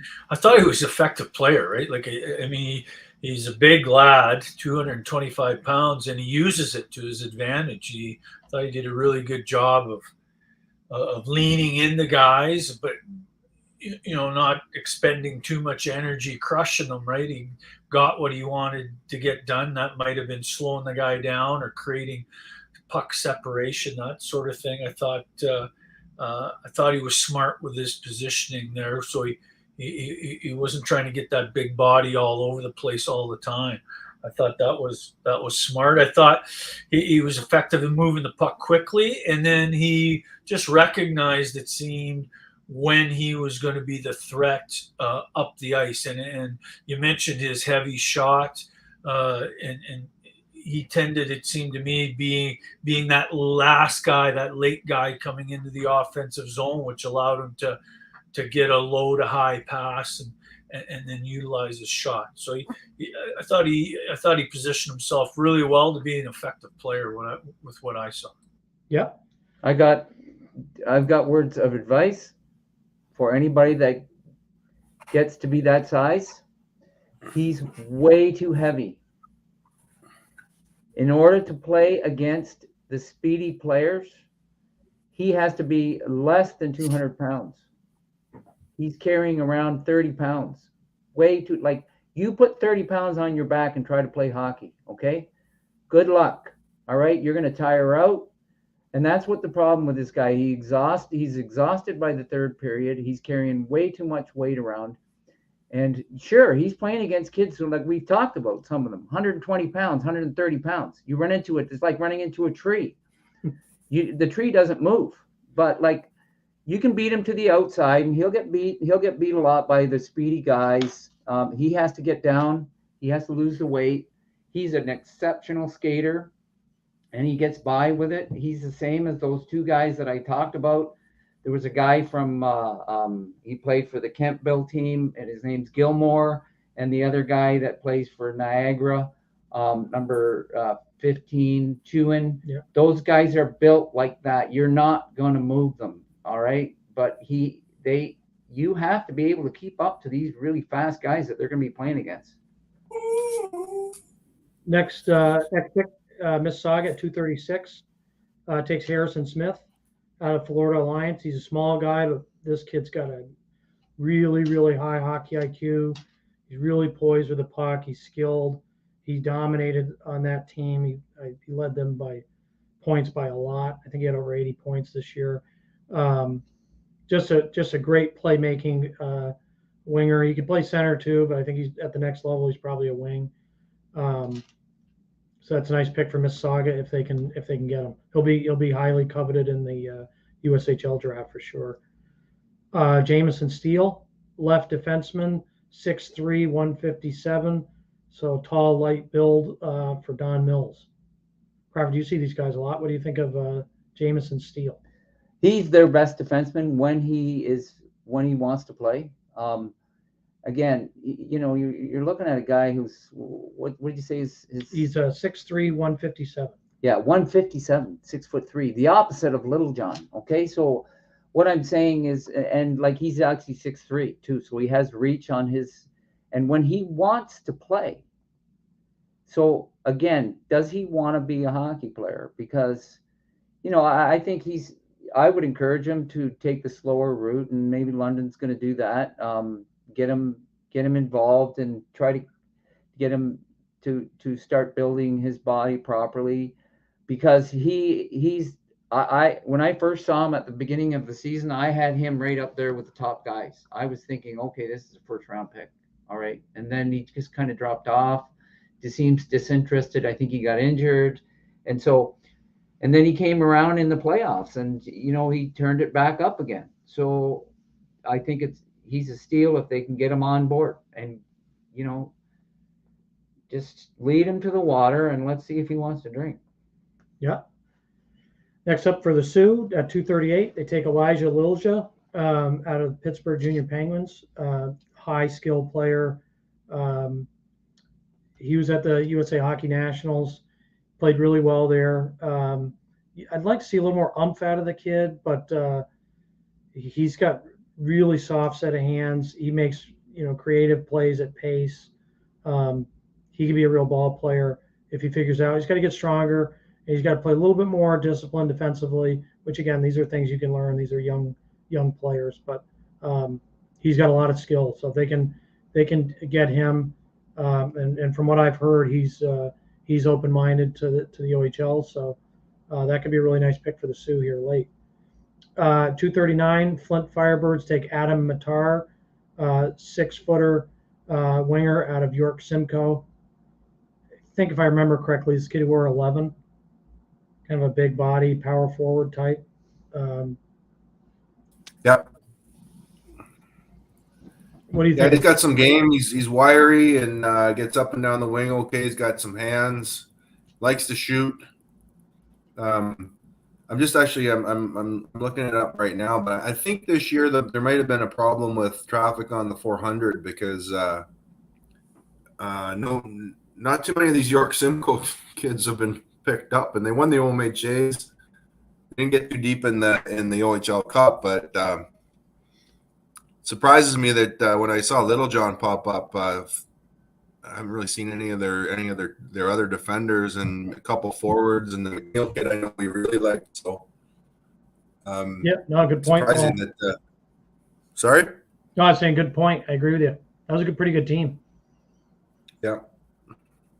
240, Flint takes Patrick Sutherland, 6'5" goalie, late birth year out of the Toronto Titans. I did not see that team play. I watched him. Again, this guy,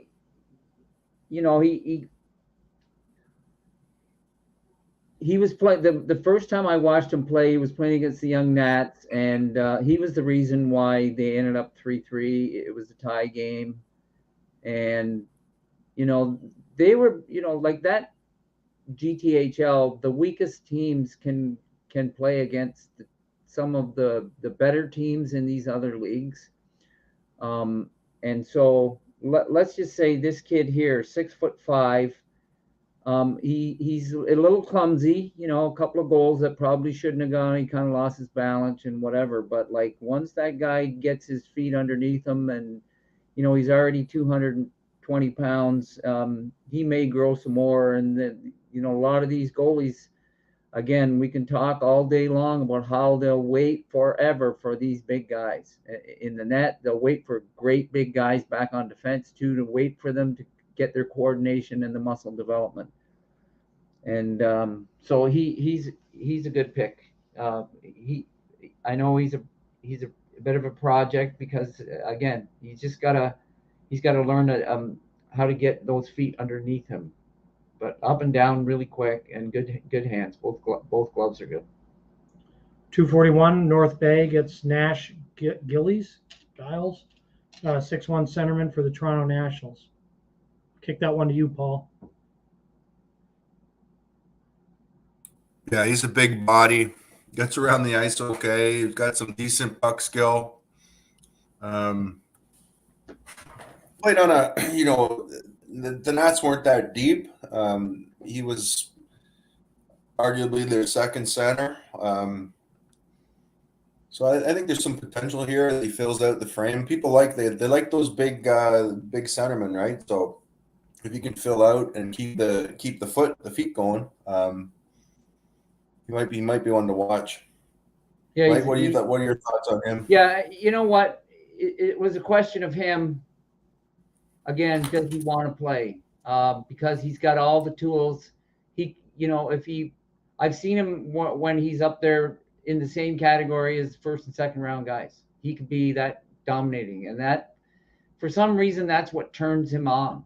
He wants to be like those guys against those guys in those games. When he's playing the Marlies, when he's playing the Canadians, he turns up his game.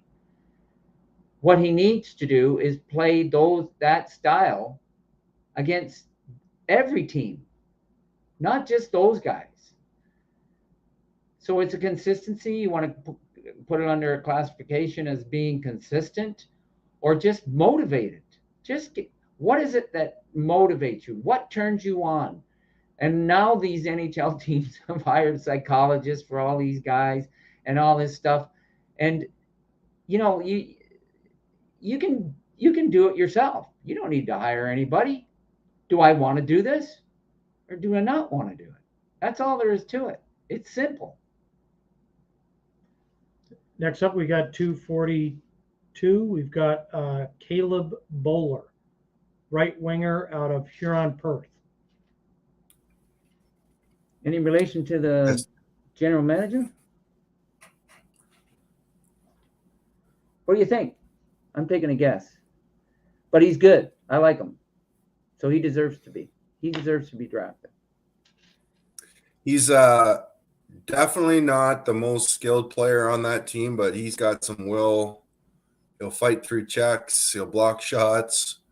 He'll be a depth player at the next level, but he's going to challenge it. I liked him. I saw him in the playoffs, and I thought he was a pretty abrasive player and pretty effective. They didn't get many goals, and their top guys were most of their games were kind of 1-0, 2-1, and he was just one of those guys who'd kind of go through a wall to create space for his teammates. So I liked him. Remind you of anybody named Hunter, Dylan Hunter, by any chance? Maybe not the skill level yet, but the abrasiveness and the determination. Yeah, maybe. Yeah. You know what? He's a big body, and you know what? Like I was talking, these guys, these are pros. They'll teach him how to train. And I think he already wants it. From what I saw, I could see he wants to play. Next up at 243, we got Kingston. That's the last pick in the 12th round. We'll hop on a little bit of a break, and then we'll finish with 13 through 15. We'll crush the last three after that. Cameron Bergeron's a left defenseman of Rockland Nationals. Give you what our again, we don't have our Ottawa scout on with us, but give you his report. He had 19 points in 31 games, excellent vision, fits tight passes through the seams. He's exceptional on the power play, pretty cerebral.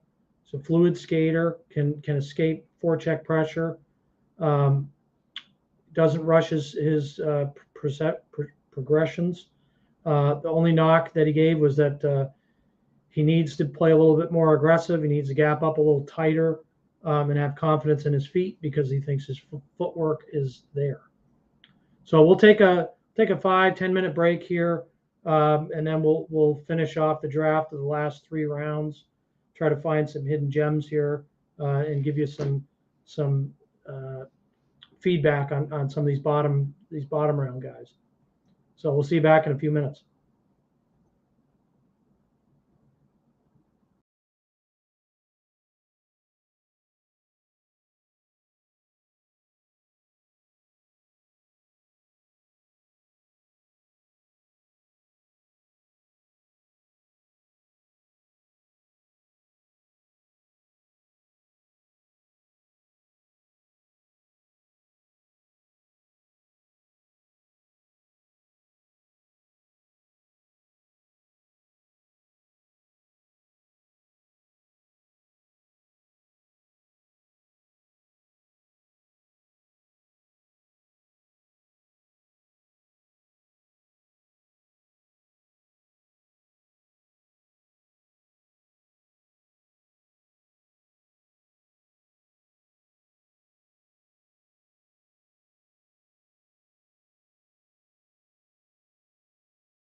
Hello, everybody. Welcome back here for the OHL Draft, the final 3 rounds.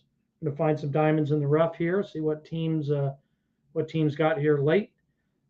Again, thanks to all of our scouting staff for all the hours worked, games they go to. It's such an impressive group here in Ontario.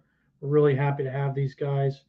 And that's how they're able to give you coverage here late into the 13th, 14th, and 15th round. Don't kid yourself. There's GMs in the OHL that don't know these kids, and our scouting staff has, a lot to say about all these guys. We could even go after this. There's probably 50 kids that won't get drafted today that we really like. So huge credit to those guys, both the guys on the call and guys that aren't on the call. We'll start out with the 244 pick for Saginaw, Connor Buick. Right shot defenseman, 5'11", a Team Illinois. This kid is really good. He was just saw him a couple weeks ago at the USHL Combine in Chicago. He's mobile. He's can handle the puck. He can stretch the ice. He's got the vision and the touch. Again, I don't know his story or what his background is, if he's interested in this route. But if Saginaw can sign this kid, he's a kid who could play. I mean, he could play. Maybe next year's a little bit of a stretch, but it wouldn't be a huge stretch. He'll definitely get some attention in 2 days at the USHL draft as well. 245 for Erie, Thomas Coopers, right winger for Quinty. What do you guys think of Coopers? I liked him at OMHAs. I got a lot of time for this guy. I think he's just maybe a little forgotten on that team, or flying under the radar, but he competes like you wouldn't believe on pucks. He taking draws. He's as low to the face-off dot and competes through, and his feet are pretty good. He gets to a lot of loose pucks, and if he's not winning the race, he's you better be prepared to battle to get to the puck. I like this guy. He's another one of many that, depending where he ends up playing this year, it'll be interesting to see exactly where he is in a year's time. Next up for Sudbury, you got Finn Marshall, 6'1" goalie out of North York Rangers. Paul, did you see this kid? Yeah, quite a bit of him. He was kind of the backup in behind Chartre, but he was a good goaltender. And a bit of a theme. There's been a few of these teams that I wouldn't call them second tier teams, but lower level teams in the G, where both goalies are getting looks in the draft because they're getting lots of pucks all season long. I saw him get shelled a few times. I also saw him a couple real steady games. So he's definitely confident with pucks hitting him. 247, we've got an Erie, took left shot defenseman, 6'6", Mackenzie Curd. This guy jumped off the page to me at OMHA's. He's raw. He's a project for sure, but man, big time upside for a 13th rounder. I like this pick a lot for Erie.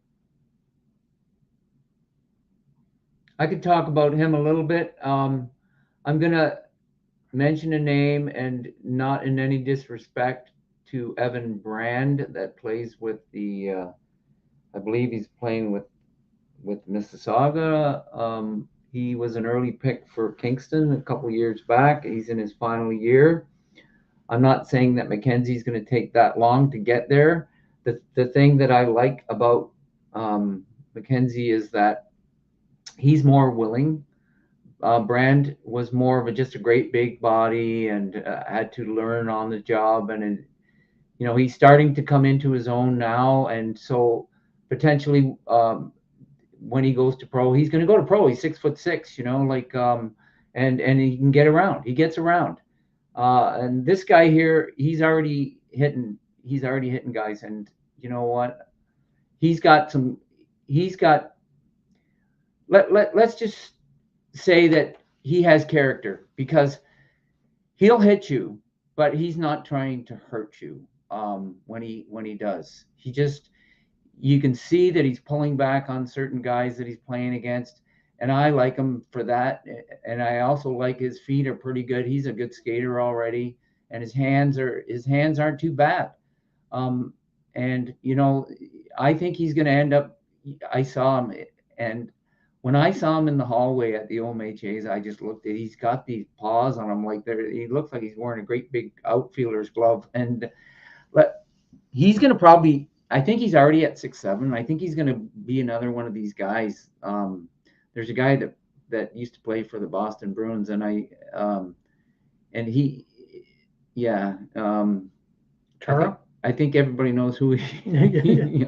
I was waiting for somebody to say, because he could be a Chara. Chara didn't really do anything until he was 19 or 20. And then even in the NHL, it took him about 3 years. He had to get traded before it started to happen for him. So again, this guy is, I like this pick. I really like this pick. Next up for Sarnia at 248, Lucas Durham, 6'2" and change centerman from Ajax Pickering. What do you guys think about him? I saw him when I saw him. He was playing on the wing with Doherty and McDonald, and fit in really well with that, on that line. Doherty was probably the best player in the game that I saw and really drove things. But I thought Durham was a good complementary winger, good along the boards, made good plays, no real high risk plays, but an effective player, effective winger. Okay, next up, give this one to Paul, because I know Paul likes this guy a lot. Brody Partridge for Peterborough at 249, played for Quinty this year. Yeah, kind of. I like this player. I don't like seeing him going to Peterborough because I'm not a Pete fan, being the next gen, right? Next gen. But no, he's an undersized kid, stocky build. When I saw him at first, I thought he was kind of the penalty killer for that team, because he was high energy, and a lot of what drew my attention was on the penalty kill. He was pressuring, but he was generating offense from the penalty kill too. And then down the stretch, the more I saw him in those tight games in the OMHAs and in the OHL Cup, this kid's around the net too quite a bit. Like Mike, you and I were talking about him. He was point a game throughout the year, point a game, and all of the big playoffs. And I had him wrong from the perspective of he's just an energy guy for him. He's actually a good all-around hockey player who, this might be a pretty good value this late in the draft. If he gets some legs and some power in his lower half, this is a good pick right here. Yeah, underline that one. Yeah, I like him too. It's easy for me to say that because he's such a good skater. He's a fluid skater, and he's tireless. And even if he stays at the same size, it doesn't matter when you can skate that well. And he knows how to cut off. Like, he'll cut off so much ice because he's really defensively first. He's excellent. And I keep talking about, these are the guys that you put on a third line to shut down, to free up. As a coach, you try to free up your top guys, and whenever you see their top line jump out, your third line comes out to shut them down. And he'll score points, and that's what he did. He'll score. He'll surprise you. He'll steal pucks, and he'll send in that game. I think it was the OHL, not the OHL, but I believe it was in the OMHA championships. He sent what's 66's name again? The guy that went early, the goal scorer for Quinty. Toms. Yeah, Toms. He found him through a crowd and sent him in on a breakaway, and Toms had the easy thing. All he had to do was put it in, beat the goalie. So, and he sees the ice really well too. So, good pick for Peterborough. Because he's such a good skater, he can manage in that little rink. He'll get around. and he'll get out of the way, and I think that's a good pick for Peterborough. At 250, Ottawa takes Ethan McDonald, good size left winger out of Ajax. Murray, I know you talked about him in the draft meeting. You got time for this guy. What do you think of him? Well, he's another one who excels in those tight areas, great along the boards, plays pretty simple, straight line. Any attack to the offensive zone, Ethan McDonald ends up at the blue paint, not some of the times, all the time. Never steers away from the net. It's always that's where he ends the play, is at the blue point. If the puck goes beyond the net, then he pursues it below the goal line with a lot of determination. I think he's going to play at another level. I just do. There's too much good in his game that other players just simply won't do, and some of the things he does, I'm not sure are valued as much as they have been previously. He's a unique player in today's game, in my opinion, because of all the intangibles he brings, and I think he's going to play at another level. 251 for Oshawa. They take Ryan Hodkinson, 6'3", only 167 pounds, centerman for Huron Perth. He's a big project. He's got some skill, got some hands. Always has the head up, looking to see who he can feed. Down low, he's got the vision in close. A little bit of skill for a big fella. He's going to get more pace to his game. I don't think he scares anybody off the rush. And if he gets pace to his game, he's pretty dangerous because he's got a lot of other elements. He's a smart kid, good size, good reach. It's just that next year he's got to develop over the next few years. 252, Kitchener takes Evan Malliette, goaltender out of Mississauga Sens. What do you think of him, Paul? The Sens they had so much of the puck and just dominated teams at the time that you really didn't get a good gauge on their goaltenders.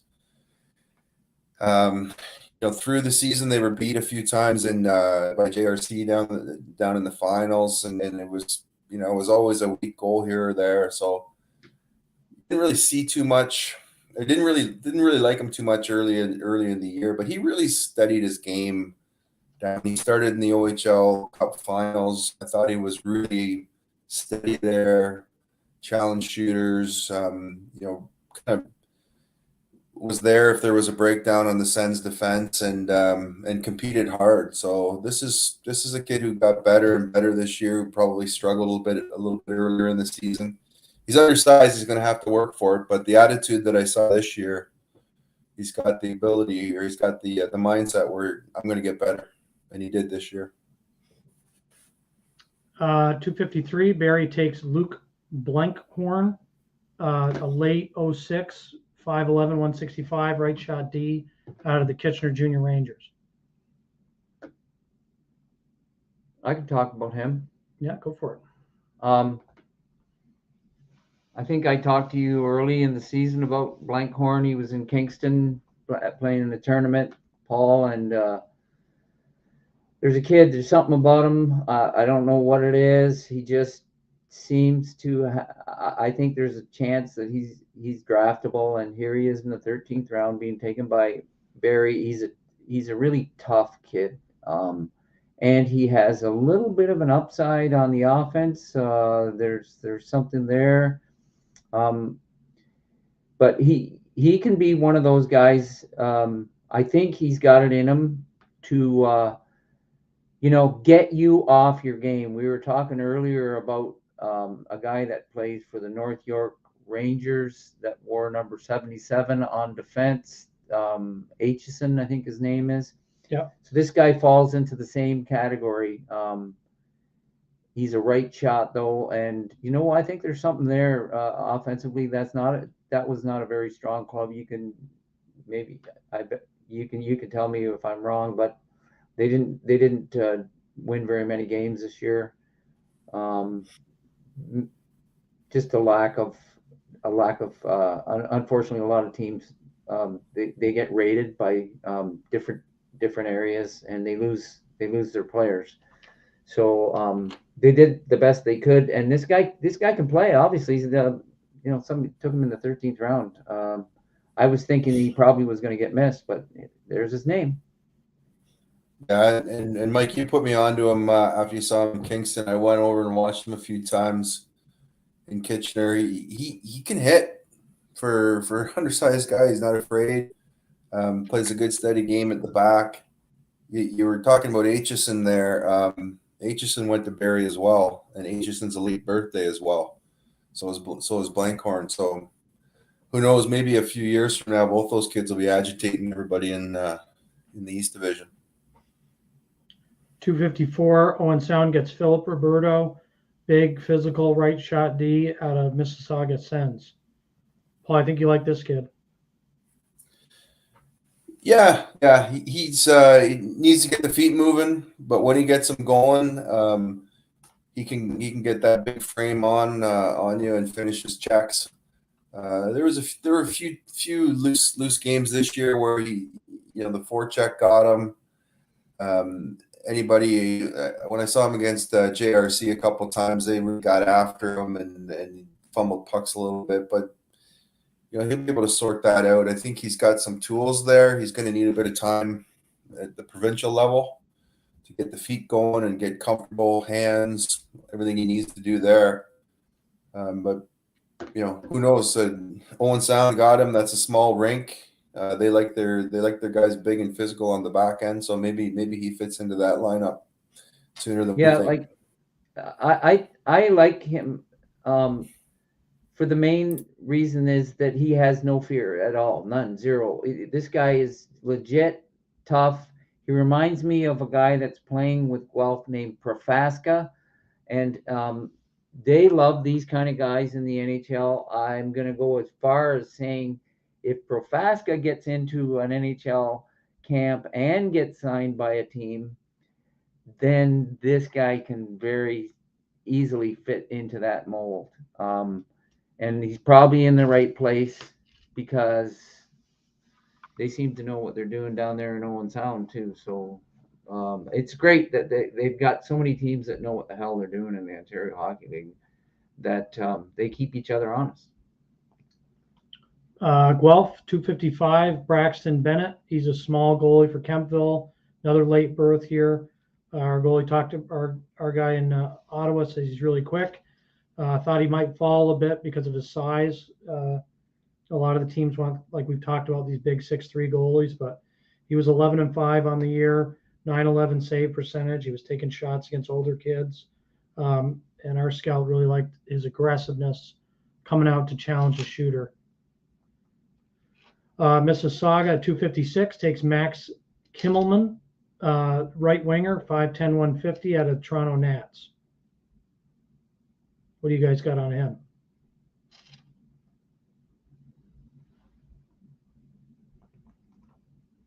I'm going to fess up, boss. This is the second kid today that I don't have any notes on. So, Crawford, you got anything on him? Yeah, a little bit. You know what? Again, I don't understand. Maybe they know more than I do. I watch the Nats regularly. There's a couple of guys that I just found out because I've seen the draft is completed now, and there's other guys that got missed. And nothing against the kid, like he's gonna have an opportunity now. If this is what he wants, then all the power to him. I just didn't see him do very much for me, and I think is it Mississauga that took him? Yeah. There's a connection there for some reason. I don't know. Maybe I'm reading into it, but Mississauga and the Nats. So let's. Okay. Yep. 257, Kingston takes Antoine Gauthier, centerman for the Ottawa Senators. We had him as a B+. Led the Senators with 21 assists on the season.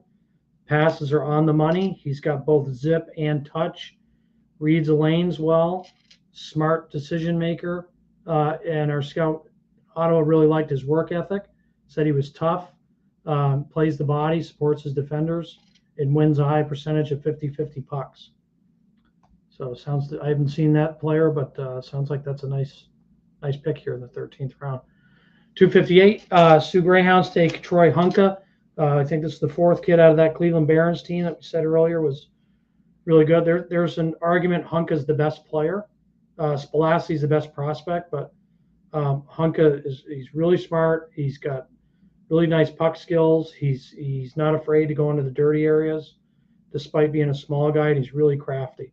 He's one of those guys that's instinctual. So I think he's almost better in traffic than in open ice because he makes those quick decisions. 259, Kingston goes with Luciano Bruno. I guess he's Italian. Small centerman out of the Vaughan. Oh, yeah. Saw this. He's number 10. He's really good. I like this kid a lot. Really smart, really skilled player for Vaughan. Great Paul, motor. what do you think of this guy? Yeah, great motor. He can impact the game, and he's one of these ones you want to wait on. And he'll be playing in the Ontario Provincial League in a year or two. Maybe, like Mike says, might need some midget. But man, oh man, can he light a fire in the game? He's fun to watch. When he's going, he's noticeable every shift and can generate offense. I like him. Yeah, he was really good at OHL Cup, like really good. 260, Erie takes Jonathan Morello, tall centerman out of Toronto Red Wings. I saw him in the playoffs. He was pretty solid. He was I noticed him a lot on the penalty kill. He's got a good stick. He almost scored once on a breakaway that he generated blocking a shot. Needs a little more touch, needs a little more offensive skills, but I thought he was a pretty good 200-foot player from what I saw. Again, I only saw him twice. Yeah, he's got a really good stick on the forecheck. He steals pucks big time, and he already has an idea what he's going to do when he steals it. He was their best player by far all the time, consistently, and unfortunately, let's just say he didn't improve a lot. He was like that at the beginning of the season, and he was still that way at the end. Again, I think he needs to really be careful on who he goes to play for in midget or junior, wherever. He has to get a new perspective. He needs a new perspective, and maybe move him to the wing just to get an idea of how to work out of a corner and stuff like that, and maybe even put him back on the point because he's got really good hands, and he put him back there for a few games just to get an idea what it's like to play on the D. If anything, he expends a lot of energy on the forecheck, and then he in the middle, so in the central zone and the defending zone, he's a little bit lost. So okay, 261 North Bay. We got one of our favorites, a guy we all really liked at OHL Cup, Jesse Lefebvre, little guy out of North Bay, unbelievable motor. Lefebvre. Terrible at this. You're in Montreal. You got to know this. Yeah, I know. Yeah, seriously, I'm butchering Montreal. This kid was awesome. His compete level's off the charts. He's fearless. He's got a great motor. He can separate. I love this guy at OHL Cup. Again, I've only seen him twice, but in the two games I watched him, he was other than the Ray kid, he was my next favorite player on that team. Yeah. 5'7". I think they're being generous. He's probably more like 5'5", but it doesn't matter. He's the fastest skater on the ice. And like we can talk about the kid from Kingston, Petru. We can talk about some other guys. We just talked about Bruno. These guys are going to be effective in junior hockey because they are the fastest players on the ice. And they must be, because they will, if they get caught, they're going to get squashed. So, and this guy, when he hits you, he hits like a ton. And I was telling you before, there's a guy that played for Richmond Hill who fits into that mold, and unfortunately he didn't get drafted, but I'm going to mention his name, and his last name's Albanese. And this guy is they should not worry about the draft. The draft means F-A, freak all right? Because it's what you do next year that matters. It's just like a trophy. You can file it up. I got drafted. Now the work begins. And this guy is going to play in the Ontario Hockey League if he wants to. If he wants to go to school, he can go to school. This guy is the real deal. And if envy is a sin, they say that the 7 deadly sins, there's guys that are 6'5" that want to be like this guy right here. And they're going to fear him because he's going to hurt them. All right. And that's, I guess I've said enough. Yeah, I can't say anymore, but I just will make the comment. This is what's so much fun about Neutral Zone. We'll spend the same amount of time talking about the 261 pick as we will as a 1 pick, right? Yeah, There's for some sure. kids out here who are excited, and we know them all. Yeah, no, exactly. The next pick, 262, Windsor with Evan Sulficatus. He's a late birth year, Detroit Little Caesars. He was awesome at Nationals. This kid was the heart and soul of the team, even though he's a small defenseman. He blocks shots. First guy out on the penalty kill, first guy out on the power play, heart and soul type guy. Again, he's another one of those kids. I don't know what he's looking to do in the future, if he's an NCAA or a CHL guy, but he's just a hockey player. He does it all. He'll be a captain or wherever he plays next year. I know his coach loved him, put a lot of faith in this kid, played him in all the crucial minutes. Really good player. Next up, 263 for Hamilton. Out of Hamilton, so they took the local kid, Clark Dunford. I think, is this number 16, a kid with a rocket shot at OMHAs? Yes, Yeah. sir. So who wants to talk about him? Like we talked about the kid. So here we go again. The guy that played for North Central Predators that can shoot a puck like a pro. That's what this guy does. If you look at his stats, he has more goals than he has assists. And the thing that and in the playoffs, he had 9 goals in 7 games. And during the season, he had 16 goals in 18 games. And he must have got injured. I think he did. He got hurt, but he recovered. And this guy has a release, and he plays lacrosse, and he's what we call a striker kind of guy in field lacrosse. And so he knows how to shoot. He knows how to shoot the lacrosse ball, and you can really see it when he makes passes. It's kind of like he has a lacrosse stick in his hand, and he just throws the puck over to, guys. He just transfers it. And if we could, if the knock against him is starting to get him to understand when to be more assertive, because he seems to just wait. He's like in lacrosse, in field lacrosse, as a striker or whatever you want to call them, the guy up front that does all the scoring. They wait for people to get them the ball. All right. And so I think he has to learn that in hockey, you have to pursue to get the puck. You have to pursue to get the puck. You have to forecheck. You have to do all that other stuff. So when they teach him that, and if he gets it, you got yourself a gunner. Like he shot a couple in the old. Yeah. Like he's got a wicked release. Like you'd think the puck was going through the net, and that's the way he shoots. He's faster than he looks too. Like he's not great off the gate, but he's long-term straight line speed. He's deceptively fast. Next one up, Saginaw 264. No, go ahead, Paul. Just a quick comment on like you look at North Bay's last pick, Lefebvre. They took a local kid who, is small, undersized, but really good. Hamilton 263 does the same thing with Dunford. That's a couple smart picks if they want to sit on a local kid, bring him into the system.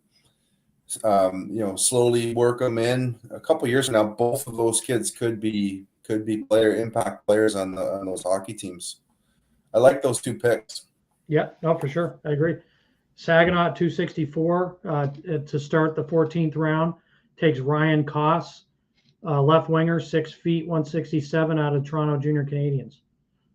Paul, what's your take on this guy? Yeah, Koss is just a big up and down the wing kind of guy. Prickly elbows, decent touch. He, when he got time with the top kids on that squad, he could hang with them. He was a role player on that JRC team, so we'll see what he does at the next level. But he's got to work on his offensive game and touch around the net, and probably a little bit on the foot speed. But when he gets going, he's not afraid. He'll get on the forecheck and create havoc. Create space for his line mates. 265, Erie selects Brody Coe, about 6'2", 155, winger out of North Central Predators. Same thing as Coe. Or sorry, same thing as Koss, as I just said. Right? Needs to work on the hands, needs to work on the offense. He's a big body and a bit of a project. We'll see where he goes in a few years, but it's going to take him a few years to get to where he needs to go. 266, Sudbury takes Charles Purdue. He's out of Chicago Mission. I said earlier they won the national championship this year. He signed on with the national team, so he's another guy kind of taking a flyer out. We'll see what happens with him, but really, really skilled and really smart. One of the smarter players in the U.S. Went to the U.S. national camp. I think they thought he'd probably make the team, but he was a bubble going in, and he left, no doubt in anyone's mind. He was a surefire kid when he got there. And it's the hockey IQ. We always say at Neutral Zone, the hockey IQ is what translates more than any other skill, the higher level you go. So, and he's got it in spades. 267, Niagara takes Michael Yu, left winger, 5'11", left winger, 183, out of the North York Rangers. What do you think of this guy? This is the 3rd or 4th, maybe the 4th North York Ranger that's gone to Niagara, and I saw North York quite a bit. He wasn't, to me, a real impact player there. We'll get down and have a look at him next year. Yep. 268, Sarnia. It's got Lucas Soares, right winger, 5'9", 150 for Toronto Red Wings. Anything on him, Paul? Not a lot, Brendan. I saw him in the GTHL playoffs. I thought he was a kind of a high compete guy. He was in on pucks, but he didn't see a ton of offense out of him. 3 goals, 5 assists in 40 games. Yeah, so kind of an energy. He's got to guy. be an energy guy, and yeah, I do remember him in that playoff game. He was kind of a pain on the forecheck. He was causing some turnovers. I think he was on the penalty kill too. Yeah. 269 for Peterborough, Dylan Wolds, lefty, a little over 6 feet, 195 for Markham Majors. Yeah, he's a solid kid. Moves the puck well. I saw him get hit in that tournament early in the season up in Markham, and I was surprised he walked away from it, but he was out there the next shift. So, plays a steady, stay-at-home game, needs to work on his feet, needs to work on his hands. But inside his zone, he'll compete for ice in front of the net and in the corners. Mike, you see much of him? No. 270, Charlie Hilton, left winger, 6'3", 166. He's a September 15 birthday, and he's selected by Ottawa out of the Clarington Toros. What do you think of this guy? I didn't see Clarington.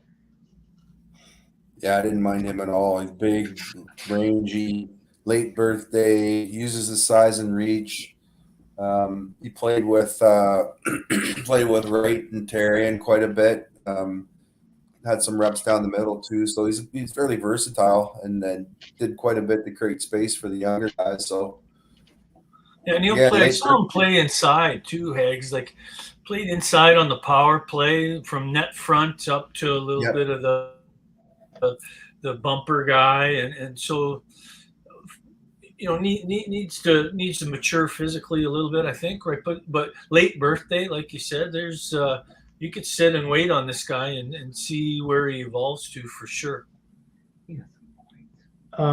Next up, we've got Alex Visnapu for Oshawa, 271. He's a right shot D out of BK Selects.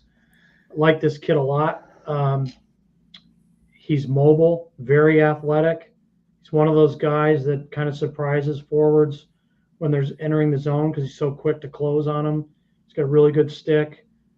He's got to learn a little bit more, like he needs a little more structure, learn a little more kind of defensive game, but the athleticism, the mobility is outstanding. He could be a really good player down the road. He's going to need a little bit of time, but all of his negatives are coachable, very easily coachable. So they're a real prospect there. 272, Kitchener takes Ian Biancafori.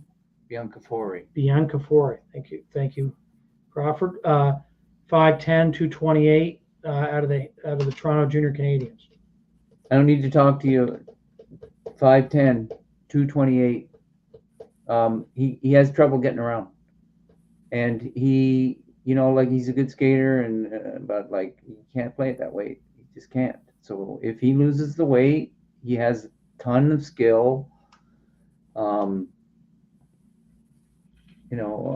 don't know what to say. 5 goals, 15 assists on one of the top teams. I don't think he got played very much. And maybe Kitchener sees something there to make a draft pick for him. Next up at 273, Barry Colts take Randy Mack, lefty, 6 feet, 140, tall, slender build. He's a late 06 out of the Mississauga Reps. Yeah, this kid competes and plays a steady game at the back. Very difficult to assess. Somebody must have been sitting on the Reps or the Rebels and watching these guys quite a bit to get a gauge on him, because anytime I was there, they were hemmed in their zone, and none of them really showed too well at all. But let's see what he does at the next level. Playing with better players and getting a chance to get out of the system that they were in. Keep in mind, I laugh with Mike. We were at the GTHL showcase this year, and there was a similar team. Was it the 03 age group? The Toronto Titans might have been one of the worst minor midget teams we've ever seen, and they got hammered every night. But at that OJ showcase, there were 3 or 4 of them. William Smith, who's got a D1 commit and could be an NHL pick, and the big Sparks kid from he's in St. Mike's now. He's going to be an NHL pick. He grew into it. I think Amadeus Lombardi was on that team, and he's in Flint. There's another right D, Mike. He's up in Aurora. What was his name? Ethan McFarland. Yeah, that's right. So there might be a few on the Rebels that are going to turn into players here, but they were tough to assess. Yeah, so like to all the kids that are out there watching, they didn't quit. They love the game, and they're starting to excel. And there's a lot of guys that they didn't get picked in the draft. Oh, boo-hoo. So guess what? Nobody's going to feel sorry for you. So suck it up and get to work. Because I'm going to tell you about 2 guys that came into our camp. And I talked about one already. David Silverstone didn't get drafted. He played pro hockey. His dream, he fulfilled his dream. And now he's a happy guy. He got his education. He won an award in the OHL as the most liked player in the entire CHL, not just the OHL. This guy was loved by his teammates, and also the respect from all the other teams. They chose this guy, And then the other guy was Matt Stajan. He got missed in his first year. He got missed. He could have quit and said, boo-hoo, I'm not going to play anymore. I'm going to go play something else. But no, he put his nose to the grindstone, and he was the first pick for the Toronto Maple Leafs in the second round, and because they traded away their first pick. And he played over 1,000 games in the NHL, and he made a pretty good living at it too. But he made that decision in the stairway to heaven. There are two roads you can take, but in the long run, look it up. There you go. Wise words from Crawford here. Next up for 274, we've got Trenton Bennett, 6'6", 175-pound goalie out of the Kitchener Junior Rangers. Yeah, this is a project. They're going to sit and wait on him. Great size, takes away a lot of the net. Needs to get a little bit more athletic and hone his craft. But I can tell you, he saw a lot of rubber this year. That Kitchener team wasn't very good, and he was in the right spot to be developed. So. Yeah, this is the time in the draft to take some swings and go for kids like that. 275, Guelph takes Jared McNeil, centerman out of York Simcoe. We like this kid a lot. He's an unbelievable skater, great edge control. He's one of those guys that can go full speed up the ice and then change direction, stop on a dime. He fell because he's getting a lot of NCAA attention. He's a St. Andrews College player. He'll probably play with them next year, and he's likely in the NCAA realm. But if he was dedicated on the OHL side, he'd be gone much earlier than this. There's a guy that played at St. Andrews College, who same thing. I wrote about him in my report, and I really spent a lot of time talking about how they compare. And his name is Warren Fogle. Warren Fogle played for so this McNeil guy's a year ahead of Fogle, and Fogle's playing for the Edmonton Oilers, I believe, right now. Yeah, he was with Carolina for a while. He was with Carolina for a while. He got drafted. So there's all sorts of ways to get to that level. And this guy here, they're going to take, like you were saying, taking swings. Well, take a swing. They're taking a swing for Jared McNeil. And Kingston picked him up after he went to Maine for about 10 games. And then the NHL team says, you need to go and play. You need to go play in the Ontario Hockey League and toughen up. Yeah. So you'll get the direction once they see what you have to offer, and they'll draft you, and then they'll direct you. And the OHL teams, if they're well managed, they'll direct you in the right way too. So let's just keep on moving. I love this guy.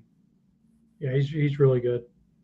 276, Mississauga. We've got Anthony Paolini, little goaltender, but really quick, really smart goalie, well positioned. Like we said earlier, the bigger kid got drafted earlier, but this kid's just as good, if not better. He's just small. That's all. Yeah, he's, for my money, I'd take him. I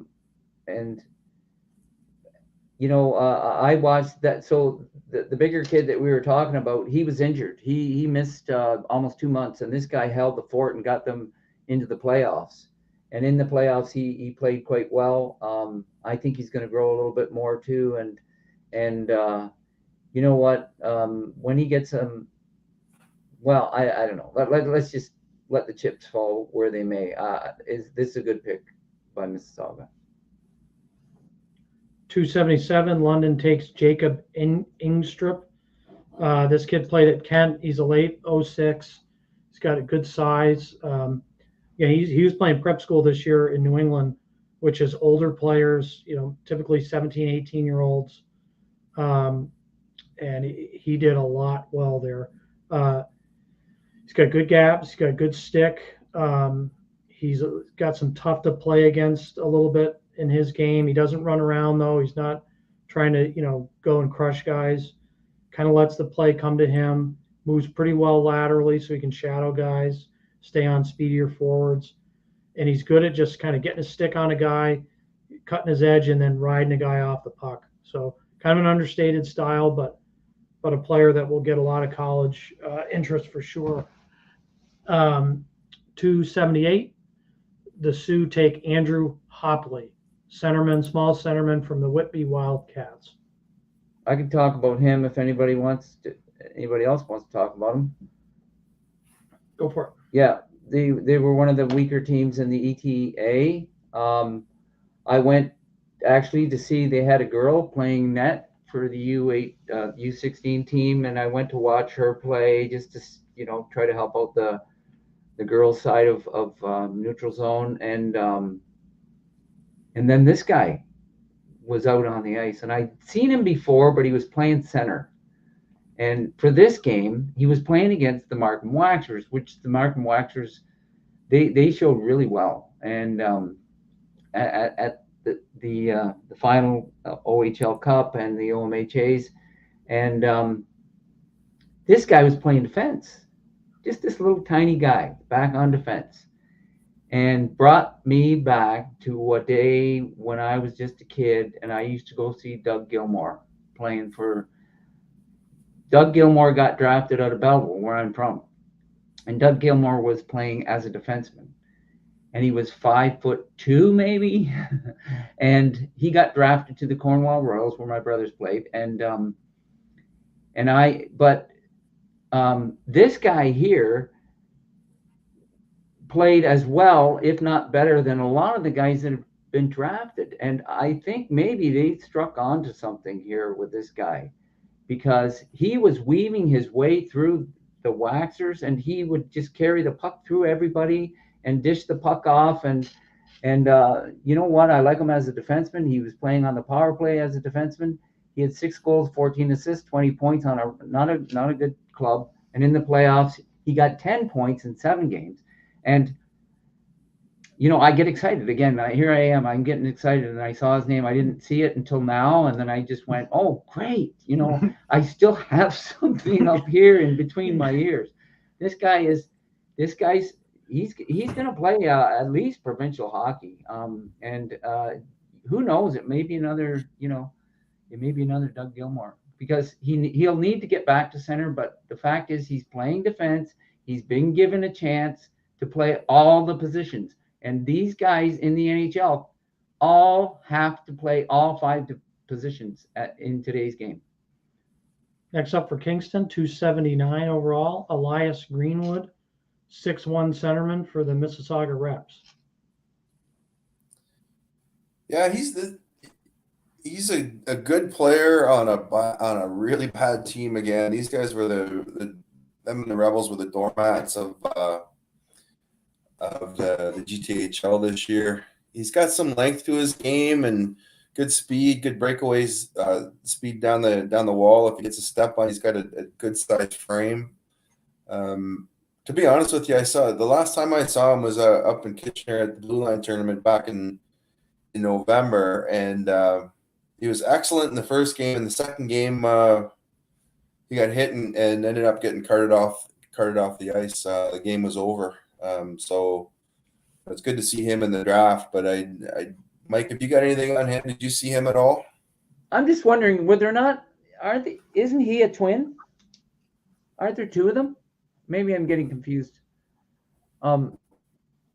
Because I thought I saw 2 of them out there, 2 Greenwoods when I did watch them. I watched them only a couple of times, but maybe I'm mistaken. But he's a big guy that they're hoping it looks like he's going to be eventually that kind of. He played with a bit of abrasiveness, and he just doesn't have the meat on him to back it up yet, right? So he's a big, 6'1", 170. Not bad. So that's all I remember about him. Next up at 280, Flint Firebirds take Dominic DiFrancesco out of Niagara North. I like this kid a lot, actually. Yeah, he's a smart player and versatile player. He can play any forward position. I never saw him play defense, but he could probably do that as well. I think one of the things with him is he's just over some time here, he's got to refine his skill set, bring everything up a notch or so, and then really define what type of player, what exactly he is as a player. He's not too far off. I mean, you look at that Niagara North lineup that he played on, he was always behind those big horses, right? So you take whatever ice time you can get and make the most of it. And I think he did that. Comes from a hockey family. His dad went to St. Lawrence, and so I think this guy is on a continuous development path that he may not end up playing in Ontario in this junior league, but he may end up being an NCAA possibility, right? Depends. I think what's going to happen with him in the next year or two with where he plays and how he evolves as a player. But competent, I think, is the word I would use when describing him. Yeah, I agree totally. I think that's a good assessment. I don't really have much to add. I liked him a lot. 281 for North Bay, Jonathan Carreri. Another Markham major here, 5'11", 150, left winger. Paul, what's your take on this kid? Yeah, he's a smooth skating kid and good hands, good along the wall. Plays a heads up game. I'd like him to have a little bit more sandpaper to his game and harder on the forecheck. But he's got some skills and we'll see what he does at the next level. He's going to have to get a little bit more oomph to his game and carry the play a little bit more at the next level.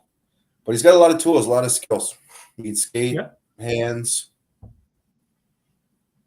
282, Windsor takes Gage Evans, 6'3" defenseman out of the Sioux Greyhounds. I think that's the second, the goalie, and then this kid.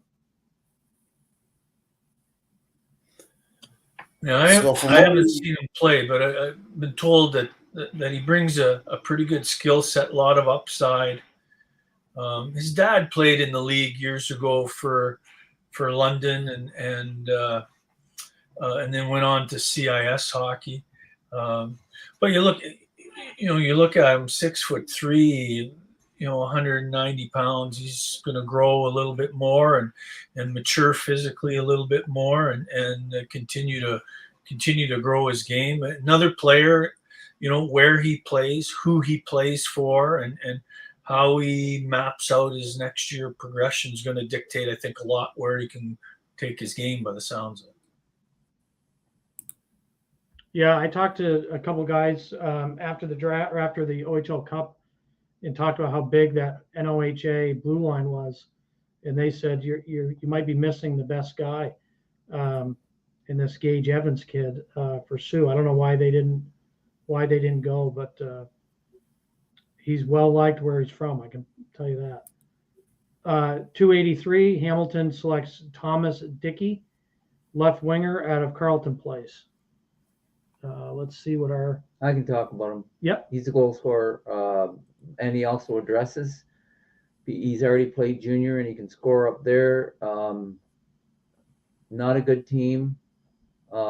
Always getting. It seemed like he was getting points every game that I saw him. I watched him mostly on video because you could watch on Hockey TV the games from Ottawa, and 12 goals, 15 assists for 27 points in 31 games. And again, you have to understand that this was not a good team. And so he was he's up there with the middle of the pack of the goal scorers or the point getters in that league. And he's going to score in the playoffs. He scored 4 goals in 3 games, didn't get any assists. So he's starting to learn that, hey, I was a bit worried that he was passing more than he should. And I think he's figured it out that he's got to put it on his shoulders and score himself. And that's what he did. Next up for Mississauga, 284, select Calum York, goaltender for the Toronto Marlies.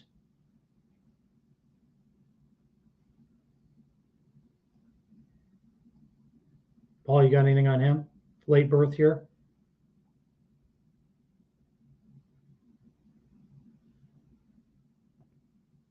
Oh, Paul's on mute. Okay, so I can talk about him. He played for the Marlies. He didn't get a lot of work when I saw him play, but I did see him play one game where he did make the difference, and he kept them in the game. I think it was a 2-2 game against the Don Mills Flyers. Don Mills seemed to have the Marlies number. They were a good matchup, and you know, he was the difference because Don Mills had some, you know, they had some pretty good players, and yeah. So again, you know, Paul made an interesting comment there about the GTHL.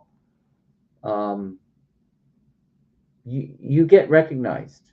A lot of the scouts, like everything comes through Toronto. Everything eventually comes through. So you know, the Marley tournaments, which didn't happen this year, comes through here, but the Whitby tournaments basically in the Toronto area, and then the other thing is the OHL Cup is always in Toronto recently, and so everything kind of comes here, and then if you're here, you get to see the top players because they all seem to migrate to Toronto. They want to be seen. They figure this is the way to do it, and you know, he's a good player.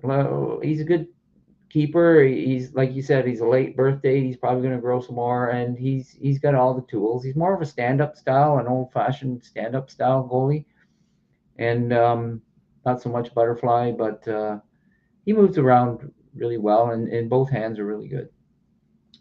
285, we got Erie Otters take Marcus Trifon, left defenseman, 5'11", 160 out of the Vaughan Kings. Paul, what do you think of this guy? Yeah, he's a smooth skating defenseman, good edges, a little bit undersized. Plays with his head up. He's not afraid to get in there and engage physically. I don't think he's ready to play next year, but you know, he's got some tools there that if he keeps at it, like all these kids this late in the draft, if they keep at it and get in the right program and keep developing, he's got a lot of raw skill there. So I don't mind Trifon at all. Next up, Windsor, 286 here in the 15th round, the last round. Takes a right winger out of Don Mills Flyers, Nathan Games. So I was talking to you about Don Mills had some players. We already talked about it. Iafridi. There's some other guys that they, you know, back on the defense that have been drafted, and they've got some other forwards. So they had a pretty good team. And this guy, you know, 21 goals, 29 assists, and for 50 points in 58 games, and he plays. You know, he's kind of. We had a guy named Cody McCormick who ended up being our captain in Belleville, and this guy plays in the same manner. He'll take on all comers. He's kind of got a weird way of getting around. It's yeah, you know, you just like it because he's like a locomotive engine. You know, he just keeps on just coming, and he'll take on everybody. He's just got to learn again when to do it, and then try to get more efficient with his time on the ice. It's more of like a dance. You know, it has to get into a routine, and you'll see it when you watch the NHL or the American Hockey League. These guys are all out there for 45 seconds. You've got 45 seconds to do your dance, and that's basically what it is. And you have to get into a rhythm, and you have to do it every shift, and you have to do it every game, and you have to do it 82 games a year, and then you get to the playoffs. And then, you know, like, so it's just a routine. Everything's routine. And I think this guy can do it, and away you go. Next up, 287, London takes goaltender Finn Wilson out of Niagara North, 6 foot, 150, really smooth goalie. I think he's one of those guys that makes difficult saves look easy. Yeah, he was a standout for Niagara. Really stabilized their back end, and very good in the OHAs. Very good all season. I think he led that league. If he didn't lead that league, he was really close to the top stats wise. And we saw him early in the year. They were really the only team outside of JRC that I thought, outside of the GTHL that I thought had a chance at beating the Senators. Wilson had a fantastic game at quarterfinal of the Marley, or not the Marley tournament, the Markham tournament early in the year, and really kept them in the game. And then Testa and Forlan started going. So we've liked him all year long. I'm surprised he slipped this late, to be honest with you, because he's a quality goaltender. Maybe again, it's the size, right? London, no small goalies. They got Brochu there, who's about the same size as Wilson. And actually, Wilson reminds me a bit of Brochu. Just a kid out in a region outside of the GTA that's not obvious, who's athletic. 288, Sarnia takes Lucas Van Vliet. He's a kid that signed with the national team, so taking a swing here. High skill forward. He's got elusive stick handling. He can make guys look stupid when they go for the puck with him. He's one of these kids that can sauce a pass, cross the ice at full speed effortlessly. He can catch a really hard pass, a bobbly puck. From a skills perspective, he's high end. Needs a little bit more compete and to play a little harder, needs to get a little stronger, but there's a base there for him to be a special player. Peterborough gets the next pick at 289. They take Carter Frost. We mentioned him earlier, the Toronto Junior Canadians. He was a kid who got OHL goalie of the tournament, 6 feet, 170. Paul, what do you think of this guy? He was good for them. Just steady, didn't make a lot of mistakes, blocked pucks when he had to. We talked quite a bit here about how strong JRC were this year, and that the goalies didn't get much, but Frost closed the door when he had to. He was pretty good in the OHL Cup semis against Quinney. I thought he got a little bit more action than normal there, and was very steady in the net. So we'll see. Yeah. Next, another goalie, Ottawa. God, I think this might be Ottawa's 4th goalie taken. Another American goalie, a late birth year, 6'2", out of the Ohio Blue Jackets. This is Burke Cassells. He's the son. I think his dad's name's Andrew. Played in the NHL, a longtime NHLer. His brother, I think, is in the. He went to the OHL. So this is a kid of, maybe a higher likelihood of reporting than some of their other kids. Seen him a little bit. I haven't seen him a lot, but I know a goalie guy in that area that speaks really highly of him. He's a good athlete. The game I went to, they were playing, I can't remember if it was Mission or someone really good, and he got lit up. But it wasn't his fault. He just kind of got hung out to dry. But I've talked to some, like I said, a goalie guy in that area who's one of the best in the country, and he thinks this kid's legit. So this could be a steal here for Ottawa, and an American that, if he follows his brother and his dad, he's someone that's very open to the OHL. Next up, Hamilton at 291 takes Jensen Howe, 6'1" goalie, out another late birth year out of the Toronto Titans. I didn't see the Titans. Yeah, so Okay, go ahead, Paul. I saw Howe a couple times. I know Mike got him on a good night when I think he was a star of the night, and said you should go take a look at him. And then I caught him twice, and he gave up 7 both games, and didn't look great. Right, the team in front of him was not very good or competitive that night. So Mike, you might have caught him on a good night. Yeah, like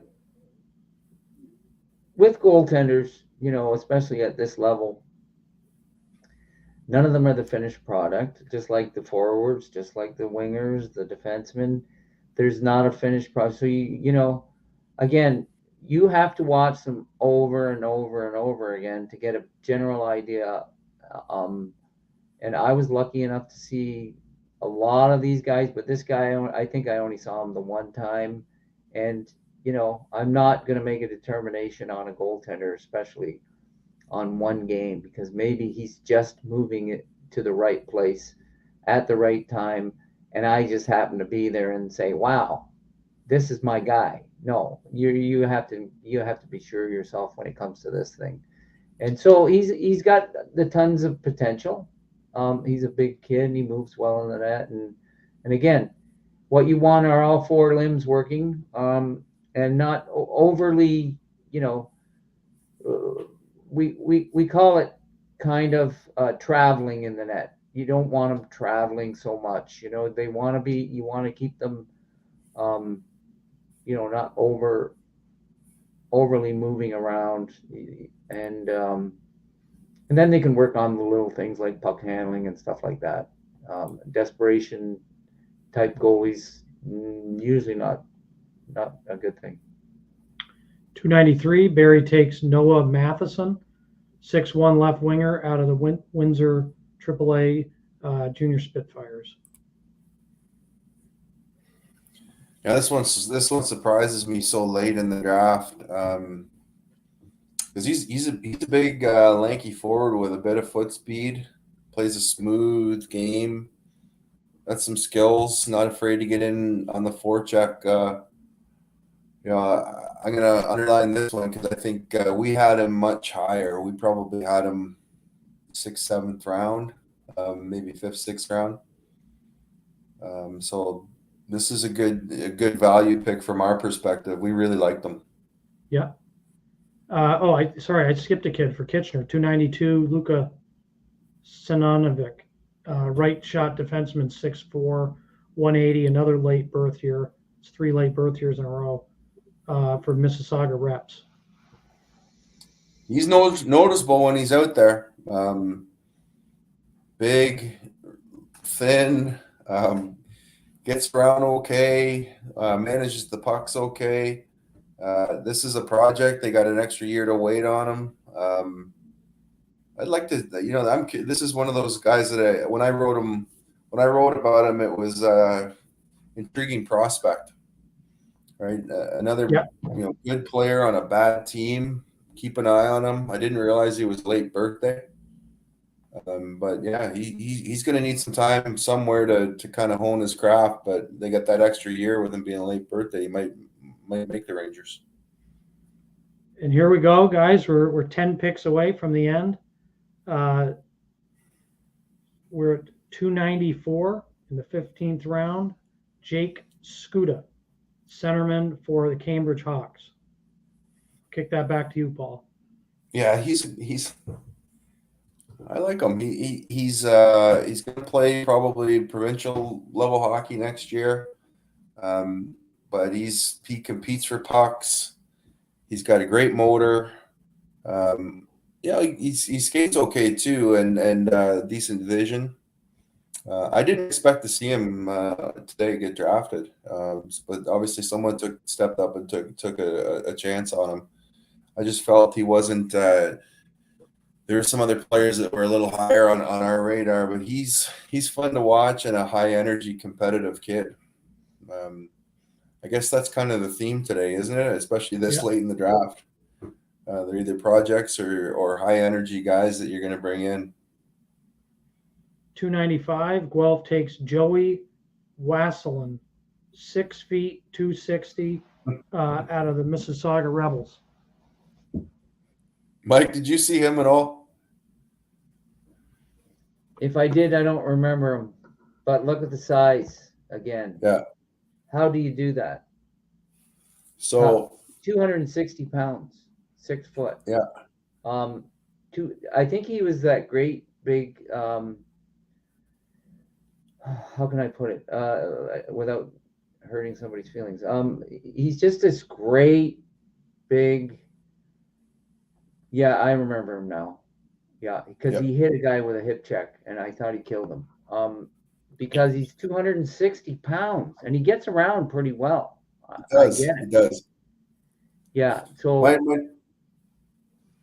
my notes on him were okay feet for a big guy, handles himself well with the puck. They had him on the first unit power play. Very, very, very big hits. And then the last thing I said was someone may take a chance on him. They had him. They got him listed as a left winger here, but the night I saw him, he was playing left D. So, let's see this one. Yeah, This is another a bit of a project. Yeah. 15th round, 296. Mississauga takes Cameron Robillard, left shot D out of Niagara North Stars. Murray, I'll kick this one to you. Yeah. Robillard's really progressed this year. I know in a game a little bit later in the season prior to their playoffs starting up, I really noticed his like a panic threshold had risen for him. Like he accepted pressure and handled this, making plays under a hard forecheck more so than earlier in the year. He used his partner a lot more regularly to escape that pressure or change the point of attack.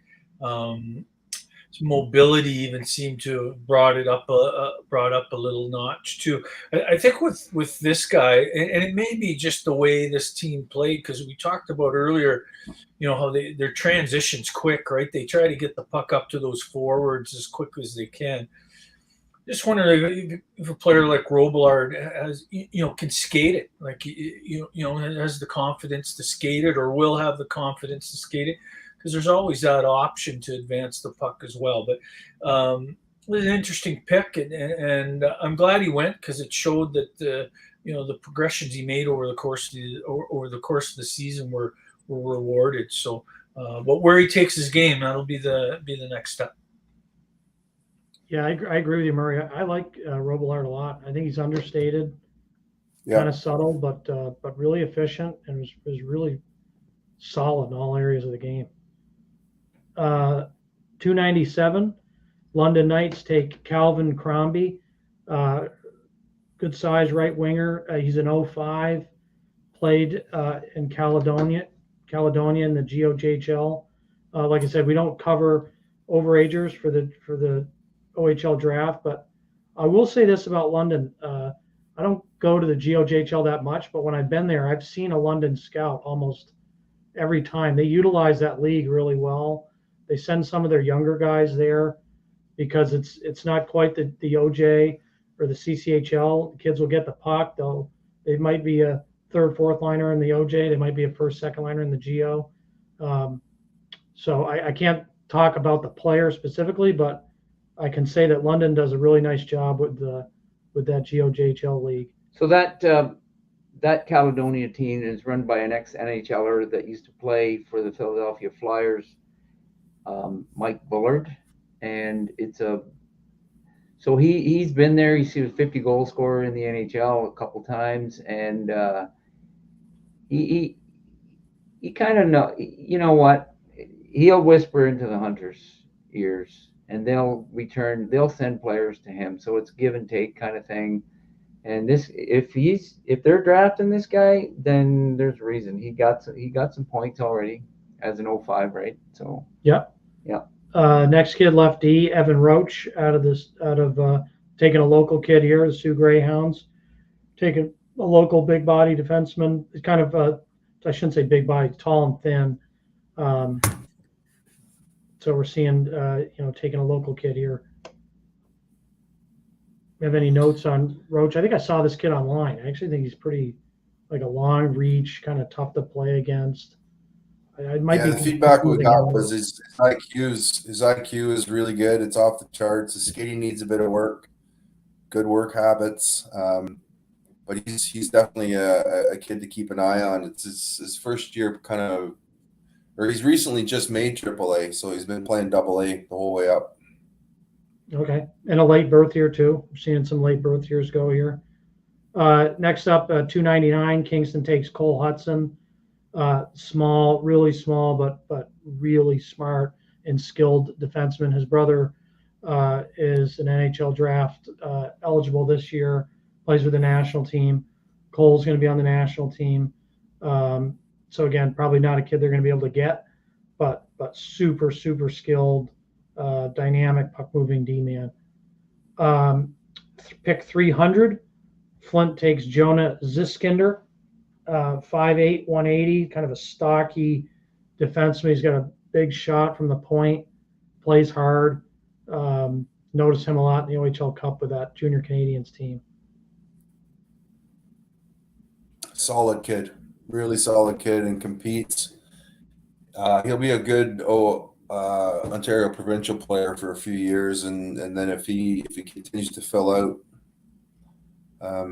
maybe down the road he makes Flint. And from what I understand, he's Coach Murphy approved.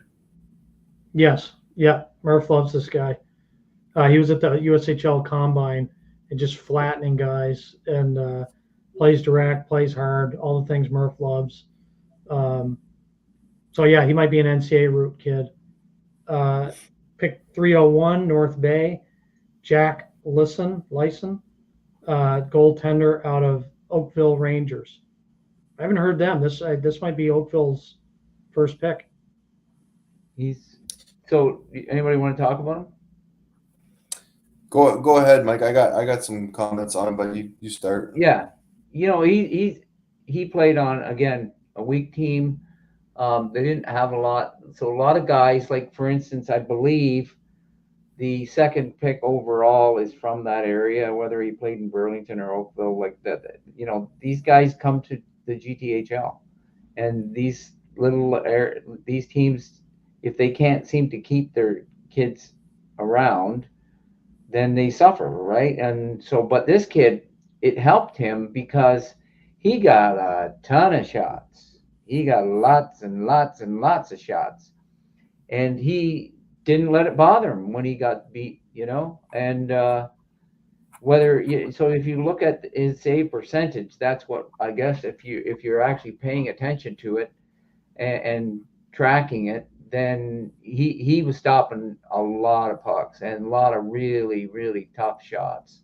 So he covers both feet, are post to post. You'll see him knocking the posts off here at this level because he tracks it. He tracks the pucks with both feet, and they're soft pads, and both gloves were really good. I only saw him play in, I can't remember what tournament. Maybe it was the Kitchener tournament. But he was outstanding, I thought. Yeah, same. I saw him up in Kitchener, and I think Oakville actually got a playoff game despite how poor they were. They actually got a playoff game in that tournament, and he was a big part of it. Next up at 302, Hamilton takes Noah Lapointe, left shot D, 6-footer out of Shattuck St. Mary's. He's another kid who's going to play on the national team, so probably a low chance that they get him, but he's really skilled with the puck. He's soft hands. He's a smart player. He's a guy that can. In the nationals, I noted him a lot for working the puck up the middle of the ice in the neutral zone. A lot of D at this level. Just go up the boards. It's easier play. It's safer play, but he would work the middle of the ice, both on the breakout and in the neutral zone. Actually, he can run a power play. So again, he's probably a kid who's going to be tough to get to Hamilton, but if you got him, you're talking a 4-star plus player. Then with the last pick in the OHL draft, 15th round, 303, Barrie Colts select Victor Ding, 5'11" right winger out of the Mississauga Reps.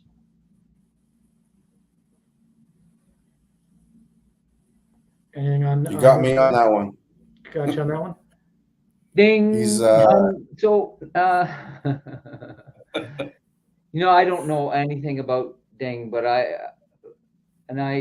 don't pretend to know a lot about what's going on in the OHL draft or any of that kind of stuff because I've been out of touch with it for 20 some odd years. But I do want to say this, that for all the kids, Don Cherry talked about it in the day and he may still talk about, like, don't worry about it. Don't worry about the draft. It's like a trophy. And it just collects dust after a while if you don't do anything about it. So just get out there and I hope you're playing the game because you like playing the game.